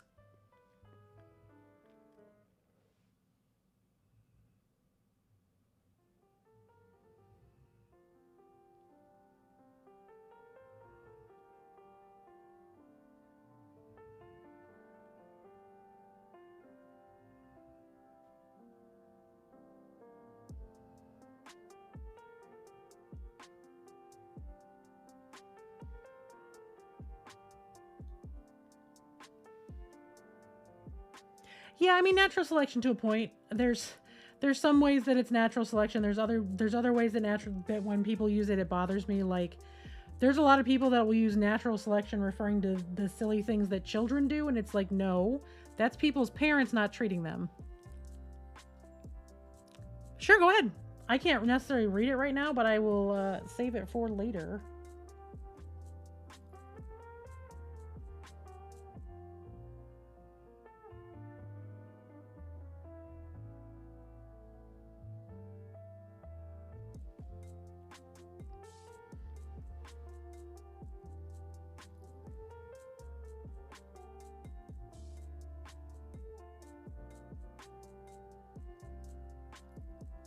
I have full on left Twitch streams because people are like talking about natural selection, but they're talking about little kids doing things that little kids do. Like they should just know better. Like, no, their parents should teach them better.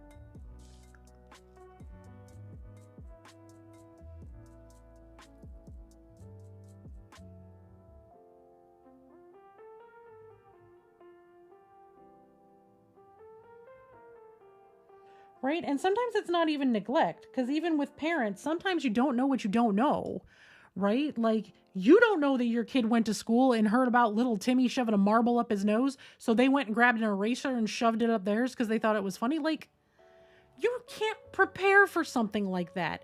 It's the learning experience in the moment. See, also, if we're talking natural selections about children, you're wishing for a parent to experience a loss that I am very familiar with. That is the worst thing anyone could possibly go through, or one of the worst things a person could possibly go through. Like you're wishing that on somebody because you thought it was silly. Like, no.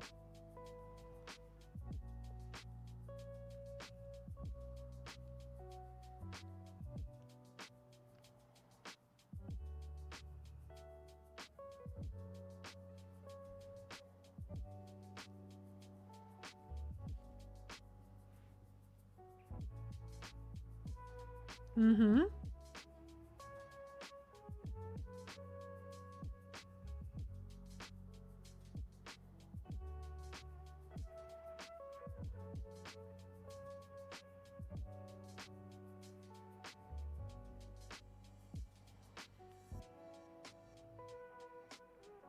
Oh yeah, it's absolutely unregulated capitalism.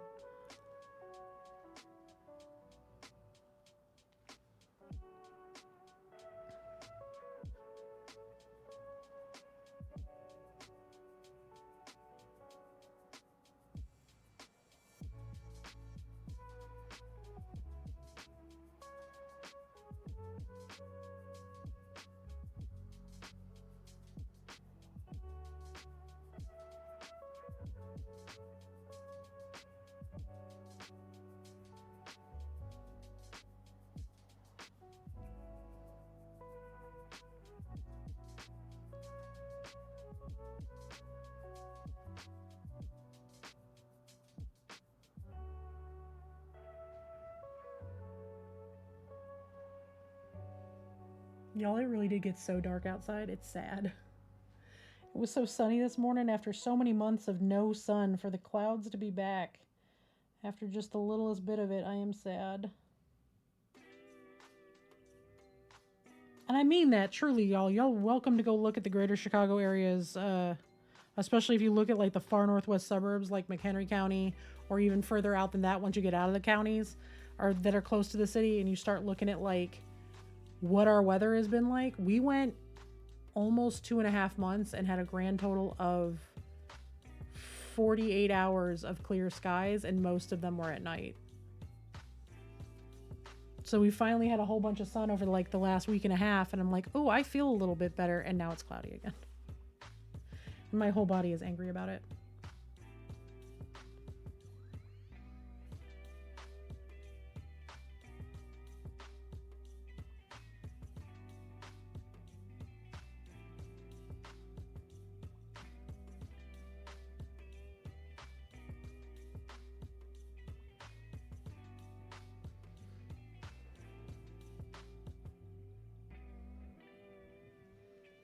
I'll bring this up much closer to the camera so y'all can kind of see where this highlighting is going.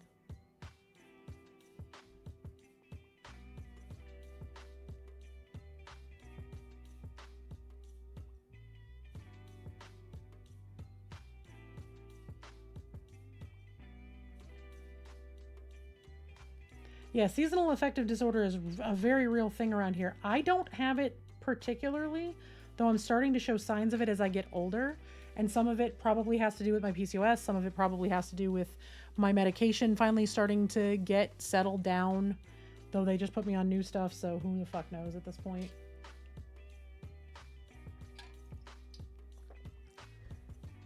But yeah, starting to be able to really see, and I will continue to bring those colors up a little bit at a time till we get to some much brighter highlights, probably 1 or 2 more layers.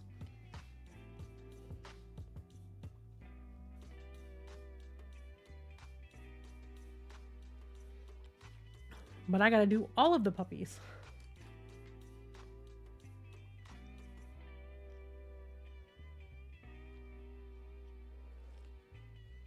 So we're probably gonna stay on for a while longer. We're gonna keep going until I have this color down in all the places it needs to go on all 3 of these.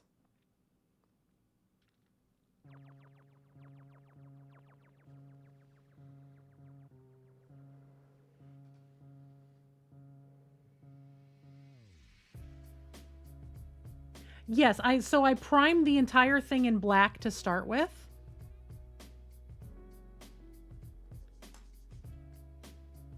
So the bottom of this, it's kind of rubbing off. So it's the gray resin, but I primed it all in black.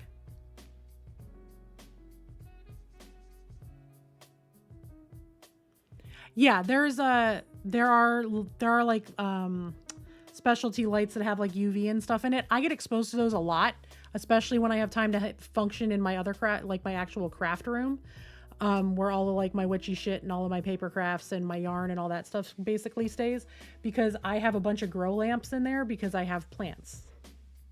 I want to get a grow lamp for in here because I have a plant in here that does really well in low light, but it could use a little bit more light. Yeah, the happy light. So I want to get a grow lamp for in here and get some more plants for in here.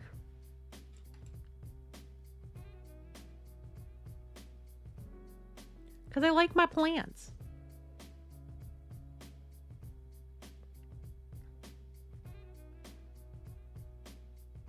Oh, I didn't tell y'all. I tried to drown Miles by accident the other day. So Miles was looking a little droopy. I gave him some water. Next day, he was even droopier. And I'm like, okay, well, I only put water on one side. Maybe the whole thing just needs a little bit of water. And I didn't think I'd put that much. So then I pour water all the way around all of his root system. I get him nice and damp, leave him alone, walk away. 10 minutes later, I'm cleaning. I think I was like wiping down my counters or something. And all of a sudden it sounds like something is pissing. And I look over and there's water pouring out of my fucking plant.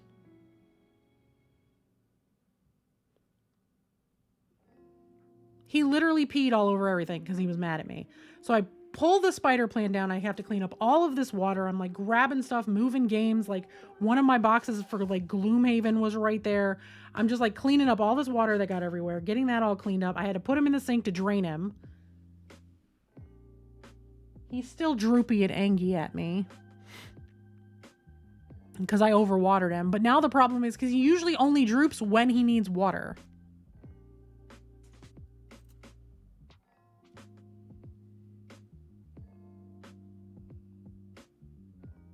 So he's looking very sad right now. But I drained him really well. I let him rest. I, pat down the top of the soil with some paper toweling and like really tried to soak up a lot of that, a lot of the excess water, at least off the top of him, and tried to like squeeze some of it out.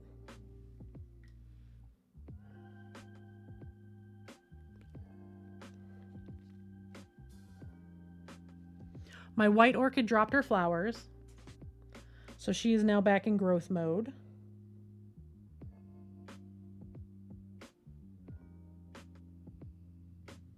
My purple one is doing really, really well.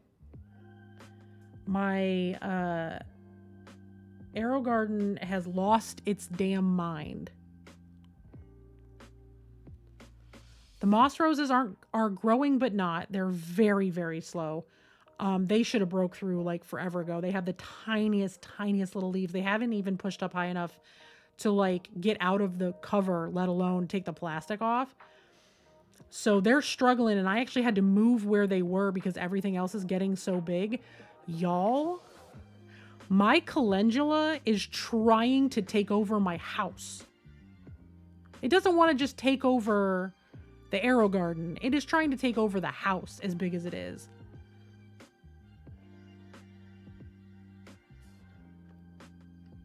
Like, it's only been planted for like 4 or 5 weeks, maybe 6. And it's already got buds on it.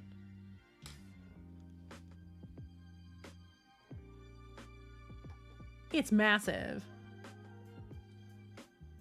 I'm hoping the moss roses make it. If not, I'm going to order like one single calendula and put it in there. All right. Well, I appreciate the follow, Fox. Welcome in. I normally get done streaming right around this time. I'm going to keep going today a little longer just because I want to get this purple down because it's a custom mixed color. So I'll be going. So feel free to join us again. I stream Monday, Wednesday, and Friday starting at 10 a.m. Central. I don't know what the math is for where you're at, but right now it is about 3 p.m. my time. I do have an ad starting in like 3 minutes, so.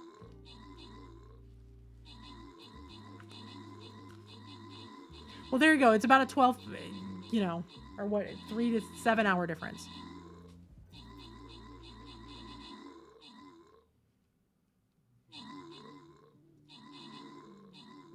So there you go. I get started at 10. That's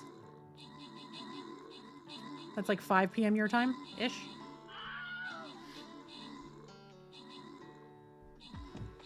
Sometimes a little earlier, sometimes I'm a little later. It kind of just depends. On mornings when I'm not overlapping friends who stream, I might go a little earlier, and I play an MMO called Skull and Bones. It's a pirate thing that just came out from Ubisoft. We'll be doing a lot of that next week because I'm part of a thing that they're going to have going on. So sometimes we're playing games. You're usually painting. We pretty much paint every day. Very rarely will it be an all-day gaming stream. But we mix in games once in a while. But I will be here painting.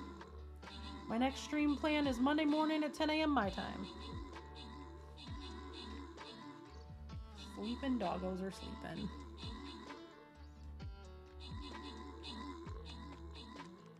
Well, thank you. Have a wonderful rest of your day. I appreciate you being here and hanging out.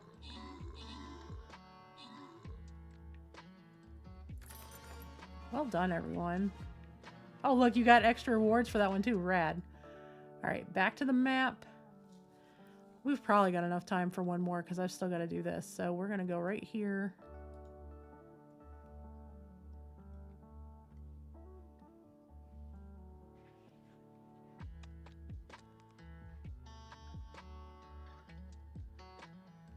Well, let's keep working on these.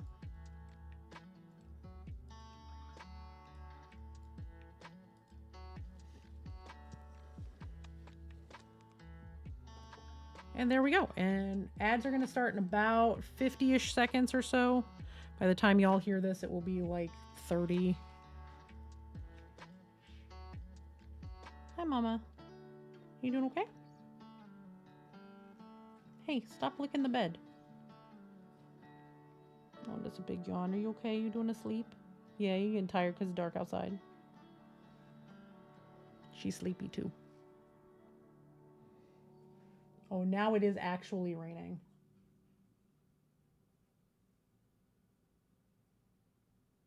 It is like pouring outside. Wow, okay. Fun times. I just looked out the back window and you can't hardly see anything because the whole window is just streaks of water.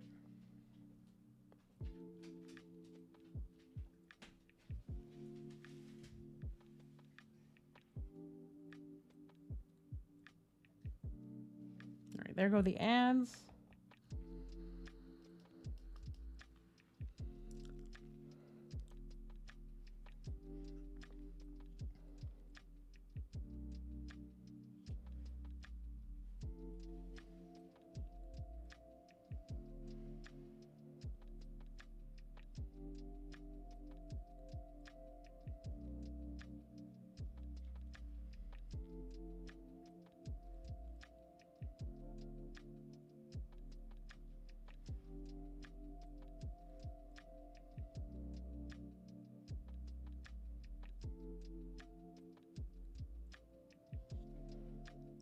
Is everybody liking them so far? Having fun with our little squig friends?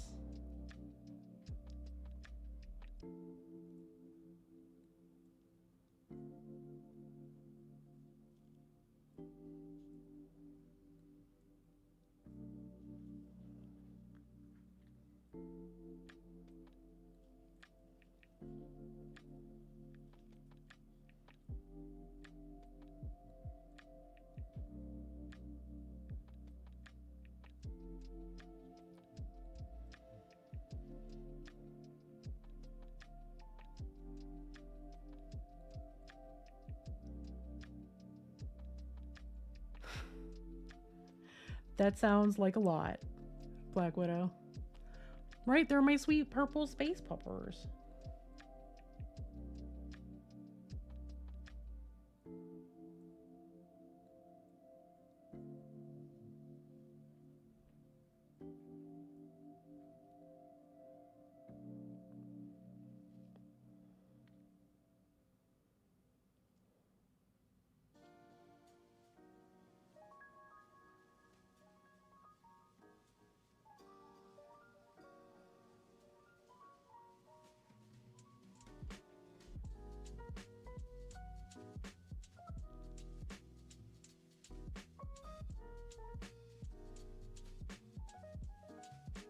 We love danger space puppies.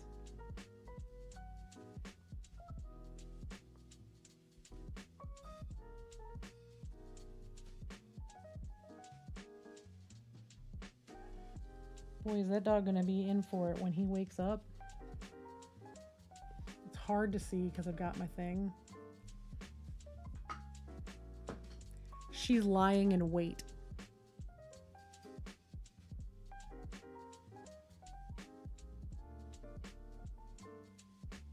She's just waiting for him to wake up. Because he's snoring. She is not. She is wide awake.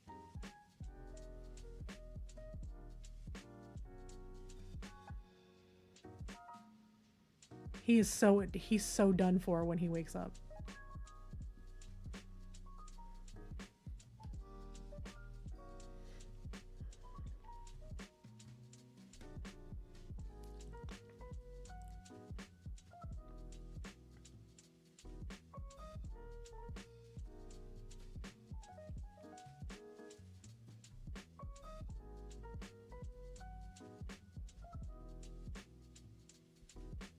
I actually don't think I'm going to pull them all the way up to magenta. I might pull them up to the plum, but I don't want to pull them too far into the pink because I think that's going to be too matchy-matchy with the hoods. So I think I'm just going to leave it at the plum being like the brightest color in just a couple of spots.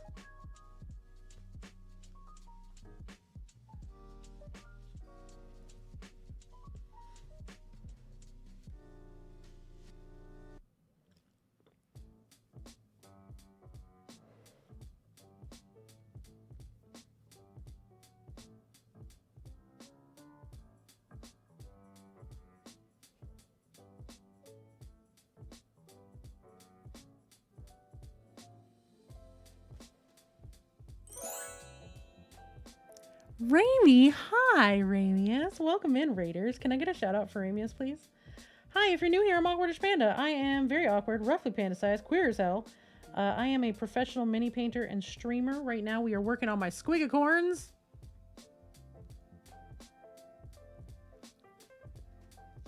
For Golden Demon.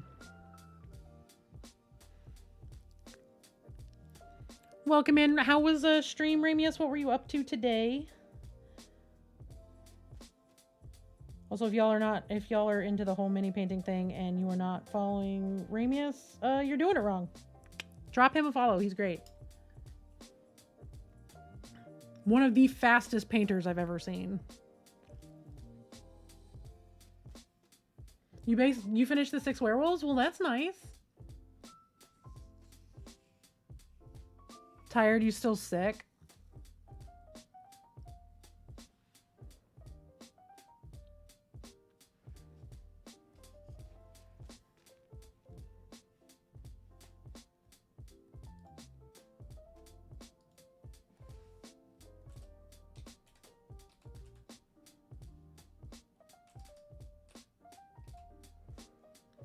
See, also, if you are a member of Ramius's community, there are some incredibly cute fucking emotes available.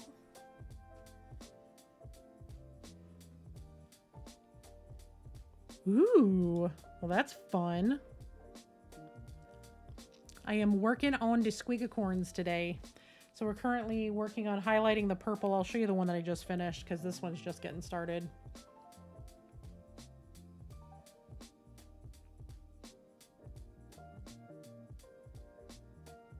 We're working on our Squig boys.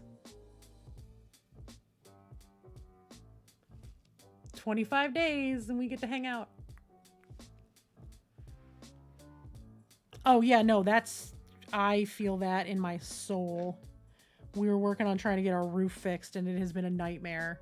It's been since April of last year. Trying to get it fixed. We had a quote, we had everything ready to go. Called the guy to schedule it and he was just never called us back. We called him like 3 times. We tried another company, same thing.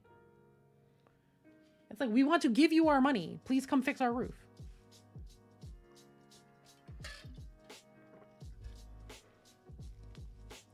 Me too. I'm looking forward to meeting everybody in person because I feel like last year I really did myself a disservice for being as nervous as I was around everybody and just like running home.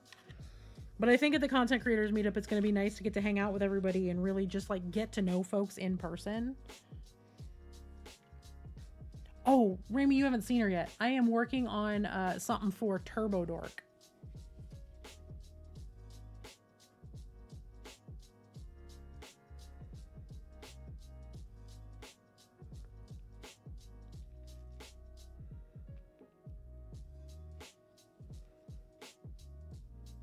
Yeah, I love her. My partner 3D printed her for me. So this is based on the custom colors from my Dreadnought. I will get you your hydrate. I got liquid caffeine, powdered caffeine. Rogue Energy, great stuff. So all of this gold on the outside, this is actually going to fade into barrel bluing. Oof. Yeah, I know you said the dining room was leaky. That's just, ugh. Especially as wet as this year's been. Gross. I'm so sorry. But yeah, she's really cool. She sits on I currently have her on a paintbrush, but she sits on a very, very thin post for her plinth. Because then she has a sword that hangs in front of her. Which I'm still working on because the sword is going to be all barrel bluing. Because, you know, my whole personality at this point is barrel bluing. And the way the sword sits in her hand hides the post.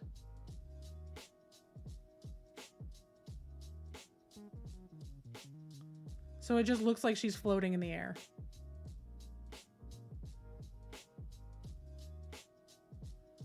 So I'm working on this for Turbo Dork. I don't know how much y'all have seen lately of the stuff I've been working on, so I will show you everything in progress. Ma'am, if you don't go back over there in your storage area, so help me Jesus, it ain't gonna go well for nobody. So this is my piece for P3 Grandmaster. She's done. We painted her to look like my 9-year-old. My 9-year-old picked all of the colors and then requested that she have mint hair. And then for Adepticon, we're going to have her hair braided and we're going to have it done in mint. So she will look just like her mini. And when she runs over to where Privateer Precious is, she can look at it in the case and go, hey, look, it's me.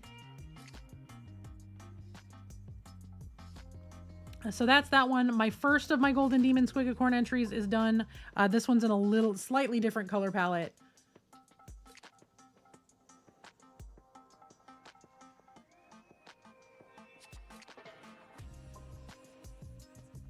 Yeah, my little one is weaponized cuteness and she knows it. She loves going to conventions because she just gets showered with attention.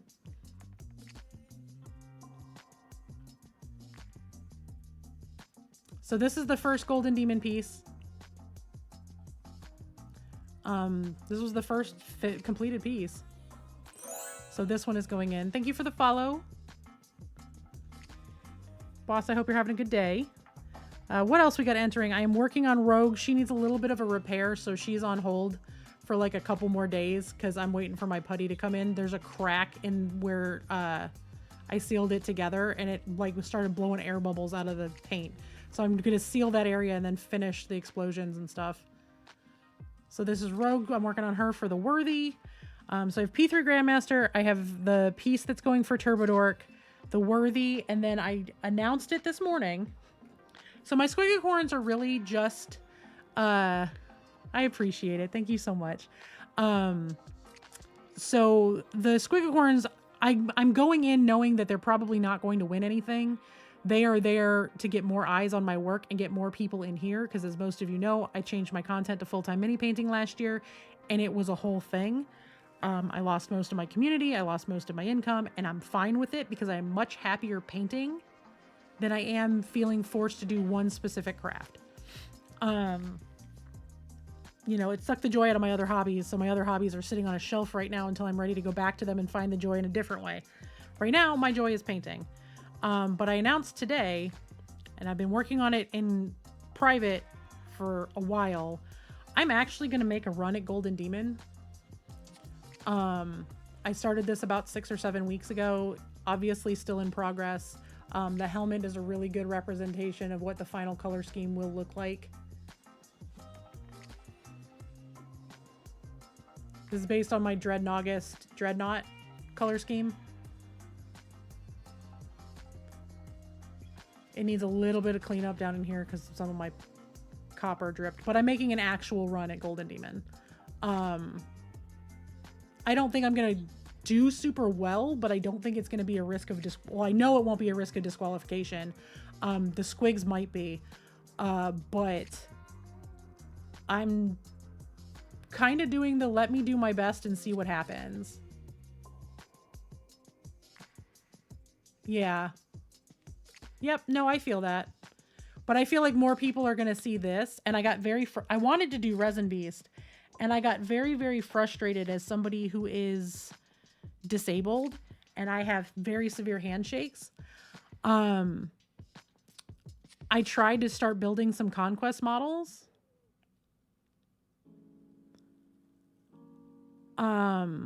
And they're so difficult to build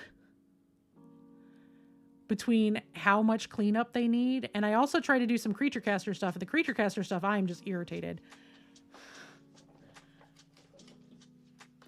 This is a $52 mini that is going to take me a month and a half of sculpting to fill in the gaps that are naturally in the mini.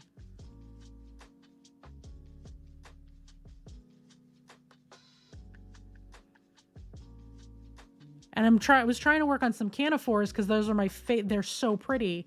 And I had a really good idea for a paint scheme for them, but they're just so difficult and they all require filling. And I didn't plan on it being hey, that mini is $52. Why in the hell am I going to spend another 20 on filler and like 30 hours building this thing if I'm going to pay that much for a mini? So I got a little frustrated, so I backed out of doing Resin Beast and decided to go kind of harder into Golden Demon just because I'm going into it not expecting to win anything. I don't want it to be like, you know, your typical thing.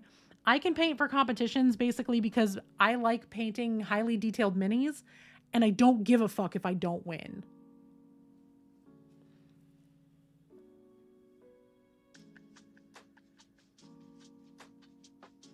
It's one of those things where, like, I'm not necessarily this year entering to win. I'm entering to get eyes on my stuff, and I'm painting stuff that I love to paint in the way I love to paint it, as opposed to this is what Golden Demon thinks is going to be a winning mini. And the only reason I'm even making a run with that one, and when I say I'm making a run at it, it's like I'm just taking the piece way more seriously than I'm taking all of my other stuff.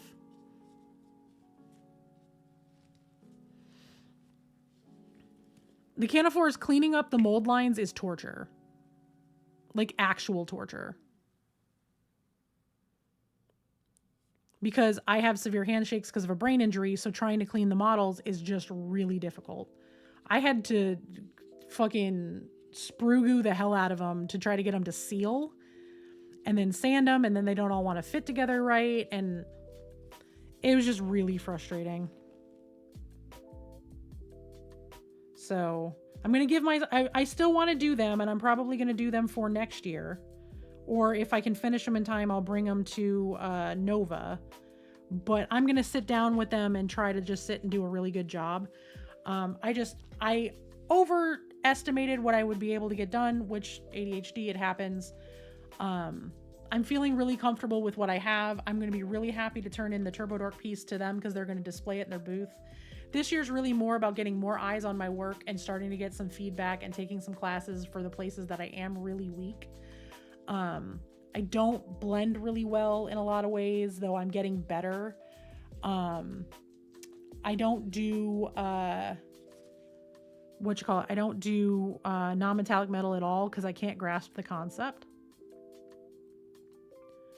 But I'm going to take a class on it and see. OSL I'm pretty weak at. I want to get better at it. So this year, it's really less about winning. A win condition for me is somebody sees my stuff in the case and gets hyped up about it. I want to be sitting there and like working and running around, and I walk past the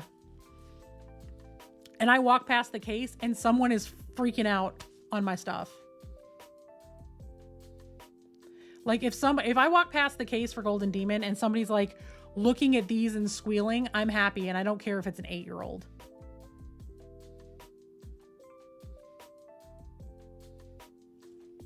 Yeah, OSL is fine. Non-metallic metal is fine. They should not be metrics of how good you can paint.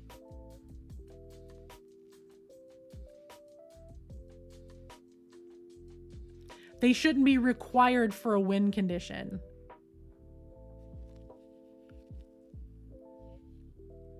I don't know him well enough, Riot, but if he were to say, hey, can I have it? I will bring it to him.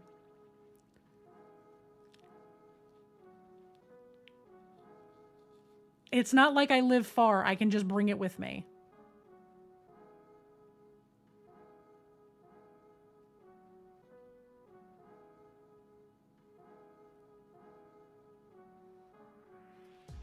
I wouldn't be so presumptuous as to show up and be like, here's my mini, display it. If he says, hey, can you bring your thing since you're local? I'll bring it.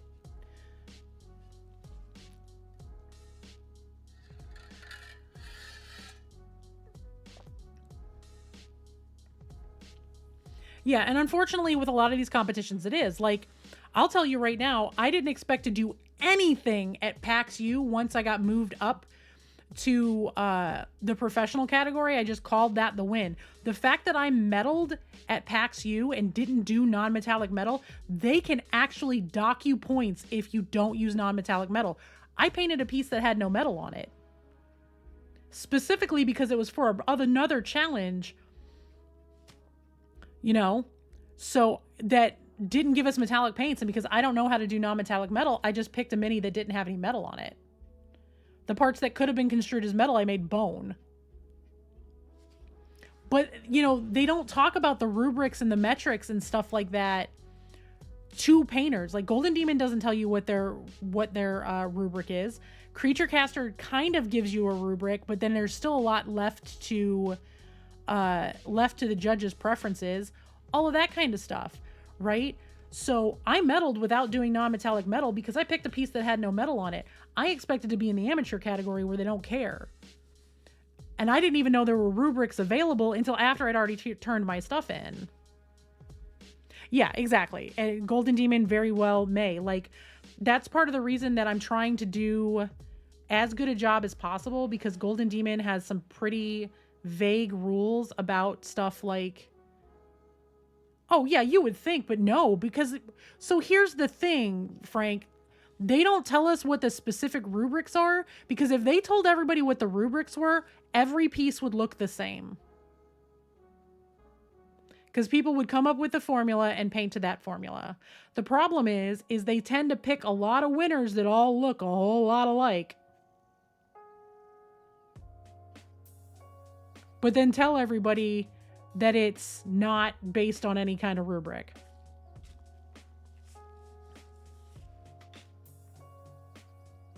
Okay. I hope you didn't say Panda asked.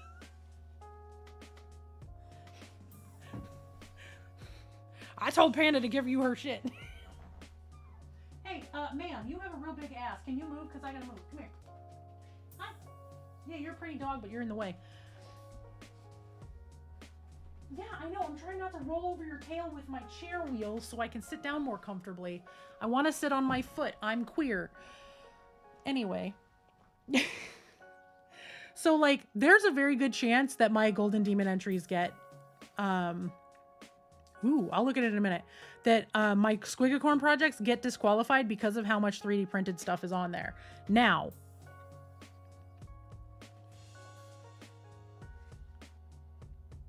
it's also like the unspoken rule that things have to be on plinths.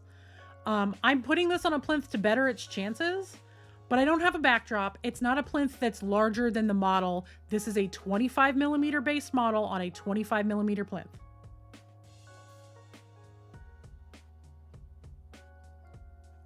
Ooh, are you going to pick it up today? I want pictures. Feel free to share with chat what you just had delivered.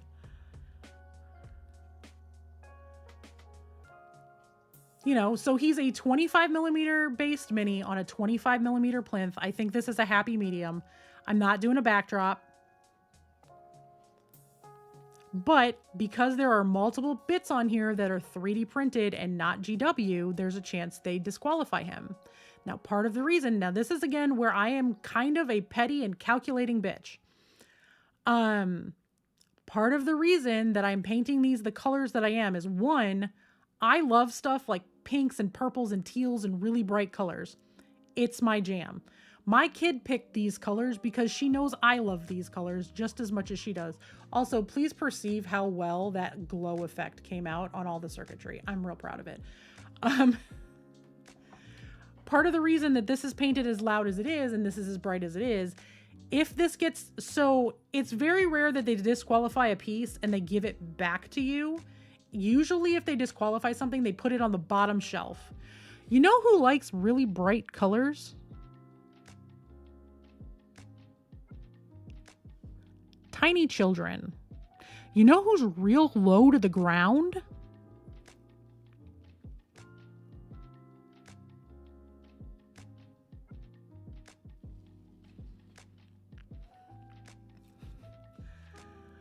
So having something this bright, really, Automod?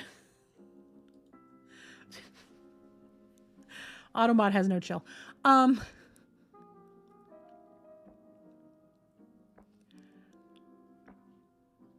So, you know, little kids will see this down on the bottom shelf if it gets disqualified. Yeah, now it will block that because we don't use that particular term in chat. We try not to use ableist language. So we don't use stuff like crazy, insane, any of that stuff. So that's why that one probably got blocked. We try to use stuff like ridiculous, wild. It's just, it's a personal thing for me, and the larger community you know, around where I started streaming. So we try to really curb that here just because it's the kind thing to do. And I'm working on getting it out of my own language. So it helps it if I don't allow in my chat for me not to do it. But if this is sitting really low to the ground and a little kid's like, mommy, mommy, look, or daddy, daddy, look.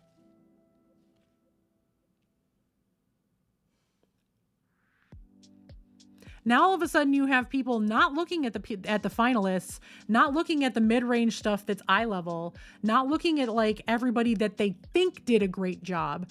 You have people squatting down into the bottom of the case to look at something they disqualified because people think it's rad. That's a win condition for me, is if somebody is freaking out over my stuff. If somebody gets really jazzed up about it, if I start seeing pictures of it on socials, because you know how people take pictures of everything in the case, you know, if it starts popping up places, that's a win condition for me. That's how I'm hacking the system. My goal is to get more butts in the seats here, get more commission work, get more companies that, oh, look at him burrowing in like a little croissant. Are you a little void donut now? It is really, really... I take it back. It's not raining. It switched over to snow.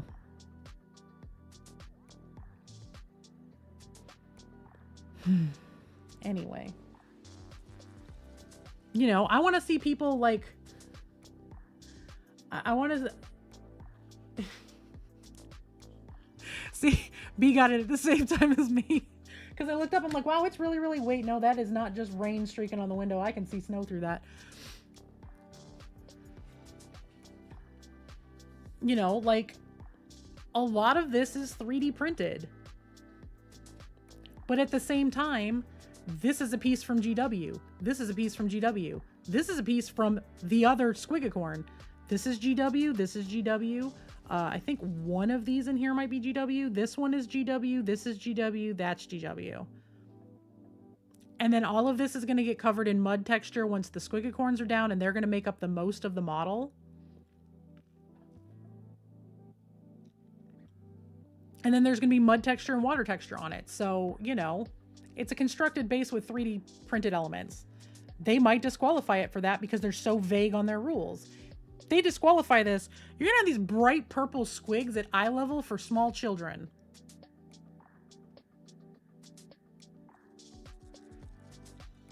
Definitely not a loss for me.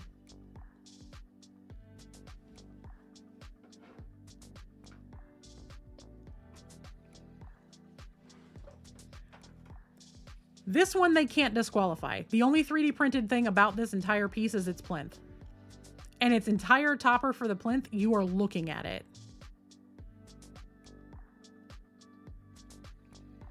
I don't know that I'm going to do anything else with the base. I might add a little bit of scatter. But I also might leave it as a solid black base and let this mini speak for itself as it is.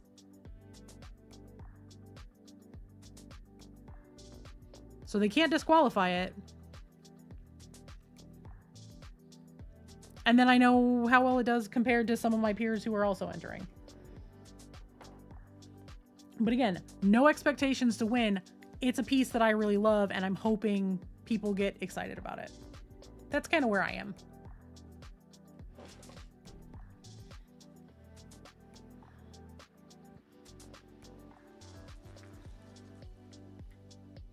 I just want people to be as excited about my painting as I am. That would be enough for me. Hi, Nerdhala.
So many pixels.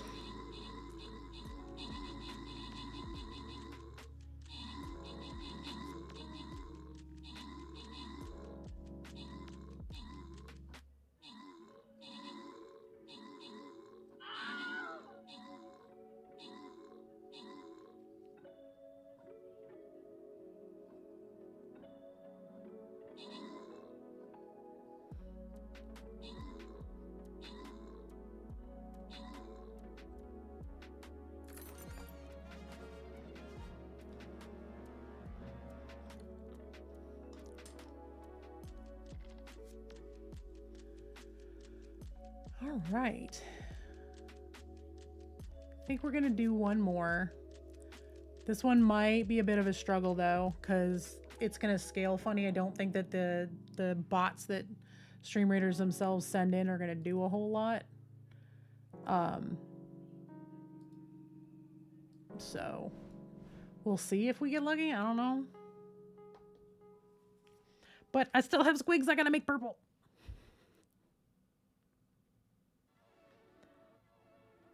But yeah, right. I don't know if you were here earlier when I was talking about it, but I've been working very secretly on that Space Marine to enter into GD for about 6 weeks now, off and on. But I'm getting to the point now that I'm going to need to probably start working on him on stream to get more done. So I'm just sharing him with the world now.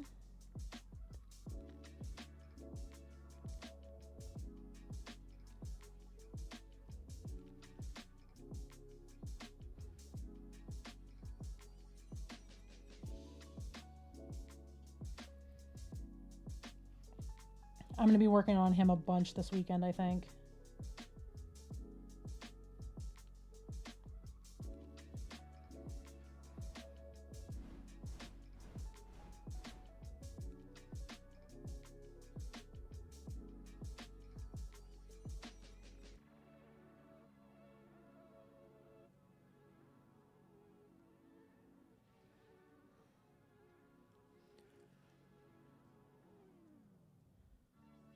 But Ramius, I don't know if you're still here, but thank you again for the raid. Sorry, I know I get real riled up about all the Golden Demon stuff. Because I know a lot of people who don't participate in it, and their reasons are incredibly valid. This is really just a, hey, come find me on Twitch thing, more than anything else. And the hopes that it draws some more people in, so more people get to see my work.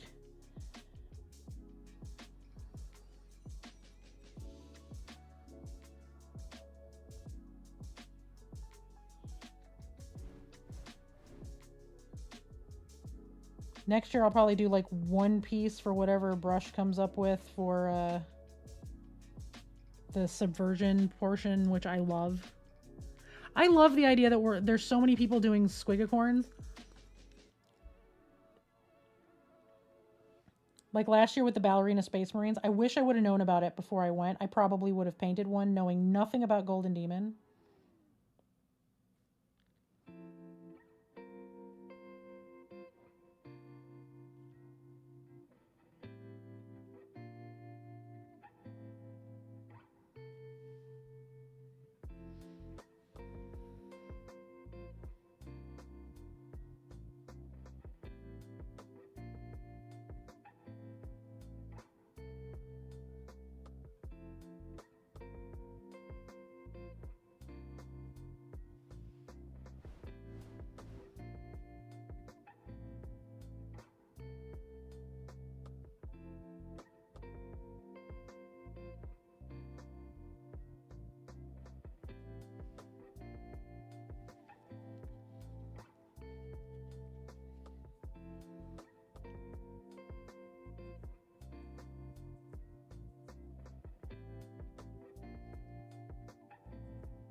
But we start working on Adepticon 2025 when we get back.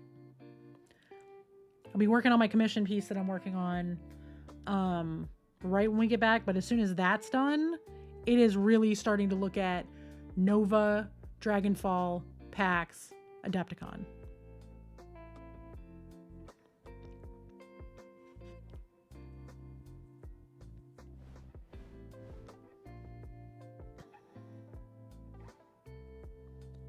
looked like a little spot right here the primer rubbed off.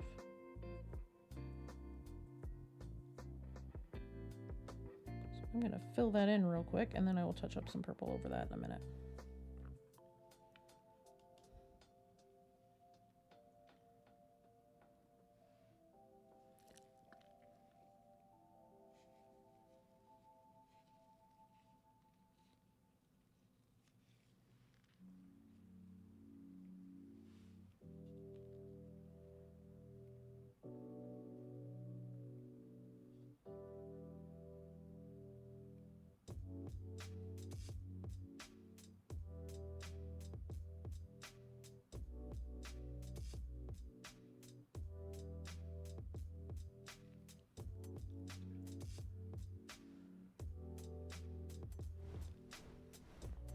Y'all don't waste your epics. Because again, Stream Raiders did that thing where it like threw bots in the account or on the things for a hot minute. And now that it's a specialized chest, they're all gone. So don't waste your epics because it'll take 2 or 3 tries for it to scale back down.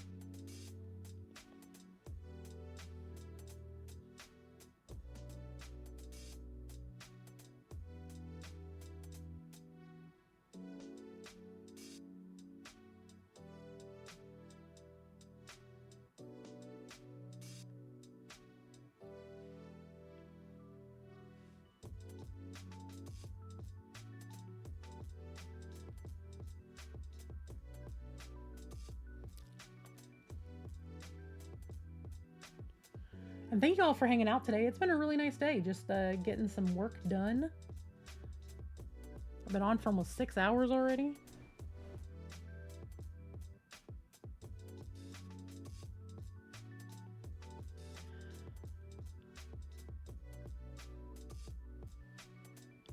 Was your first Stream Raiders battle? Well, welcome in. This next one will be significantly harder. So as I was trying to explain earlier, I am a Stream Raiders partner, but when I became a Stream Raiders partner, I had a CV in the 50s and 60s pretty regularly, as opposed to where I'm at in the upper 20s right now. Average wise. And I had pretty consistent numbers for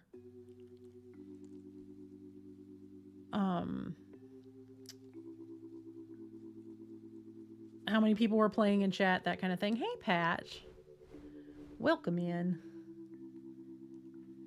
But now, because my viewership is lower, we have a lower participation rate. And because I am a partner, they don't want my stuff to be too easy, but they also don't want it to get stagnant. So basically, they flood a bunch of their own bots into help.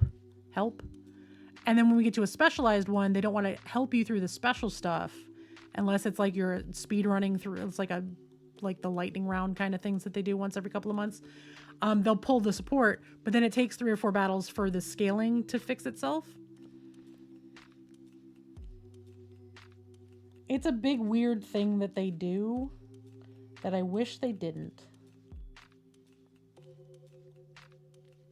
But everybody loves Stream Raiders in chat for the most part, and I enjoy playing it, so we just kind of hang out.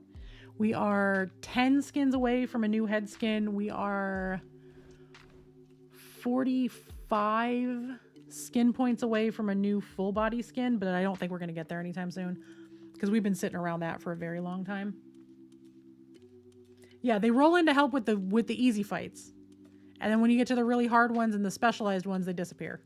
But because of the way the game scales, it takes like 3 or 4 attempts to scale it down. So they're helping get you from place to place.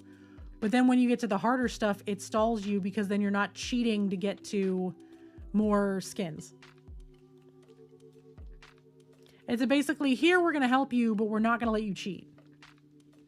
Where they could just leave it alone and let the people playing play and we get to where we're going.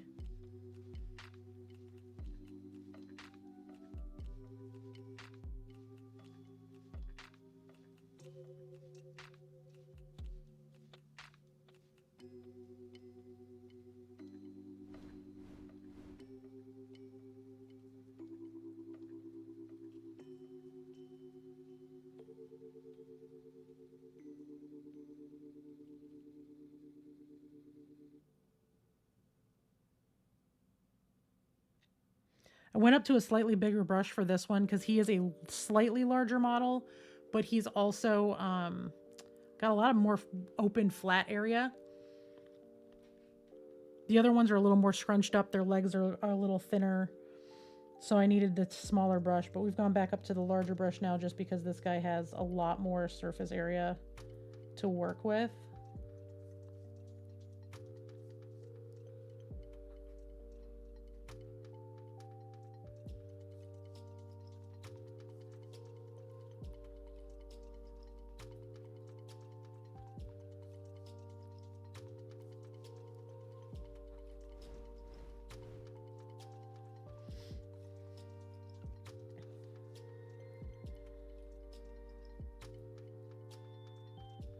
Patch, how are you doing today? Can I get a shout out for Patchwork, please? And Wote too, if we didn't already get one.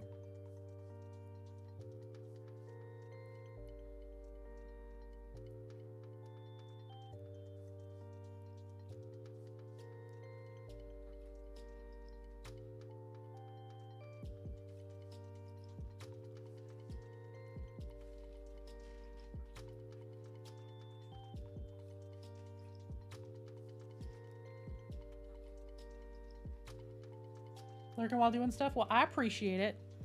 I know the feeling because I'm like lurking in your chat pretty much every time you stream.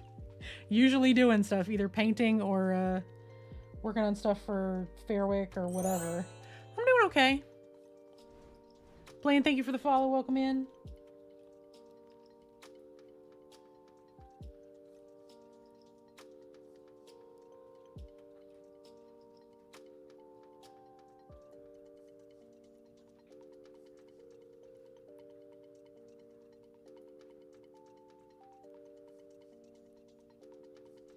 Wow. It must not just be snowing. It must be really windy again because I'm starting to hear my bells rattle against the front door.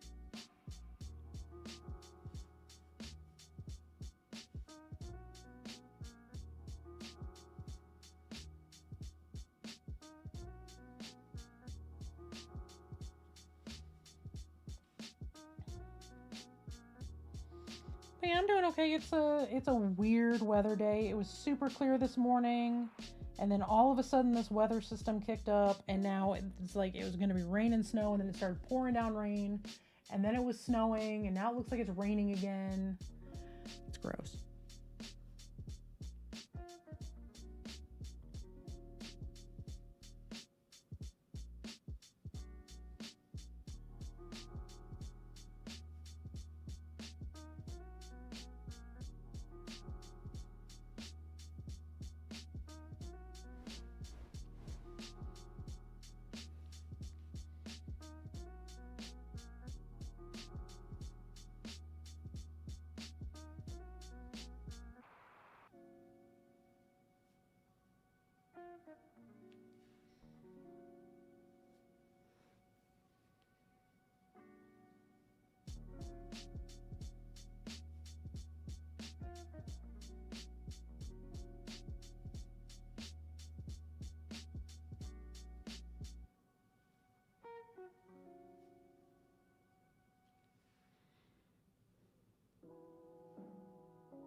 Oh, well, thank you. I appreciate it. We very much are the Work and Lurk channel here. Lurkers are always welcome. Please don't ever feel like you got to talk if you want to just lurk and paint. We have a lot of people that hobby along with various different stuff because I actually started as a fiber art streamer doing a lot of crochet and cross stitch and that kind of stuff. And then I switched over to full-time mini painting last year. But I still have a lot of folks that hang out that sit there crocheting or sitting there stitching, or a lot of people that are working from home and just hanging out. So I appreciate it. PAX U is my anniversary trip every year now. My good friend Cypher of Tier took me to my first, or invited me to my first one. Took me with her. We roomed together. We flew together. It was really, really fun. And then it just happens to be the week of my wedding anniversary. So the following year, my partner and I decided we were going to go and we were going to take our littlest one with us. And that worked out really well. And then we went again last year, and then we all got sick. I got food poisoning at PAX U. I got salmonella poisoning this past year. But we always have a lot of fun. I have a lot of friends that work in tabletop in some way, shape, or form. I am also a TTRPG performer. It is part of my content creation. I'm on 2 different shows. On Monday nights, I am on Blue Rose, or Tears of the Rose, a Blue Rose campaign over on the GR crew. And then Wednesday nights are, well, when we record, but every other Wednesday on YouTube, you can catch Fiends of Fairwick. It's our Monster of the Week campaign. And then I have a full D&D campaign out there over on Dimples and Dice's channel. It was called Wayward Revelry. It was a D&D 5e Wild Beyond the Witchlight campaign, which was so much fun. I miss that group a lot. I really miss Glix. Like, I miss Glix. She's a lot of fun to play, but that campaign ended, and Dimples is going to have some really cool announcements coming out. I think he said something's coming out today, but I haven't checked socials today because I'm, obviously working.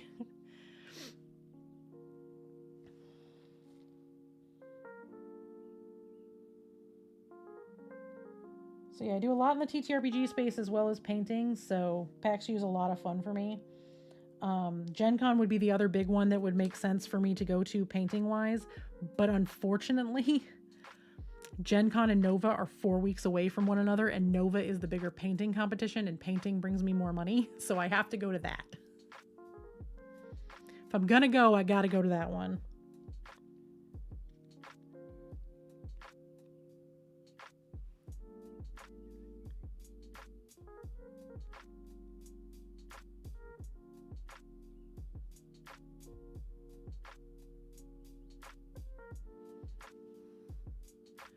Nova.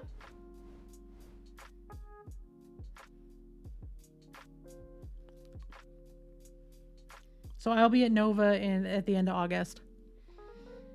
So my conventions this year are going to be, I'm at Adepticon at the end of next month. So 4 weeks from today, I will be at Adepticon getting ready to go to a class actually on Friday night. And then in the end of August, I will be at Nova in DC. In October, I will be at Dragonfall in Lake Geneva, Wisconsin. I am almost the exact same distance from Dragonfall as I am from Adepticon, so I can go to both without it being a huge travel expense because the drive is literally under an hour. And then PAX U again in December with my partner. So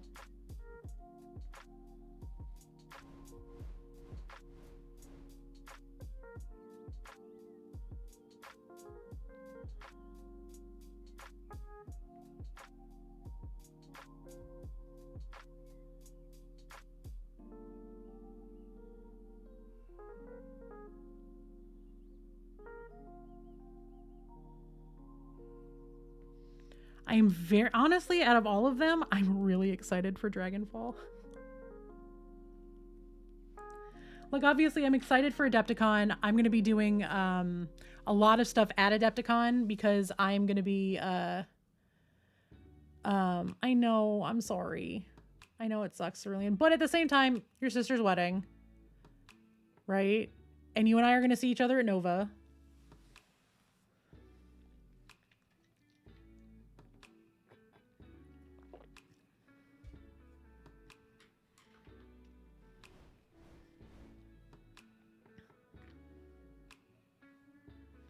And then at some point we just have to, make use of the fact that we both have guest rooms.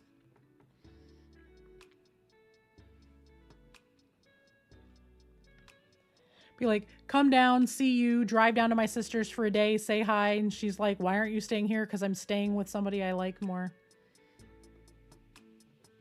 I'm sorry, was that out loud? I love my sister, but she and I do not get along 100% of the time. And she and I do much better when we're not staying in the same place. I'd rather drive down to Asheville for the day and hang out and then get to stay with the bestie instead.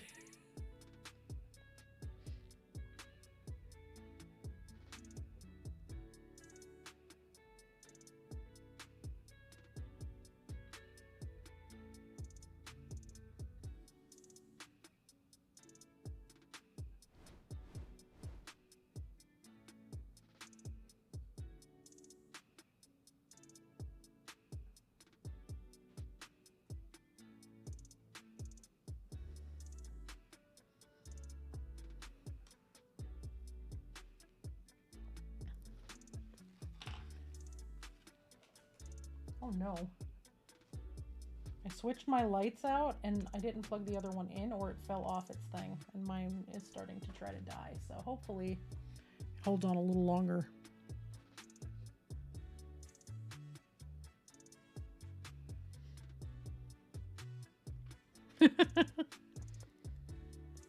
See, my sister only ever texts me pictures of my nephew once in a while now. Like, we almost never talk anymore, and it's fine because different places in our lives, but like,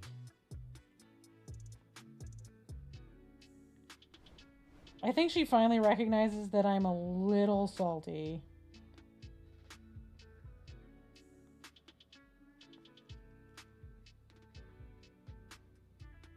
She's much better. She's much closer with our stepmom, not that stepmom, but the woman who was married to my father when he passed.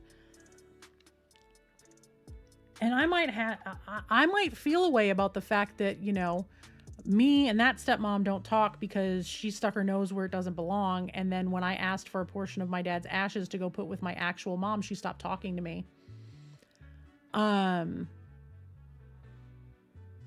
And my sister still talks to her, and then she up and decided to take my sister's whole family to Disney with the insurance money from my dad.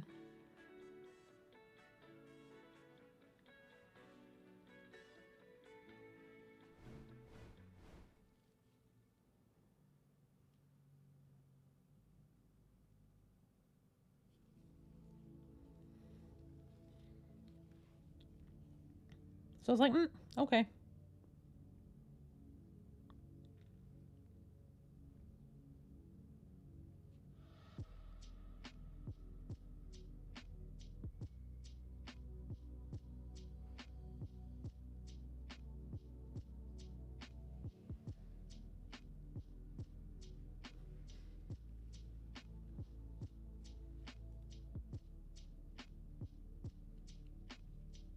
Yeah, I'm sure anybody would be.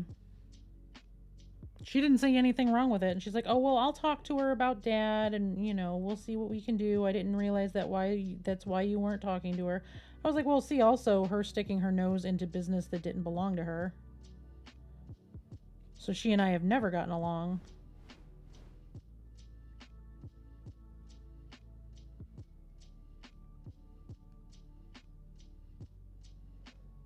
Like, my dad and I had a really big fight right after my wedding. Like, really big fight.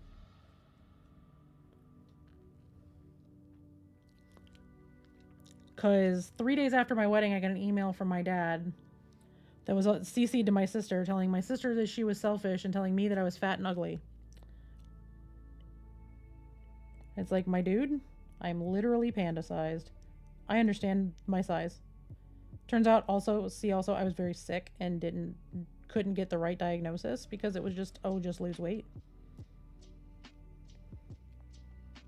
So I didn't talk to my dad for the better part of 6 months. And she got in my email and was like, you should be talking to your dad. You only have one dad. Nah, fuck that.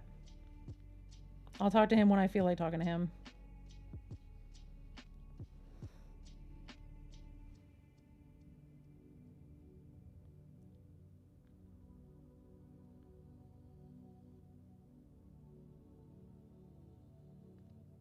right? So she stuck her nose in where it didn't belong.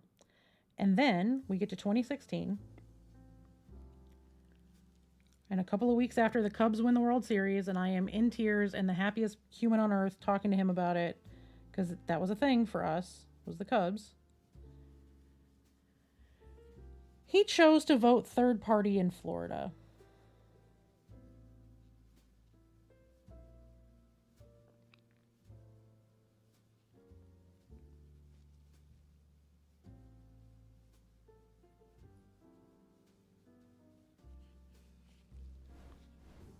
Again, didn't talk to my dad for close to a year.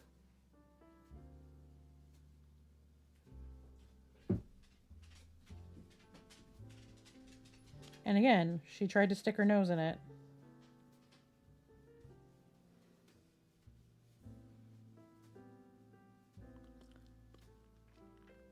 So, I might be a little salty.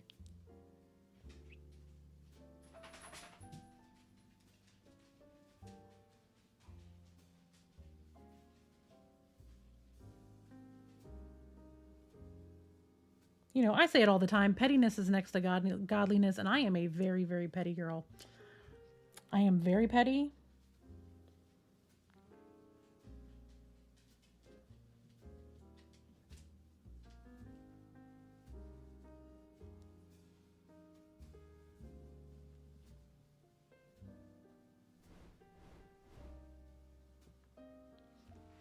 Not too bad.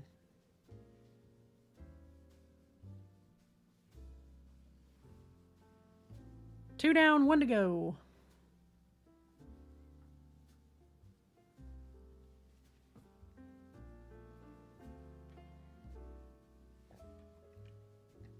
See, also when my sister got married, that was another real big fight. Because I found out he sold my mom's wedding set, which I was going to have reset to, nope, petty. Fair warning, I do have an ad starting in 2.5 minutes. There's nothing I can do about it. I've already snoozed him a couple of times this stream. So, you know. Did I not? Did I? Really? Did I really do that? I did do that. I never did his face. I was too busy talking to everybody, and I never highlighted his face with the last color. Welp. Good thing it's only one color, so I know exactly what I gotta do.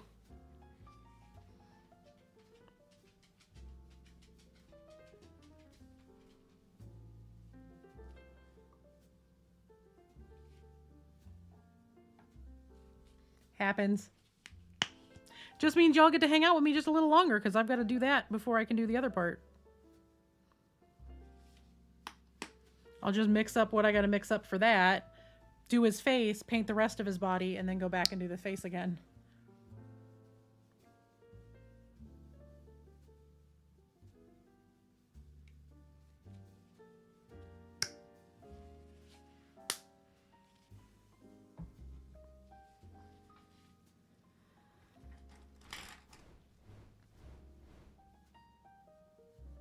And in other news, Panda has ADHD and misses things. Welp.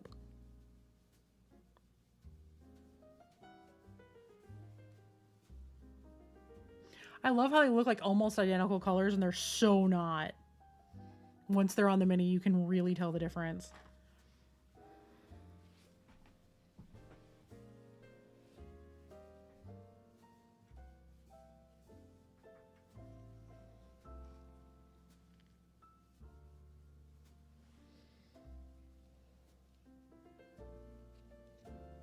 Yeah, like I fully didn't highlight his back. I didn't do any of his face, really. I started on this side of the face, didn't do this side of the face, didn't do his back over here, but did his back over here. I don't know what I did.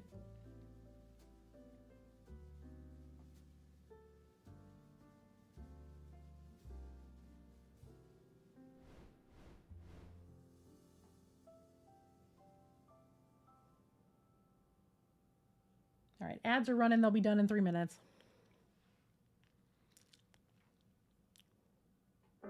Oh, wrong color.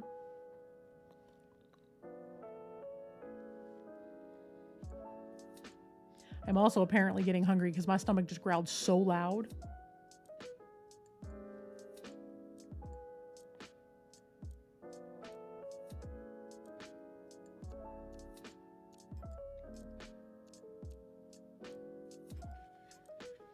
I think this light is finally starting to die.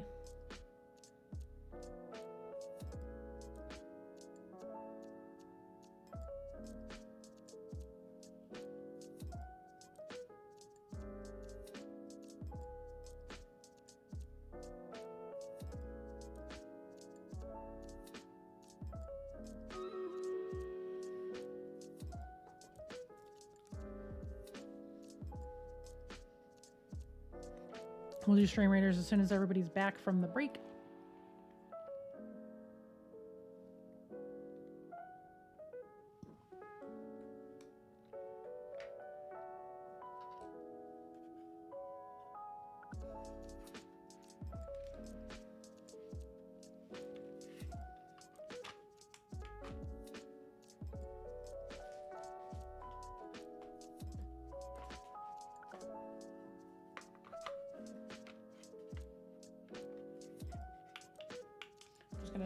Put this other headlamp on even though it's not fully charged, and use it for as long as I can and hope that the other one charges pretty quick.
All right, welcome back, everybody.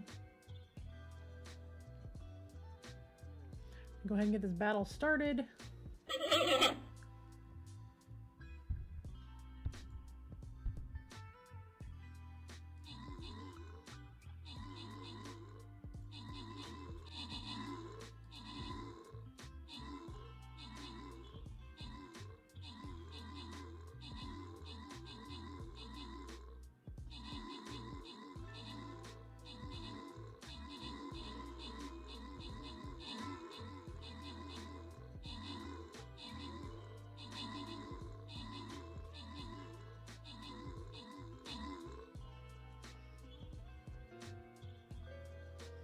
Welp, that happened. Oh well, I expected that. All right, so I know I said we were going to stay on until I needed to finish these, but unfortunately, because I have to repaint this dude's whole face because I never finished his face, I don't know that I have the energy to be on that long, so we're going to go ahead and call it here because my stomach is growling real loud because I ate breakfast like 8 hours ago, 7 hours ago-ish. So tummy says time to eat. Because I didn't do lunch. So, we're going to get out of here. I'm going to find us someplace to raid. I will leave you with Void Loaf for the moment. Let's see who is around. I stopped raids so that I don't have anybody pop in while we're trying to get out of here. Raid channel. Okay. That didn't need to reset that, but sure. Let's see who's on that I am following. We raided Monument on Wednesday.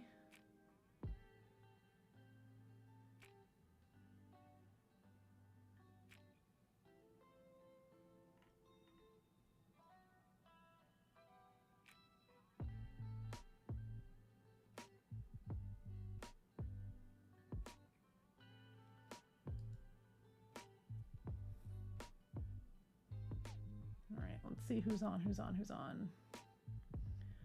and painting. Oh, Micah's on. We're going to go raid Micah. I've never gotten to raid them before, so they will be new to the community for y'all. They are a VTuber who also paints. It's a fun little community. Hang out there a bunch. I have a lot of people I know that raid over there pretty frequently, so I think that's where we're going to go for today. Because as I said, we always try to raid into somebody who has fewer viewers than us whenever possible. So we're going to take the raid over there. I'm going to put on my ending screen. My raid call is #Panda Party with my yay emote. It should finally work. I fixed the command this morning. There you go. Obviously, Awkwardish Bot doesn't have a sub right now because, hey, I'm broke. They'll get a sub eventually. But you can copy that and paste it if you're a sub. If you aren't a sub, use whatever hi, hello, or howdy emote you have. But it is #Panda Party. As always, be nice, be kind, be your wonderful selves. Y'all are great. I will be back on Monday morning, anytime between 8 and 10 a.m., probably close to 10 a.m. Central, depending on who's streaming. If nobody's around Monday morning, I'll be on early doing some Skull and Bones. We will be playing Skull and Bones on Monday, at least a little bit because drops. But other than that, have a wonderful weekend. Thank y'all for being here, and I will see y'all next week. Check out the Discord, hang out if you want, follow me on socials, all that kind of thing. And I'll see everyone next week. Y'all have a good weekend. I hate ending streams because I can never do it right. But bye!